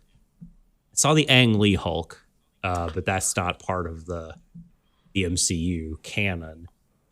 And I think that's it as far as MCU films I've seen. So like, I don't really have a grasp of like the tone and tenor of the movies or a super good handle on the jokes apart from hearsay. But I can't speak to like, you know, do I think the humor works? I mean, I absolutely do. I mean, to me, it feels more restrained than like the, you know, worst of like the Whedon moments and things like Firefly or Angel or whatever. And like, and there's more to it than like people saying jokes to each other. You know, I mentioned earlier in the pod the dialogueless piece of humor that I think is incredible, where Miles is getting ready to test out his abilities. It's playing this epic music when from the street he looks up at the tallest building, and he goes up to it and decides that it's actually too tall. And then silence comes in and it cuts out. He's going back down the stairs and it replays the same music, only he picks a smaller building. Very, very funny. Very funny scene. Does not involve sarcasm or puns or making a joke at anyone's sort of expense. You know, it's not a banter. It's a different kind of comedy that I think works really, really well. Yeah. One other thing that I should mention that it's expressly different in Spider-Verse versus the live-action MCU movies, and this is again a case of application. Spider-Verse has no pop culture jokes in it that I can recall. No pop culture jokes. Unfortunately, though, there are going to be one day, Shadon, the USB humor will be far too dated for anyone to appreciate it, which is it's gonna be like makes me the saddest, because I love that part at the beginning where Peter A. Parker is just like, he can never get this thing in right the first time. I'm like, yeah, you can't.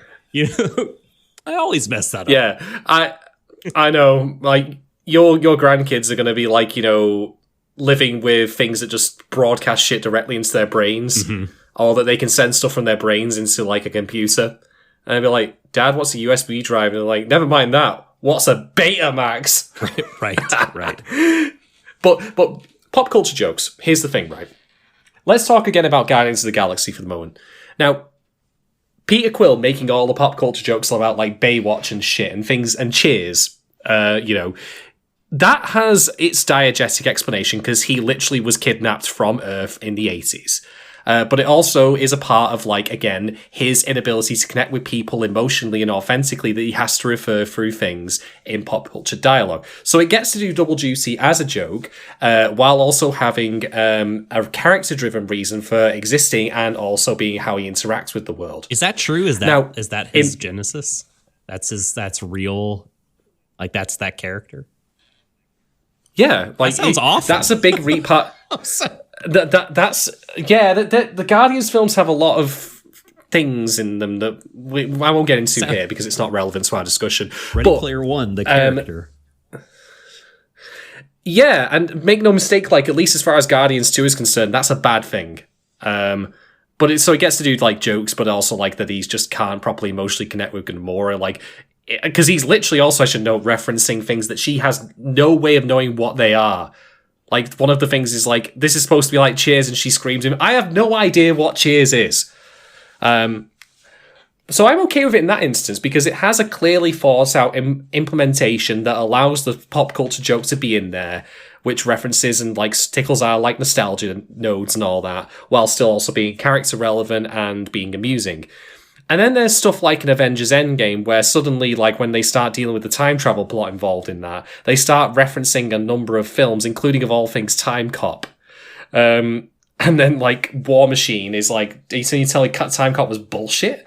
And amusing as that is, I think that pop culture jokes are kind of like the less offensive version of what I've discussed previously on the Drifters pod and other pods of homophobic humour. Now, make no mistake, I know I'm absolutely saying that homophobic humour is far worse, as is racist humour and all that.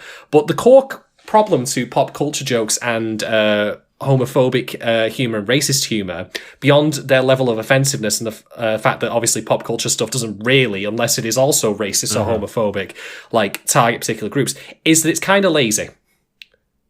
This is why I don't care for Family Guy, because Family Guy is like, hey, do you remember that time this thing happened in film? I'm like, anyone can say that. Anyone can make a pop culture reference. I do it all the time on this podcast, I admit, and I'm a bad person for that. I should be making better jokes than that. No, actually, no, that's a lie. Like, there are times when pop culture jokes are fine, but I do think that they are, certainly as far as scripted comedy goes, lower effort than coming up with structured jokes. Yeah. I agree, by and large. I do think that this is where, like, animation, like, you could do things that are referential, but... And I mean, you could do this in live action too, I suppose. But like, just the example I'm thinking of in Spider-Verse couldn't be replicated. Like you could do things that are not dominating a scene or grabbing the character's dialogue and have to be front and center. And then if people don't get the references, they just feel left out and disengaged. Just the appearances of Penny Parker, Spider-Ham, and Spider-Noir are these sort of like funny callbacks, throwbacks, references to other styles of animation from different eras or different countries, and kind of how they're inserted into the same reality, the same sort of look as 2018 Spider-Verse, and they still retain all those aesthetic qualities of, you know, old Tex Avery cartoon or, you know, mid-aughts anime or what have you, like, is amusing and funny, and they behave still like they were just ripped right out of those animations, and they retain like the character and the personality and stuff like that of those times and of those character types. And to me, that's just really funny because I get the references, but like if you have kids or someone who's not familiar with that, they're just going to think they're these quirky characters, and they don't have to understand. They're not left out of things just because they don't get the Easter egg or the joke. You are already moving into our accessibility discussion. Like, you're not wrong with any of that. So that's something we'll be bringing up with it. I've realised I was actually incorrect. There is, of course, in the opening of Spider-Verse, the reference to the Spider-Man cartoon from the 60s, I think it was, with the Spider-Man like theme song. And then, of course, the post-credits scene. Right. But which, of course, involves, that same cartoon and the thing that had been memed at that point of Spider-Man pointing at Spider-Man. Yeah. Everyone's like saying... exactly. Like, yeah. Republicans, true. Democrats, like, that kind of thing, Right. That's a great... Yeah. So I was actually incorrect on that, but where Spider-Verse, I think, does that well, in my opinion, is that that's basically it. Like, when I said, like, I couldn't recall any of them, like, I was wrong, but there is still a grain of truth in that there's very little of it.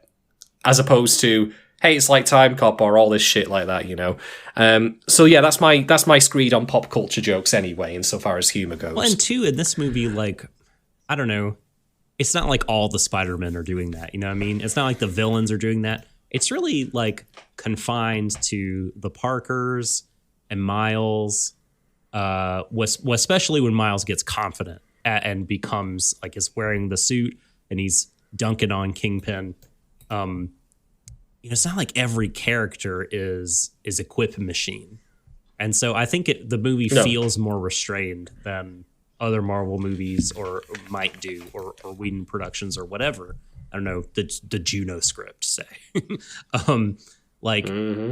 Yeah, it's just like these characters all feel like they do have unique voices that are not revolving around like, you know, making us laugh or indulging our irony bone or whatever. Absolutely. Next question from Rackham is, do you feel Spider-Verse's use of its soundtrack that includes songs from various artists adds or enhances the film? If so, how? And if no, why not? So come on, I don't know. Are we going to say no? No one, no. No. I like, my response is I don't know very much about like music in general, if I'm quite honest. Like, just look at my YouTube like history and you'll see like what kind of nonsense I've got in there. It's a bit embarrassing. It's mostly video game OSTs and anything else. Nothing wrong with that. Retro wave and synthwave. No. That's fine. But I'm saying like it just means I don't know much about like music like in pop culture. Like, but what I can say with absolute certainty, at least as I see it, as again someone who spontaneously combusts when exposed to sunlight on account of being the whitest motherfucker who ever lived, I like think that the music is an integral part of the synthesis of the urban flavor of Spider-Verse. Like, I think that it's one of those things where, and this is again me probably speaking completely out of like place and like well outside my level of authority or competence here. But when we say like about being inclusive when it comes to race, for example, and having, say, more black characters in film and television, that's already an okay and admirable goal in my opinion. But if you diminish race down to simply being about someone's skin color and not then including the culture that often surrounds various racial groups, then it can, in my opinion, perhaps feel that diversity is perfunctory. Now, obviously, not every story can feature or should feature like the inclusion of like the stuff in Spider-Verse, for example. I do think racial diversity, just by simply including more non-white actors or non-male actors, is a good idea in its own right. But in some cases, you do have to go further than that. So having, for example, a black Spider-Man, as we do here, and then simply that being it, I think that would have been all right, good even, but the film wisely takes it further by, of course, having, like, you know, the urban graffiti stuff that we mentioned, the fact that Miles, like, spray paints his own spider logo, and also the fact that the music itself is also very urban and rap in nature as well. I think that's a good extension on that because, of course, like I say, race isn't simply something that one has in a vacuum, like it comes with culture as well. I should be clear, by the way, when I talk about this, I don't, of course, mean that every single black person is into rap or whatever. No. But rather, of course, like I don't mean to make it into a monoculture because that's no better than simply including a black person for the sake of ticking a box. That's but not it is any out better. of that culture from which that music has sprung. Yes. So, yes, indeed. So I think implemented intelligently as it does here, it really helps enhance the film's idea of, the fact that any variation of Spider-Man, if done appropriately and properly as they are done here, like is valid. And that it's important you be the best person you can be proud of your identity, as Miles Morales or as Spider-Man, as Miles Morales as Spider-Man, that is. And that, of course, goes beyond just simply the visual elements, but also the music as well. Indeed, we need to also remind ourselves here, the film opens and ends with Miles listening to music. On and quits now. So it's not just Yeah, so it's not, and also indeed, when they do the spray painting scene with him and Uncle Aaron, he's listening to music on a stereo. Like, the music is diegetically inserted into the story in a lot of cases. Like, the What's Up Danger one isn't, and that's not a bad thing, by the way. Not all music has to be diegetically. But it makes it clear that it's not just a case of adding it as flavour for us, the audience, but it's a relevant part of Miles' identity.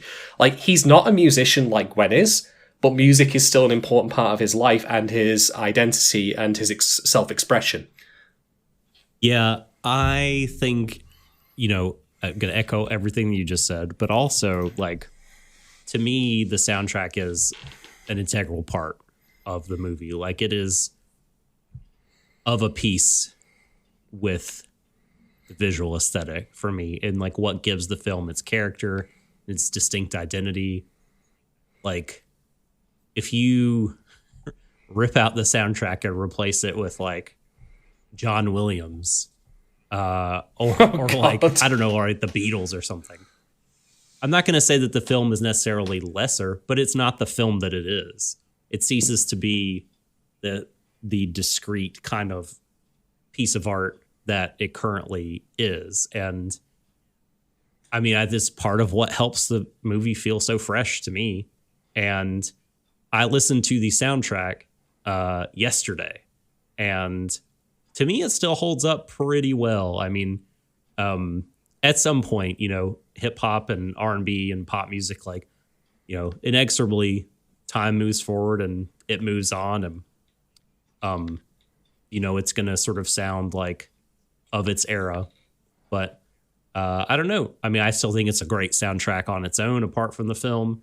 But I think, it does really heavy lifting for the movie itself. And it's going to be really cool and interesting to, like, I don't know, look back at it in like 20 or 30 years when perhaps what's, on the radio or what we're bombarded with musically in commercials or whatever is really different, and see if like the music kind of, I don't know, becomes something that's evocative of the 2010s or 2020s. Like, oh, like, yeah, Spiderverse, like it is such a 2020 film, because of how it looks and because of the soundtrack and the way we would do, like, I don't know, some movie from the 80s that just because, it has this like soundtrack that's so of its day, we're like, yes, such an 80s movie.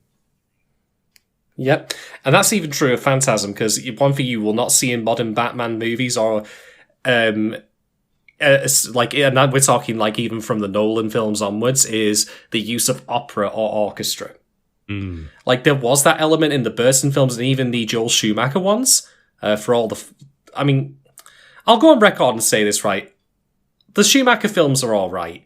They're not... Neither of them are good, but they're fascinating. Yeah, I sort of enjoy Batman Forever. And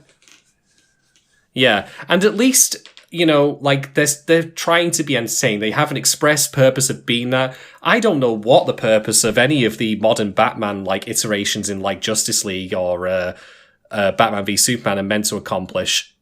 To be miserable? I don't know. And I'm not, and not miserable in the way that Phantasm is miserable, where that's an integral, like, or intentional part of the storytelling and is meant to be a part of the grand tragedy element. No, it's just miserable because grimdark, that kind of stuff. Okay, do we have anything more to add on that question? No, let us proceed. All right, then. So, the next pair of questions comes from Gogo Atomic Robot. The first of which is, what do both films do that is better than their live-action counterparts? And this is the point where I'm going to start rubbing my hands together and cackling like the vicious bastard I am. Because this is the point where I get to throw some real shade at live-action Tom Holland Spider-Man. Oh. Not Tom Holland specifically, because none of the problems with the film are his fault. He's a genuinely good Peter Parker and a genuinely good Spider-Man. Jake Gyllenhaal's fault. That's not true. Zendaya. No. Right. So we've spoken at length about how the idea of Into the Spider-Verse is being the best version of you that you can be, being the best you. So I'm just going to lay this on you real hard right now. Tom Holland's Spider-Man is not actually trying to be the best Spider-Man he can be. He's trying to be the best Tony Stark he can be. Okay, this does nothing for me again because I'm totally out on these movies. So, dang it. So the reason that is infuriating is because, I mean, there are many, many video essays in general, blog posts, etc., analysing the fact that Peter Parker in the modern MCU Spider-Man films, like, for one, his villains are people who have been fucked over by Tony Stark. Two, that Tony Stark is a raging douchebag in a lot of these films. And that he basically, as I've seen somewhere, is no longer the friendly neighborhood Spider-Man, but more a private security guard for a military company. It's all a bit shit, to be honest. And I feel in some way that's not necessarily intentional, more as it is like the script writers behind those films trying to implement Spider-Man into the MCU, given the complicated film rights, in a way that they felt made sense without any consideration for implications. Like, the reason that Spider-Man works with Tony in Civil War is from a storytelling perspective, to try and explain away how he got a decent suit. That's really about it, as far as I see it. And that's a reasonable thing to write in a vacuum, but you've got to then consider the implications. And after that, they just completely and utterly misunderstood, like, the idea of like how it all works. Never mind that Spider-Man's history has often been defined by poverty and class. I mean, even in the original Sam Raimi film, Spider-Man's like villain, the Green Goblin, Norman Osborn, is a multi-millionaire. Mm-hmm. He stands on the entirely opposite scale of end of the class scale. There's elements in that. So yeah, that's so for one, I think Spider-Verse actually portrays a Spider-Man that is authentically Spider-Man and authentically wants to be Spider-Man, moreover, whereas whatever happens in the MCU films, Tom Holland's Spider-Man is just basically Tony Stark light, or Tony Stark 2.0. He is the new Iron Man, and that's a bit shit, if I'm quite honest. I don't care. You know what the solution is? Mm-hmm. Just pull him out of the MCU, and then do another Spider-Man origin story movie. No, I don't think so. I kid. Actually, I'm of the opinion. I'm of the opinion that, and we'll find out probably in a week and a half, I suppose, after this at the time of recording, if the new Spider-Man movie that cribs a lot from Spider-Verse takes those elements, like. I told you everything I've just said, about the idea that, hey, Peter, fucks over, the blue-collar workers who got screwed over by Tony, they're his villains, and all that, and that's a bit shit. So, if they are indeed going to bring in Tobey Maguire and Andrew, whatever the fuck his name is, Amazing Andrew Spider-Man. Yeah. Andrew Garfield, thank you. If they bring them in, do what I often say about turning a weakness into strength, have them point that out. Mm-hmm. Mm-hmm. You could retroactively somewhat undo this problem by making them aware of the fact that he is not actually a Spider-Man. He's trying to live up to the ideal of a dead billionaire who's also a bit of a prick. Oh, he's dead in those movies. I didn't know that. Oh, Spoilers. Sorry. You've ruined my eventual watch of all of it. No. Nah. Yeah, Tony snaps away. Tony used the Infinity Gems to snap away Thanos and his army at the end of Endgame. And in doing so, he died. He wanted out, huh? Robert Downey Jr. Oh, definitely. I think he was done at that point. As was Chris Evans, actually, but that's a different discussion. So that's my feeling on how the Spider-Man, how Spider-Verse works better than the modern Spider-Man movies. However, I will say this. I do think that it compares more favourably to the Sam Raimi films, particularly Spider-Man 2, which is a legitimately good movie in its own right. First Spider-Man... It's all right. I like both of those solid. A lot. I like that. Spider-Man 3 is not great, but the studio meddling inherent in that particular film is so evident. The executives have so many greasy fingerprints over it. I can't fault Sam Raimi for making that film the way it was, and the fact that it was bad. That's their fault. Ironically, Sony's meddling in that is exactly antithetical to what Marvel tried to do with bringing in the quirky elements of their universe into the MCU and what made it succeed. But anyway, although granted, Marvel also stopped Edgar Wright from making Ant-Man, so maybe they're equally as guilty. I don't know. Okay, but let's talk about Batman and the comparisons there. So. The thing is, this is actually a difficult comparison to answer because the Batman animated series and by extension Phantasm actually owe a bit of their aesthetic to the first Burton movie. Sure. Even in Phantasm, there's old cars, old-timey mobsters, the Gothic architecture. I think it was called Art Deco, actually. And much of that is cribbed from the Burton movie in some form or another. When I say cribbed, I mean more as a point of inspiration, because I think that when creating that show, they wanted some kind of visual similarity to the film in order to try and bring people from the film over to this show, I suspect. So I'm not going to compare it to that particular film, in my opinion, because I don't think that a comparison is necessarily reasonable given the direct influences. Insofar as like the more recent Batman stuff has gone, though, for one, I think Phantasm and the animated series, by extension, do a far better job with the Joker than anything we've ever seen since.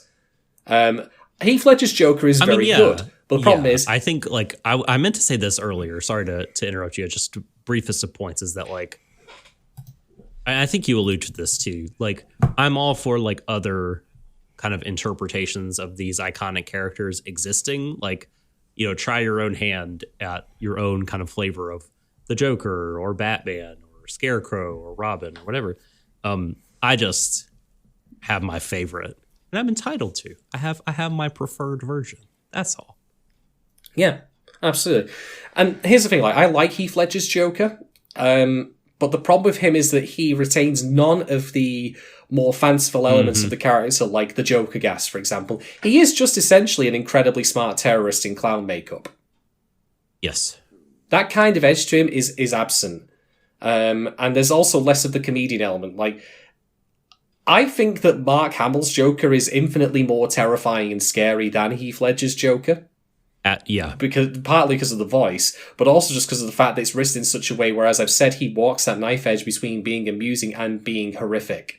And again, just speaking for Phantasm alone and not what else happens in the DC animated universe where the Joker's really fucks up shit, that Joker gassing is horrific. Whereas in, like, Nolan's film, he scares people with a gun, he blows up some stuff, he screws with people's minds a little bit, but that's kind of it. Anything that the Joker does in the Dark Knight could be done by a different villain, in my opinion. The only thing that makes him the Joker is the fact that he wears clown paint, calls himself the Joker in a purple suit. That is now, a great point. That the sort of the blending of like Joker and Scarecrow, and is it like all the villains sort of have to become like edge boys. Yeah, it's too grounded in my opinion, and. No, well, when I say that, that's the intent of the film, so let's not mistake that for incompetence, because it isn't. It's actually exactly what they wanted. But it's not, as you rightly point out, what I want to see in the Joker, and I think that it ultimately makes him less effective. And then we have the fucking shambolic, brain-dead, mouth-breathing, insipid, insulting, disgraceful, limp, lame, incompetent, moronic, and just plain stupid Jared Leto Joker.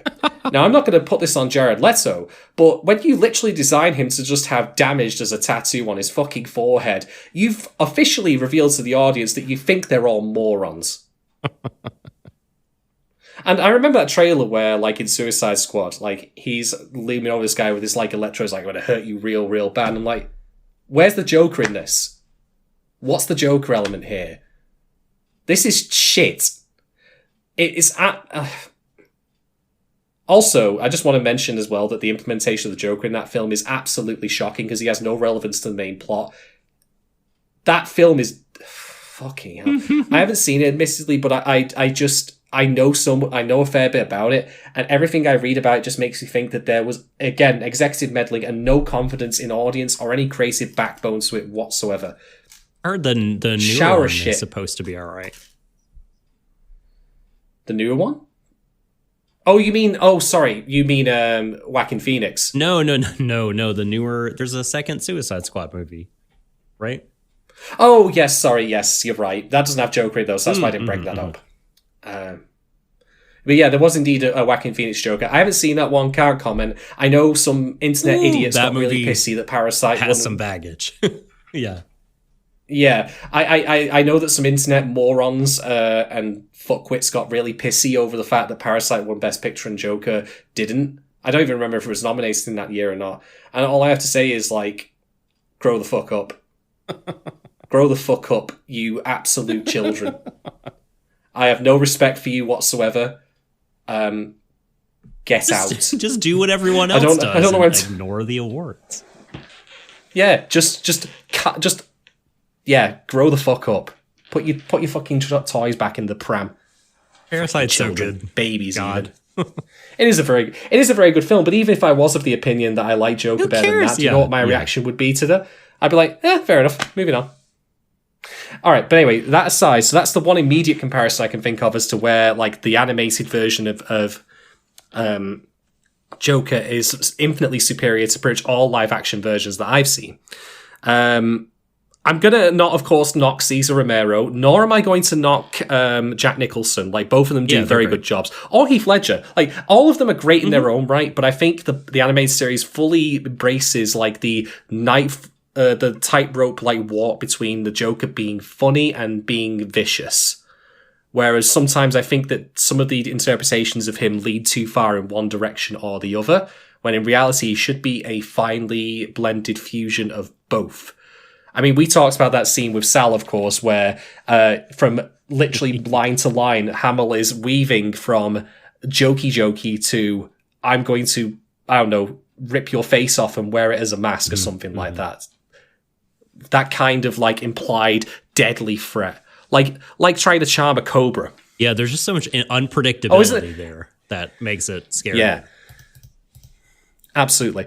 The other thing I'm going to mention as well, with respect to the Batman films, is one thing you're not going to hear me complain about, and I actually want to just mention this as a quick aside, is I'm not going to say that Phantasm is superior because Batman doesn't kill people.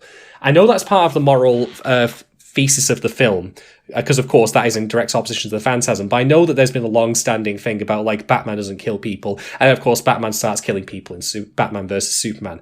That's not a fault of Batman vs. Superman inherently. I don't have an aversion to Batman killing if you use it to tell a good story. I'd have an aversion to it if you had a Batman who had long established as not killing people, and then suddenly he is killing people with no in-universe explanation, just doing it for funsies. But as a standalone incarnation, Ben Affleck's Batman killing people is not a problem. They don't do anything with it, admittedly. He's just killing people for the sake of the action. But yeah, I'd do whatever you want with Batman killing people or not, as long as you tell a good story with it. Indeed, that's one of my criticisms of Phantasm, is I'm not saying that Bruce should have killed anyone, but rather that we needed to see the temptation for him to do so and then have him, like, you know, veer away from that to pass the moral test that Andrea fails. So the other thing I want to also note as well is I think that I know Christian Bale's Batman, like, growly voice aside, like, I think Conroy is, you're never going to find a better voice as Batman. Yeah. He's the apotheosis of that. But he's the apotheosis because he also handles Bruce Wayne's scenes very, very well. I like Christian Bale's, I mean, he's the guy who did fucking what? Like The Machinist and American Psycho? You can't criticize him as an actor. He's very good. But he's phenomenal. But I think that there's a little bit of humanity missing from various parts of the Nolan-verse Batman. And as for the Ben Affleck Batman, like, this is again a fault more of scripting, but they boiled down his trauma to, like, the reason why he doesn't kill Superman yet, because their mothers share the same name. Martha! Martha! And that's a fault of scripting, because, I mean, Ben Affleck is also a good actor. I think he's great as Batman in those movies. It's just a shame the movies do him a disservice by not giving him good material to work with. That's my honest opinion of it. But welcome to the DC film universe, where script writing is pathetic or tertiary. Yeah, shit. let's just go with the short there. Where is it? So yeah, I think that but Phantasm understands it and depicts its main characters in a way that allows them to both walk tight ropes that the other films don't handle, like the live action films don't handle as well. Like, make no mistake, with Conroy's voice, like, when he is as Batman, he's terrifying in his own right. Like, his voice has got that steely edge to it. The do not fuck with, voice kind of thing there. But he can be very human, of course, as well. He is the same person voicing these two characters, of course. These two sides of the same coin. And that's, of course, true also of Mark Hamill voicing the Joker and the two sides of his coin of comedian versus psychopath. I don't think you'll find a better tightrope walk in any of the live-action films for those two respective characters. Totally. Yeah, I mean, the casting choices are really excellent in Phantasm. I mean, that's very well said. And, I mean, there are things done with the animation in the movies that probably can't be like kind of recaptured or done as well, both in terms of comedy and action. With these movies, I think what I'll say about Spider-Verse specifically, as opposed to Batman, I think Phantasm stands out because of its writing. But I think Spider-Verse, like, is really this just unique, indelible thing. Like, I think a lot of the MCU live action movies are going to be forgotten as we move on over the years, and will be rewritten and overdone, redone, or just kind of totally moved on from.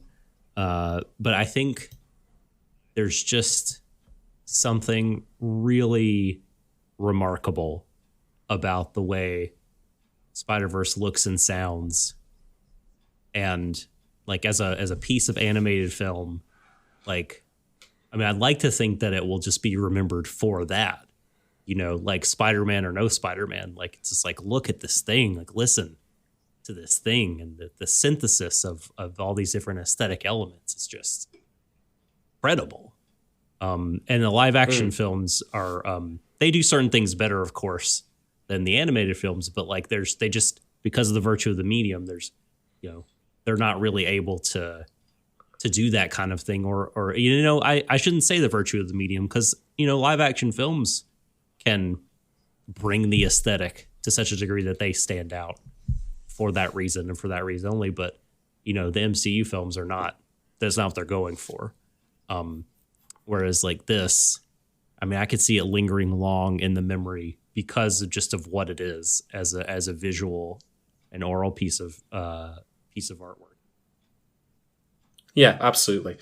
I mean, we said before, like, about how the Burton films certainly have had their impacts on Batman, but I mean, we put it on the table like as evidence that Phantasm and the animated series, by extension, have had their legacy because of the fact they've done things like introduce us to Harley Quinn, Mr. Freeze's revised backstory, so on and so forth. Like, yeah, I'm in agreement. I think that both of these films, Phantasm already has that under its belt, but I think Spider-Verse will definitely have the more lasting impact than Homecoming or Far From Home. I 100% think. Or Spider-Man 3. Final. Yeah. So, final question. This again from Go Website Robot. What are your thoughts on legacy heroes versus original heroes or brand new heroes, and the advantages or disadvantages of both to a continuity or ongoing narrative? Let me be clear here, right at the outset. I don't care for comic books because they will not retire the people under the armor, the cowl, whatever you want to call it. The fact that Bruce Wayne is still Batman after his creation in the fucking 30s is beyond stupid to me. Now, I'm going to grant you that's not particularly the fault of the original creators or even like people as time went on, because they weren't envisioning like that it would have the ongoing appeal it would. And I would defy anyone to try and properly plan like a 100-year plan for a single character. But the fact that Bruce is still like basically the same age as he was when he started in like the very first Bill Finger and Bob Kane story, even though like however many years of real time passed, is dumb.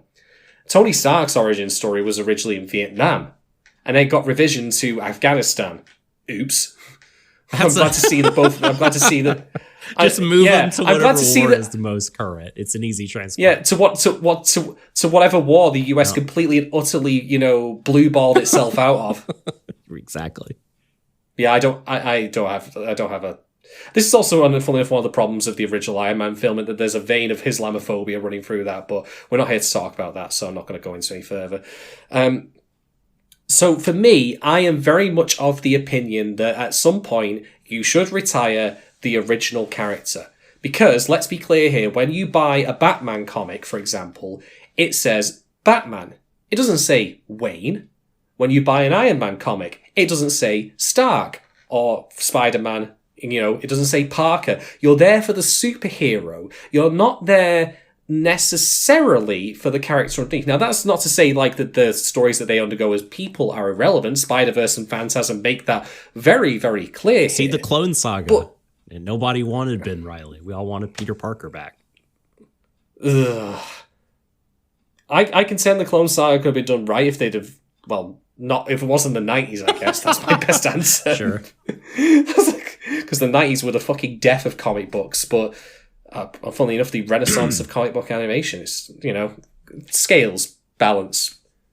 I'm not quoting the Thanos line, fuck you. Anyway, so I am of the opinion that eventually you should pass the mantle on. Permanently. Without revisioning, without retconning it. And I think that there's just an ongoing sense of cowardice amongst comic book writers that they won't fucking do that. Peter Parker is still Spider-Man after how many years he's been a Spider-Man. Fucking get rid of him. You've told all the stories you can tell of him. Hell, you've told the stories that you then undo with him. You told the same story the fact many that times. You fucking, yeah. like the fact that you fucking undo his marriage. You clearly don't want to tell an ongoing narrative of him, even though what you should do is tell a definitive, finite narrative of him and have him retire. He doesn't even have to die. He can just hang up hang up the mask permanently and go live like a normal life. Do what happens in the MCU film Endgame when Cap retires and Tony Stark dies. Those characters are done, well, at least for now anyway. I know they might cop it out again. Some bullshit like that's going to fucking happen. But anyway, so with respect to Spider-Verse, the passing on of the mantle to Miles, I think, makes sense. I think it's good to have a new Spider-Man around who's got a fresh perspective, but it also, as I should stress, still allows a Peter B. Parker, to have his own narrative and not simply wipe that away. You get the best of both worlds. All Spider-Man stories in Spider-Verse, even the ones we don't see on screen, are valid. That's the beauty of that multiverse approach there, where every iteration is valid and legitimate and authentic. But I mean, that also, simply as say, the fact that you now have a Spider-Man who is black, for example, allows for tales that can be told that don't relate to that can't be done with Spider-Man who is white. You've got that potential there. Like Gwen, a Spider-Man or Spider-Woman rather, is a woman, of course. You've got tales like that. I could go on. There are story opportunities that open up just simply by shifting race and gender around. There are story opportunities that happen because you put a character back in high school but do something different with them. And this is where I have to now mention I can't really do this with Phantasm because Phantasm doesn't necessarily have a legacy hero versus a newbie in there. There is, of course, the duality between Andrea and Bruce, but that's not really a passing of the torch or anything. However, there is, of course, Batman Beyond, also known as Batman of the Future. And I want to give massive props to Bruce Timm and his creative team for making that series work, despite the fact that it was essentially meant to be Batman in high school as mandated by the executives. What a bunch of wankers those people were. Jesus Christ. You had the best animated series at the time because they were allowed to fully embrace their creative vision, and you decide you want to give them less of that. But they wisely said, all right, well, what we're going to do then is we're going to set it so that the new Batman is in high school, but we don't take it out of the continuity of the series, and Bruce Wayne is now in his late 70s. Mm-hmm. So you have the passing of the torch there, and I again don't want to get into it right now because I feel like I should talk about it on a different podcast or in maybe an essay of some description.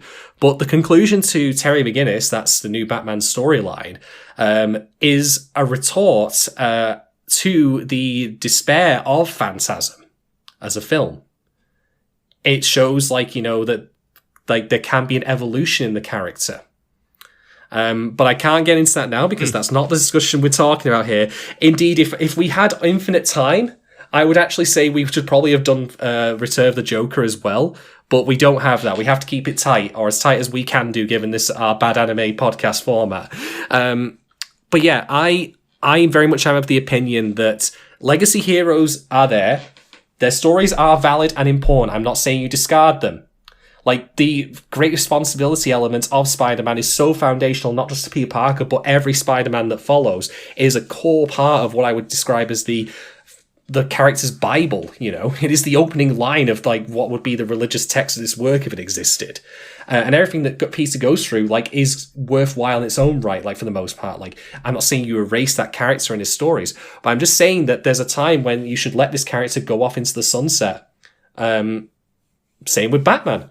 Like, I know that they've introduced Damian Wayne into the equation in the comic book continuity. And they also, for a time, had, I think, Tim Drake, the first Robin, take over as Batman. But then they brought Bruce back because, I don't know. Business reasons. Cowardice. that's my best answer. Yeah, I don't know. But, like, yeah, I think that there's a time, like, for it to be conducive to good storytelling, you can't just have something go on in perpetuity. And even shows that are like works that seem to do that, like have workarounds, like Doctor Who, for example. It is the same character, but we have different twists on them every time. You can literally, I mean, the idea of like the Doctor regenerating from one form to another is not entirely dissimilar in terms of narrative purpose to Peter passing on the mantle of Spider-Man to Miles. If you follow that. So even that, like, is really more of a evolving narrative as time goes on, including to the point where we now have our first female Doctor in Jodie Whittaker. So, yeah, if I had one thing to say that makes the idea of Legacy Heroes versus Originals work, my opinion is, well, one, accessibility, because if you pick up, like as we do in this film, where most of regular Peter Parker's life has been lived, but then we start with Miles, it's a good starting point. Like, you always have these new starting points for characters. This is why JoJo's works. Like, I mean, I know people say, like, you know, that you've got to watch all the JoJo series for the extra stuff, and I agree, but I also think that it's not entirely unreasonable that if you wanted to start, say, part 4, you could do. You know, that as long as you, of course, start at the beginning of part 4 and don't pick it up halfway through. Why would you do that? I mean, after all, JoJo's was originally a manga, which, and while manga, of course, and comics are different things, the publication of them is not entirely dissimilar. And the way in which they are published, rather, I mean to say, and like the structure of them. That's not true, man. Yeah, one you read left to right, the other you read right to left.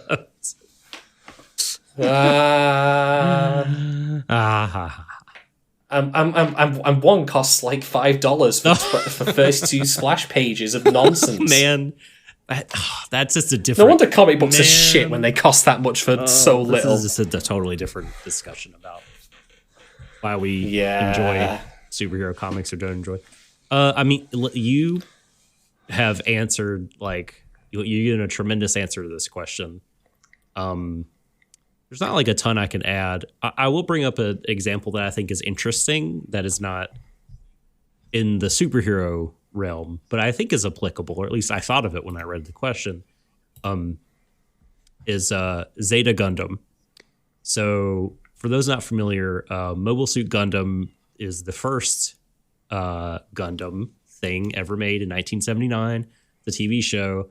It got canceled before its time. Its allotted episode count was completed, so it ended, but it went into syndication, got really popular, and so Yoshiyuki Tomino and Yaz got together to make the compilation films, and they were really, really huge. And then after that, Sunrise was like, yo, it's a Gundam thing. People like it. We need to make another one. So you're going to make Mobile Suit Zeta Gundam. Yoshiyuki Tomino. All right. And mostly at the beginning, it feels like largely a new cast. Like there's like a side character in the very first episode that from the original it's around.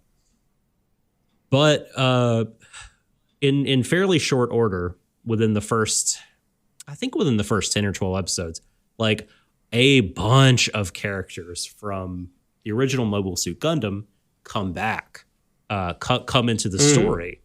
And so the show has 50 episodes, of course, of runtime, but it has to kind of juggle two casts.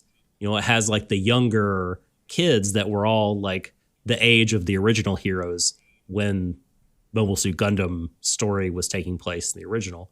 And then it has the other people who are adults now, some who were adults then, but just are even older now, though not necessarily wiser. And I just think this is a really interesting way to do it because like both the tales of the legacy hero, as we use Gogo's language here, are not necessarily over.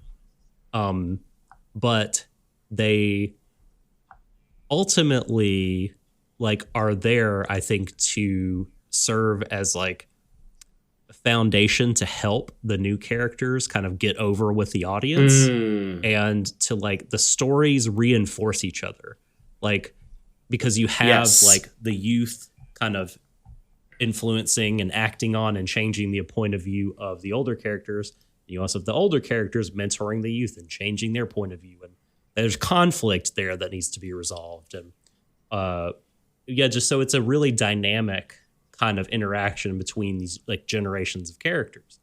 And I think like ideally that would be the way to use a legacy hero in comic books is like when you introduce a new character, like, you know, have the legacy hero there, but have interplay and have them learn from each other and, you know, use the old hero to ultimately help the new character look like a winner and look awesome and look like someone that the readers need to take seriously and continue to follow.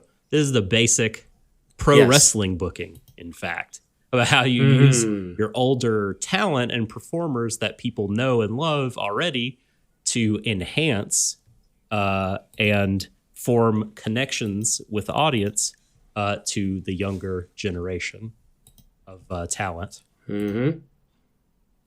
Yep, absolutely. Like when I say, like, you know, the idea of giving up the mantle to a legacy, to a brand new character, I'm not saying that I should clarify rather that I don't mean that all of those stories must be where immediate end of one, start of a new. Like the overlap you mentioned there is a perfectly viable and indeed opportunistic way of telling those stories. I just would prefer that kind of thing happen, either the thing I suggest or what you suggest there, rather than the 2 steps forward, 10,000 back approach of fucking one more day and shit like that, and just the general idea that Bruce Wayne and Tony Stark and Peter Parker are still their characters after all this time. Yeah, ideally you'd want some of these to have some kind of end, you know, in terms of like looking at these stories and their artistic merit.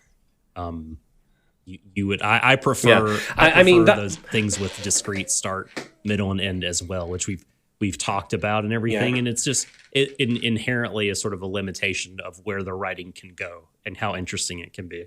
Yep, I mean this is all just capitalism's fault again, because it's just too safe a bet to keep these characters in place.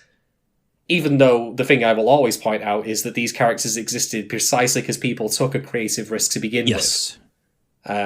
So, yeah, but thanks, capitalism, for once again ruining everything. There is no future, only an ever-existing present, as Mike Toole would say.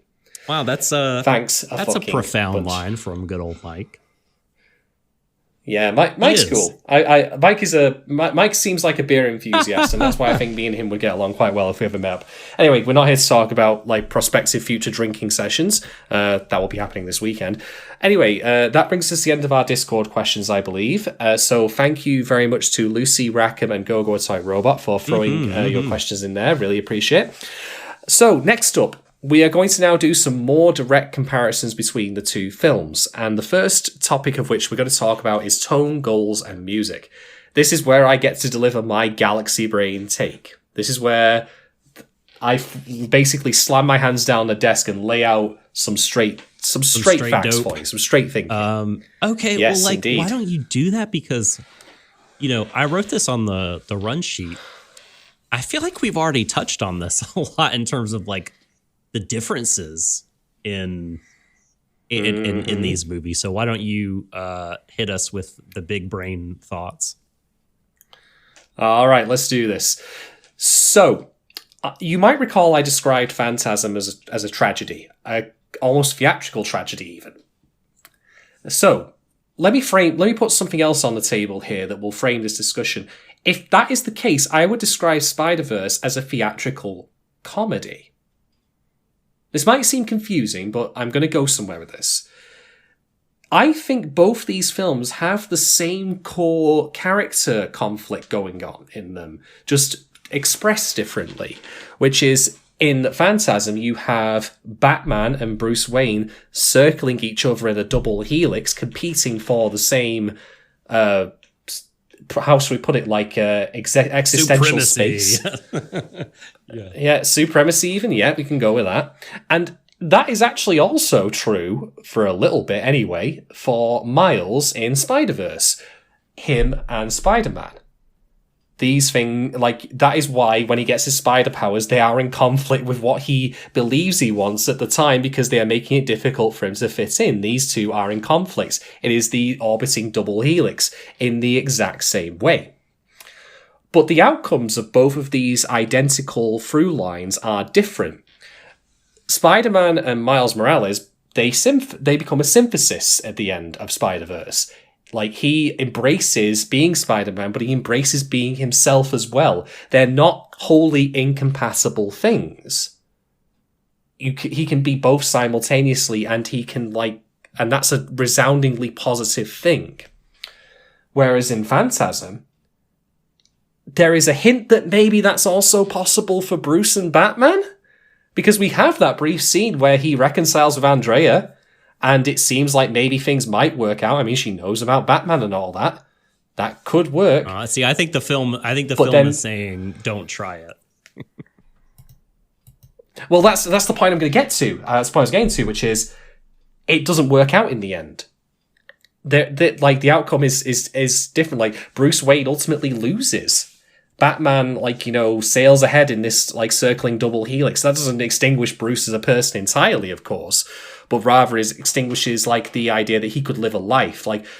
The thing I've seen said about Mask of the Phantasm is, of course, the Mask of the Phantasm is the reference to the unveiling of Andrea as the Phantasm, but it also serves to point out that there is a Mask of Batman, and the Mask of the Batman is Bruce Wayne.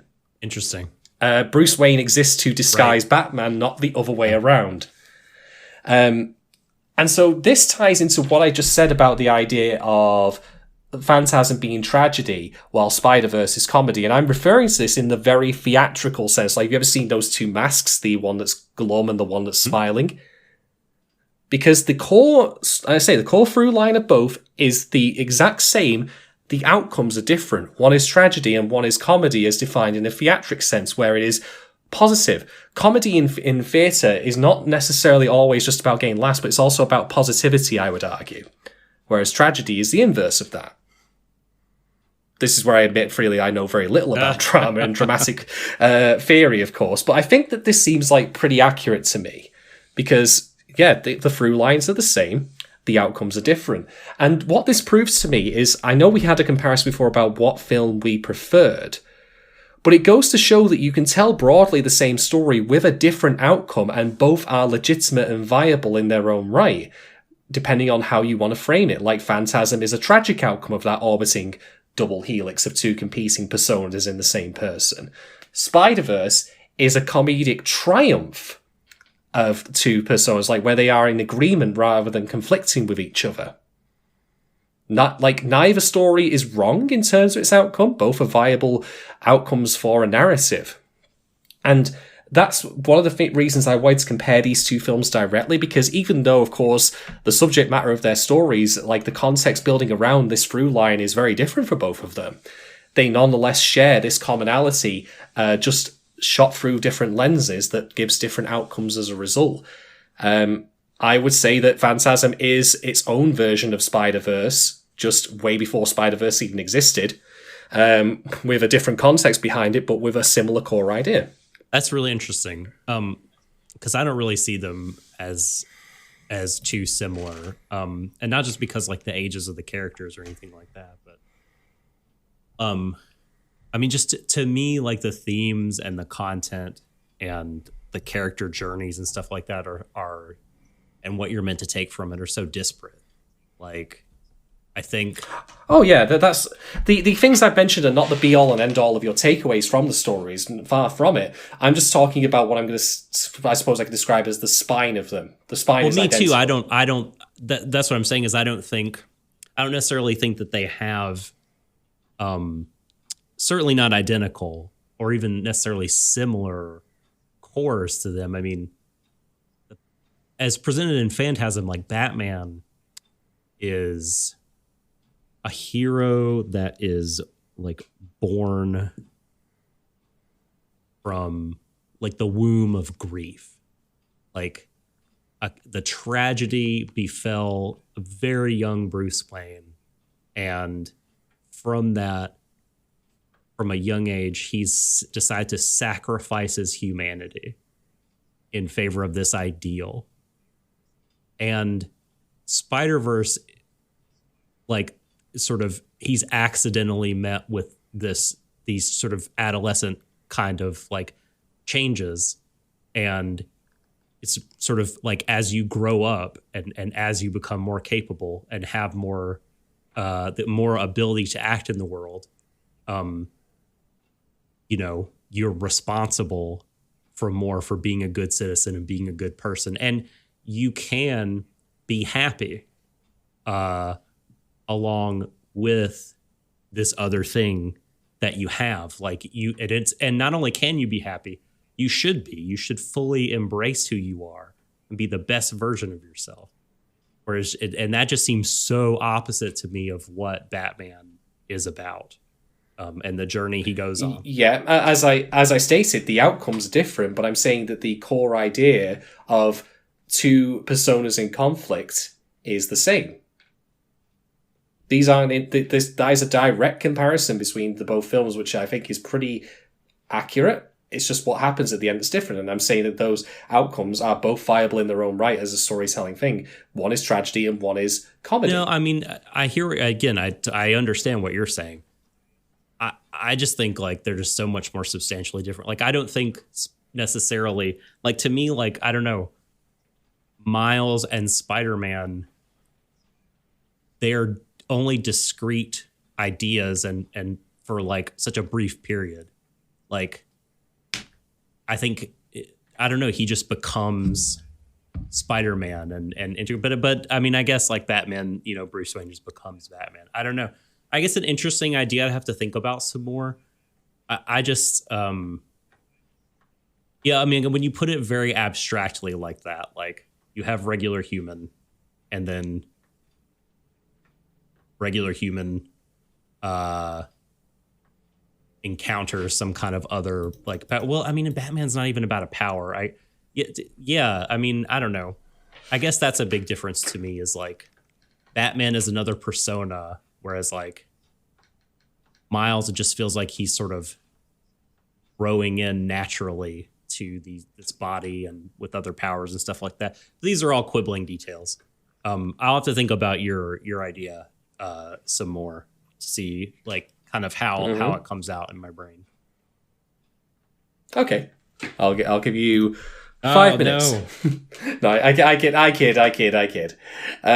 So that to me is my big brain take on that. But I mean, we, as you rightly point out, we have already discussed like the goals of the films, tone, the music. I mean, one is tragedy, one is comedy. Like, that's pretty clear to me. So what I think we'll do is we'll move on then, and we'll talk about the next thing. And I want to bring up accessibility here. So we live in a world now where knowledge, I think, of Batman and Spider-Man as characters is something that people will more than likely, at least in the West, if nothing else, pick up just by virtue of cultural osmosis. I mean, all the TV spots for Spider-Man trailers, Batman trailers. Even when I was young, like, you know, I knew, for example, like the Christmas jingle of Jingle Bells, Batman Smells. I don't know where I picked that up from. It just kind of entered my brain at some point. It's that song. Yeah, Jingle Bells, Batman Smells, Robin laid an egg. How appropriate that we're recording this near Christmas as well, actually, now that I think it all works. It all comes together. So I think that, you know, it's not unreasonable to say, like, that in the West, at the very least, that I think if you ask people in the street who Spider-Man is, the odds are favourable that a lot of people you ask, more than those who wouldn't, would know who he is. Let's say it's Peter Parker. They'd be able to go into some detail about his pop culture like backstory, like they probably also know what Great Responsibility is, that kind of thing. And I think the same also in turn applies for Batman. Like you ask, who's Batman? Bruce Wayne. He's a billionaire. Like, he lost his parents when very young and took to crime fighting, that sort of thing.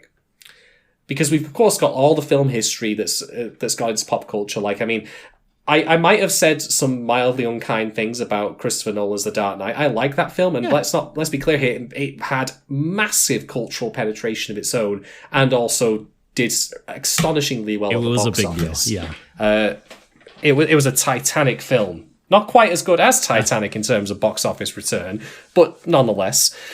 So, with that in mind, we can argue like whether that's a good thing or a bad thing or not in terms of like culture, that like the pervading part of like Western culture is superhero myths, especially with the rise of the Marvel Cinematic Universe.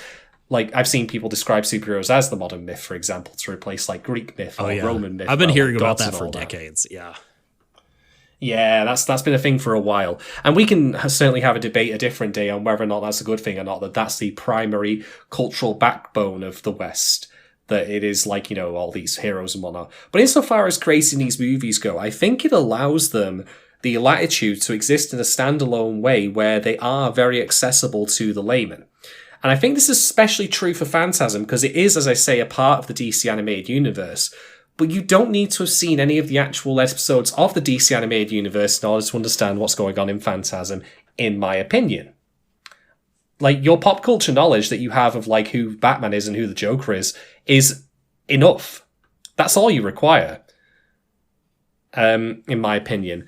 And Spider-Man, like, I mean, to go back for Phantasm a bit, this is why I also, when I did the plot summary, mentioned that Batman's doing his Batmaning, because the opening activity of the film, him interrupting this crime meeting where they're discussing, like, moving money laundering around, that is a typical activity for him. It's a very comfortable starting point for a Batman film to have him be doing what he normally does. That's a very good way to open it. And then when it comes to Spiderverse, the opening montage of the film, like, it has like, all right, let's go over this one more time. It presumes a built-in knowledge by the viewer that you know a reasonable amount about Spider-Man while still reiterating some of the more salient points. This is why we get the way that Uncle Ben's appearance in the opening montage is. Like, he gives the great power, great responsibility line, but then vanishes into a white void. Now, that's not because that literally happens to him, but we don't need to see his actual death repeated because we know the death happens. But the film still makes an emphasis on the fact that that's his like moral message that he gives. And I'm going to come back to that in our next talking point about core ideas of characters.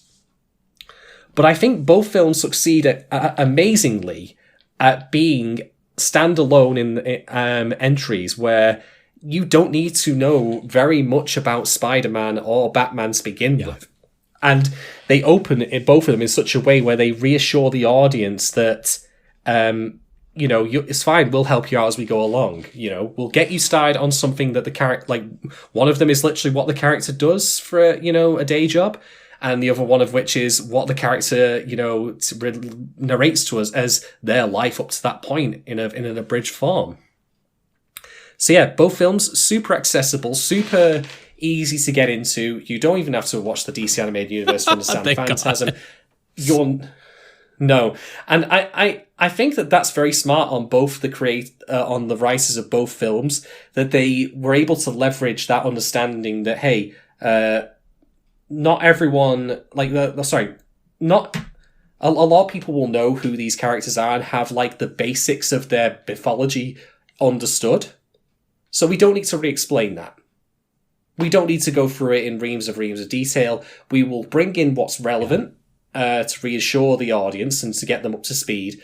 But yeah, it's kind of fascinating how they work as accessibly as they do, in my opinion. I thought it was worth noticing that those two had that common element. Yeah, and none of the Spider-Man villains really need to be set up, but like, I could see, someone being tempted to some more setup for Joker, but mean, they just let the character speak for himself, and they show like in flashbacks, like once he was an ordinary piece of shit, and now he's a crazy piece of shit. You know, extraordinary, extraordinary exactly. piece of shit. So, yeah, like, yeah. I think Batman is pretty remarkable at this, and like it takes flashbacks and everything time to it's an integral part of the story, like the becoming.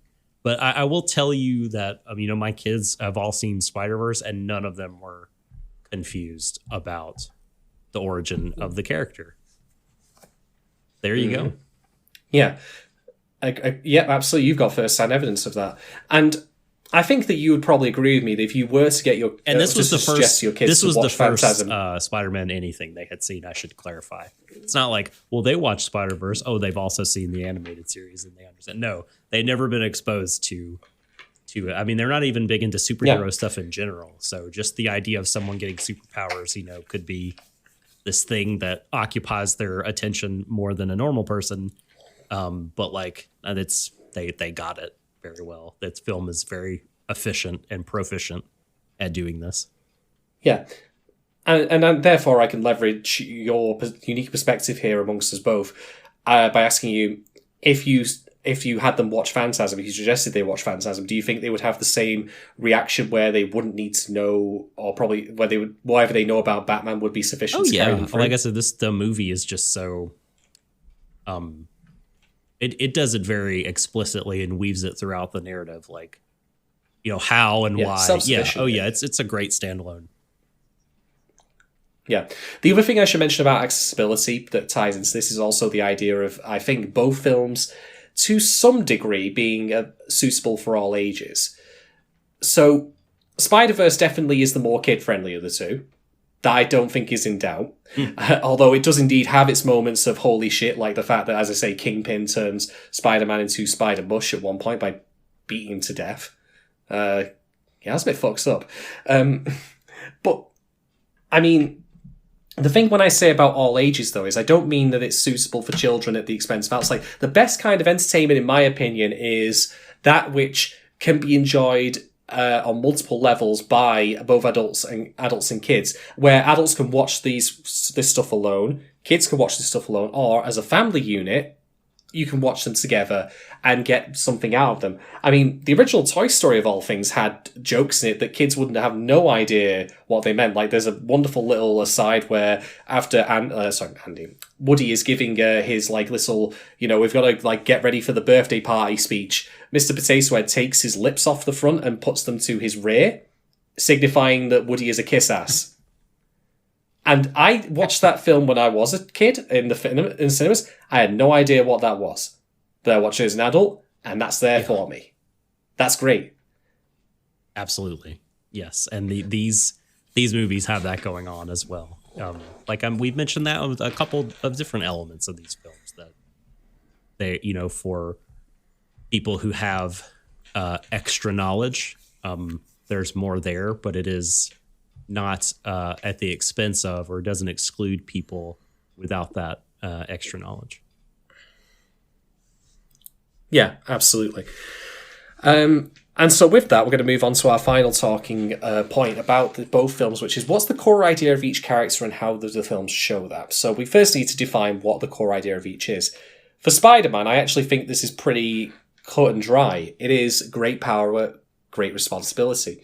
But we need to expand on that a little bit, because we need to remember the context, and this is also why I specifically mentioned that the film brings this up, where Ben recites that in Spider-Verse, but then we don't see his death, because reiterating that for the audience, I think, is a key part of framing what goes on in Spider-Verse, how it ties into that overall idea of Spider-Man as a character. Great power, as far as Uncle Ben was concerned, when he said that, had nothing to do with superpowers. He didn't know Peter was Spider-Man. Period. He never found out before he was killed, before he was murdered. For him, he saw it more as the fact that, like, Peter was now able to fight back against the bullies. Like, I'm referring to the Sam Raimi Spider-Man here, and what happens in that.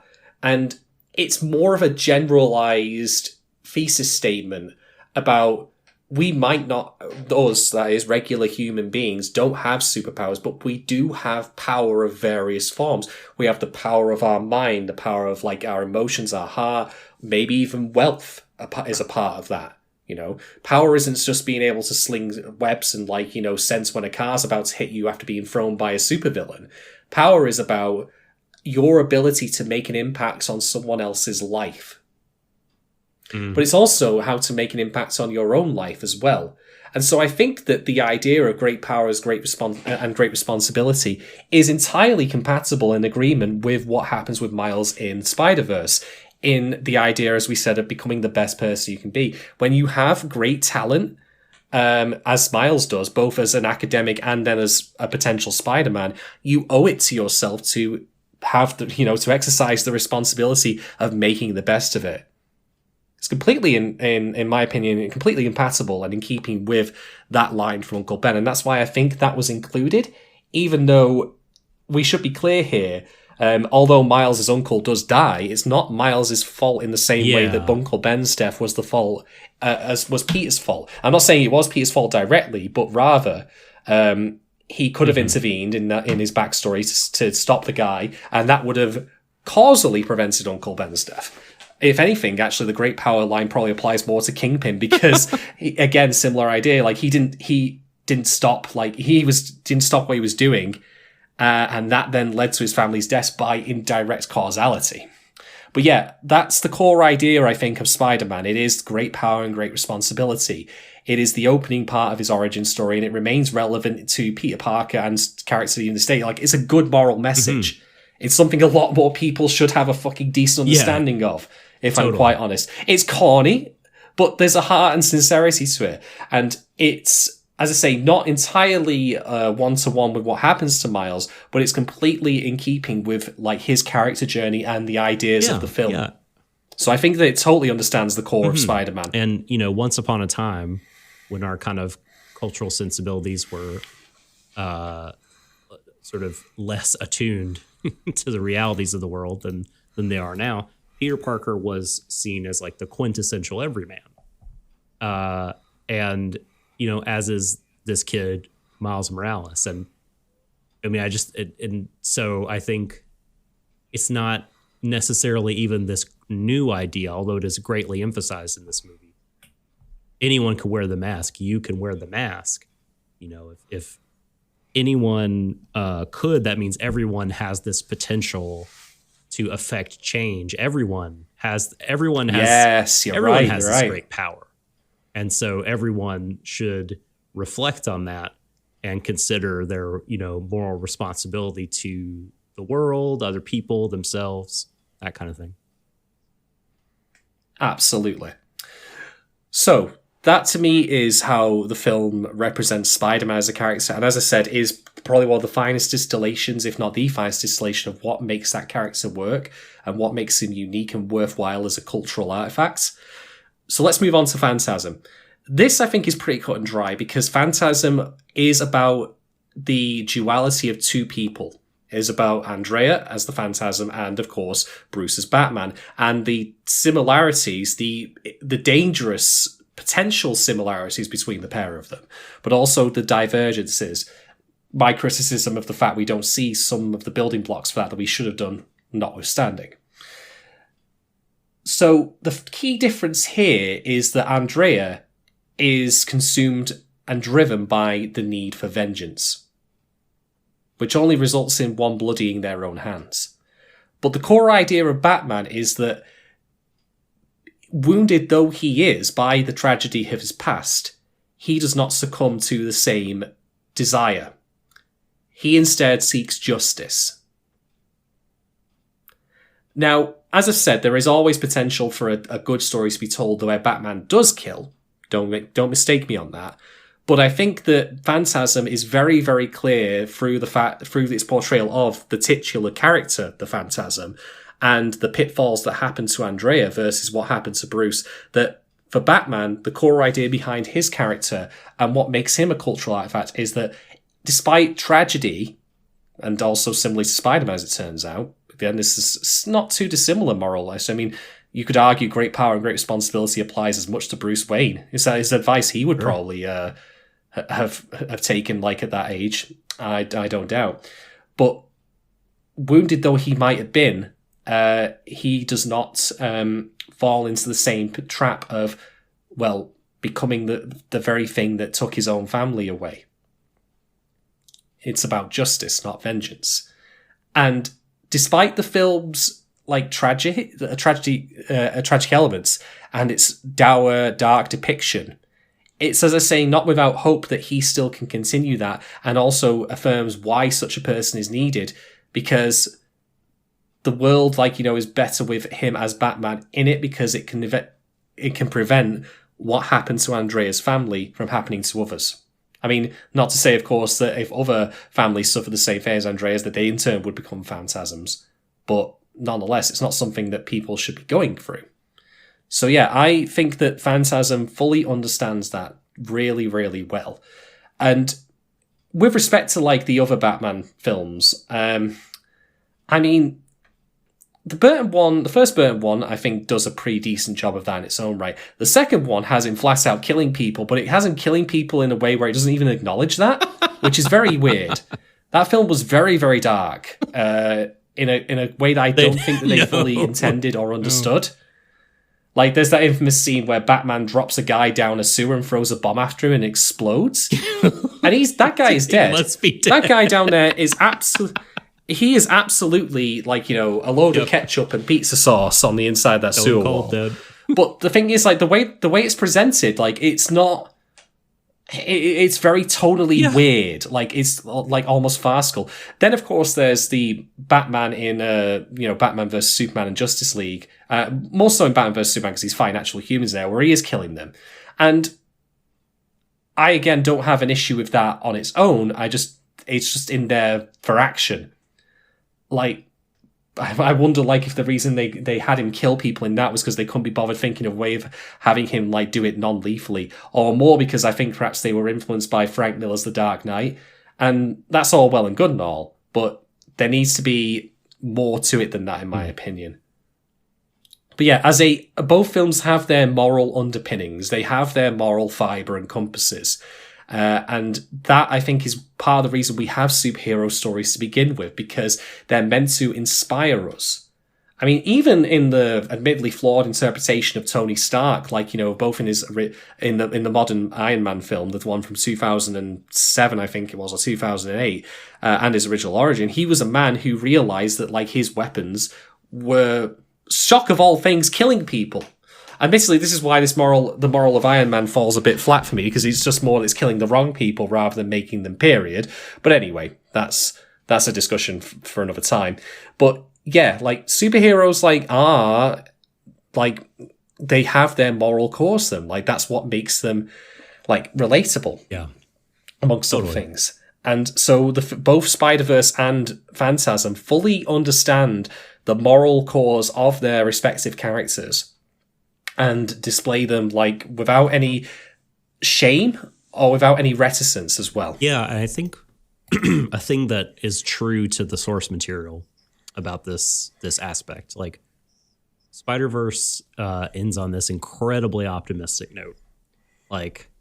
Anyone could be a hero in their own way, in their own world, and everybody, the implication to me was that everyone should and can and hopefully will, figure out this truth that they have this ability to affect change in their lives in the wider world, and that they that possibility is there. The possibility for a better world is out there, and we can all make it happen together as a kind of community. Whereas Batman, and I think sometimes why I prefer, and when I think about these two films, why I just really love Phantasm, Batman says well, that kind of optimism about human nature, fuck that. Reality is such that human beings will acquire power, and those that acquire power will stomp on the little people and squeeze them dry. And, you know, there's only so much that regular people can do to mitigate that. A better world is possible, but only if someone, e.g. Batman, basically sacrifices their entire humanity and life and well-being to make that the case for everyone else in his world. And it's very sad and tragic. And it's almost like Batman's almost like a Christ figure in that way.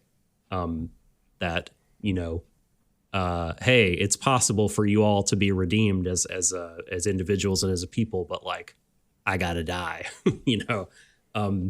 So yeah, it's I really like the fact that both films like embrace these elements, as you said, like they are very much themselves.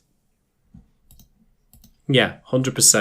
And that's a great thing to note about Batman as well. Like, it is like you can have that where like a man goes so far as to sacrifice his own life, and yet that's not, of course, in fact, entirely does make it a tragedy, and that's fine. Like that still makes it a worthwhile story to be told. Like when I mentioned my big brained idea, like, yeah, 100% agreed with you on that. Well, if I'm not mistaken, I think that brings us pretty much to the conclusion of our discussion on both films in their entirety. I mean, we don't have, I think, much more to say. Like our thoughts and feelings on both films are resoundingly positive. I feel like it's more likely people haven't seen Phantasm than they have Spiderverse. But if after all this, like you've not seen one or either, do it. Go and watch them. They are still incredibly important films in the legacy of both of the characters they represent. One has so much provable history behind it, it's kind of amazing. And the other, of course, is still influencing like new animators to this day, for one thing, as well as helping really bring attention to the new Spider-Man, Miles Morales. So yeah, I have no hesitation in recommending either of these. And I will also say at this point, it has been an absolute delight to talk about both these films. It's like, part of the reason I also wanted to do this, I will put my card on the table here, is we talk about anime a lot on Warui Deshou, but I've always been of the opinion that when talking about anime, like you can apply so many of the like critical tools and like analyses and observations that you can to anime to other work without issue. And so in talking about it, I'm trying to do my own, like these two films, I'm trying to do my own little thing in helping demystify anime in a new way, where, hey, the anime guys talk about these two anime films like from the West, and they have really like positive opinions on, but like my approach to looking at these films is no different than it was if I was covering an anime on our old Stream of Thought series. But yeah, it's been an absolute treat to talk about both of these, and that's in no small part to you, Doc. So thank you very much for accepting my request to do both these films and talking with them about me. Talking about them with me. Nothing. You held me at gunpoint, as I recall. I was spiderwebbed to my mouth, so I couldn't reply to you. And you told me, you're going to do this. You're going to do this beefy 5-hour pod, or else. Tell me where the pod is! A pod that is the equivalent of the Kingpin character in this movie. Just huge, giant, beefy. That's all right. No Brooklyn accent, though. Pods. No. No, I like, so I guess concluding thought for me, I mean, yeah, watch these movies. They're both really great. Certainly both stand up well. I don't think you have to be like a big fan of these characters to enjoy them.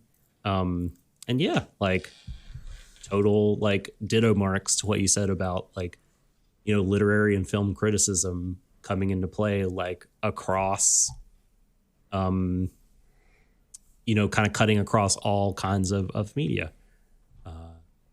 Yeah, I also really enjoyed this, and thank you for suggesting that we do these. Do we want to reveal on pod what our next title is? You are choosing the anime next month for us to review. I am indeed. I'll get to that in just a moment, but I want to also put something out there, which is if you've enjoyed this diversion from ourselves talking about something that's not anime for once, and I would very much appreciate if you just like give us some feedback, let us know, do the usual call to action shit that I'm not going to say out loud because it feels subscribe, trite. follow, I won't be asking. Share. No, damn it. Give us a review. Damn it, dude. Because I very much think that there'll be a high chance that we'll come back to doing definitely some of the DC Animated Universe stuff in the future, but other like non-anime discussions, because they are very much enriching and worthwhile in their own right. And I'd very much hope that like people enjoyed this pod. And if you did, just let us know about it. And if you're wanting to, drop us financial support for this, you can do so by going over to ko-fi.com, that's ko-fi.com/Warui Deshou, and just dropping us a Ko-Fi in there. That would be immensely appreciated. But whatever you can do, like just to support the pod, I would really, really be quite happy with that. And again, I hope you've enjoyed this discussion of something that's outside our normal wheelhouse. But to the wheelhouse one must return, as Doc has rightly noted. To go back to our roots. So, a little bit of background here. I finished watching Sailor Moon this year, with an asterisk around it. I didn't finish watching Super S because that show, or rather that season of the show. Did you watch Sailor Moon Crystal then? Okay. No. So you haven't really finished Sailor Moon. Let's just be honest with everyone. You didn't really finish it. I thought I what? Get out! Get out! I don't even know who you are anymore. So, yeah, I finished watching Sailor Moon, and I thoroughly enjoyed it. And I also watched the first episode of a show as part of a group watch in our Discord, and I'd heard about it on, like, the periphery of, like, my social media for a long time. And having now got Sailor Moon under my belt to go along with the fact that I have seen Madoka Magica in the past, I think it's time to go into further Magical Girl territory. And that means, of course, I can reveal we're going to be covering in the new year Princess Tutu. Yay! It's actually the U's are short when you pronounce it out loud. No, really? I'm just fucking with you. I'm kidding. Oh, you dick! No, it is. It is in fact Princess Tutu. Not Princess Tutta. I hate you. I hate you so much right now. Fuck's sake, man. All right, okay. So yeah, we're going to be covering that next time. We also do have a non-anime stuff thing going forward. It will be a film. It will be a live action film. But I'm not going to reveal that just yet because it's not my thing to reveal. We'll reveal it on the Tutu pod. Yeah, that's all the info you at home are guessing at this time. But otherwise, that brings us to the end of the podcast. Thank you very much again for your time listening to this. I hope you've enjoyed it. I hope you've found it informative and fun, as to say, for something that isn't about anime from us for once. We definitely will be doing more of that in the future. I'll be doing solo content in the new year, hopefully, as well, to spice things up a little bit. But otherwise, since it is near Christmas, I will mention at this point, of course, for people who don't catch up with us between now and the new year, from myself and Doc and everyone at Warui Deshou, I wish you all a wonderful Christmas, a very happy holidays. However you choose to celebrate it, whether it be through religion or if you're secular, whether family, friends, loved ones, maybe if you're on your own, but that's fine. Like, there's no wrong way to celebrate this time of the year, in my opinion. And given how shit last year was, and how shit this year has been in various ways, its own right, every one of you deserve the best of times for Christmas and New Year. And that's what I, from the bottom of my heart, hope you get. So do take care. Take care of yourself, your loved ones, your friends, and your family. We'll be back in the new year with Tutu, of course. But in the meantime, as we say on this anime podcast, when we cover anime, of course, embrace each other, everyone, to the ends of the universe. Good night. Back the brothers. You can tweet me at the Subtle Doctor.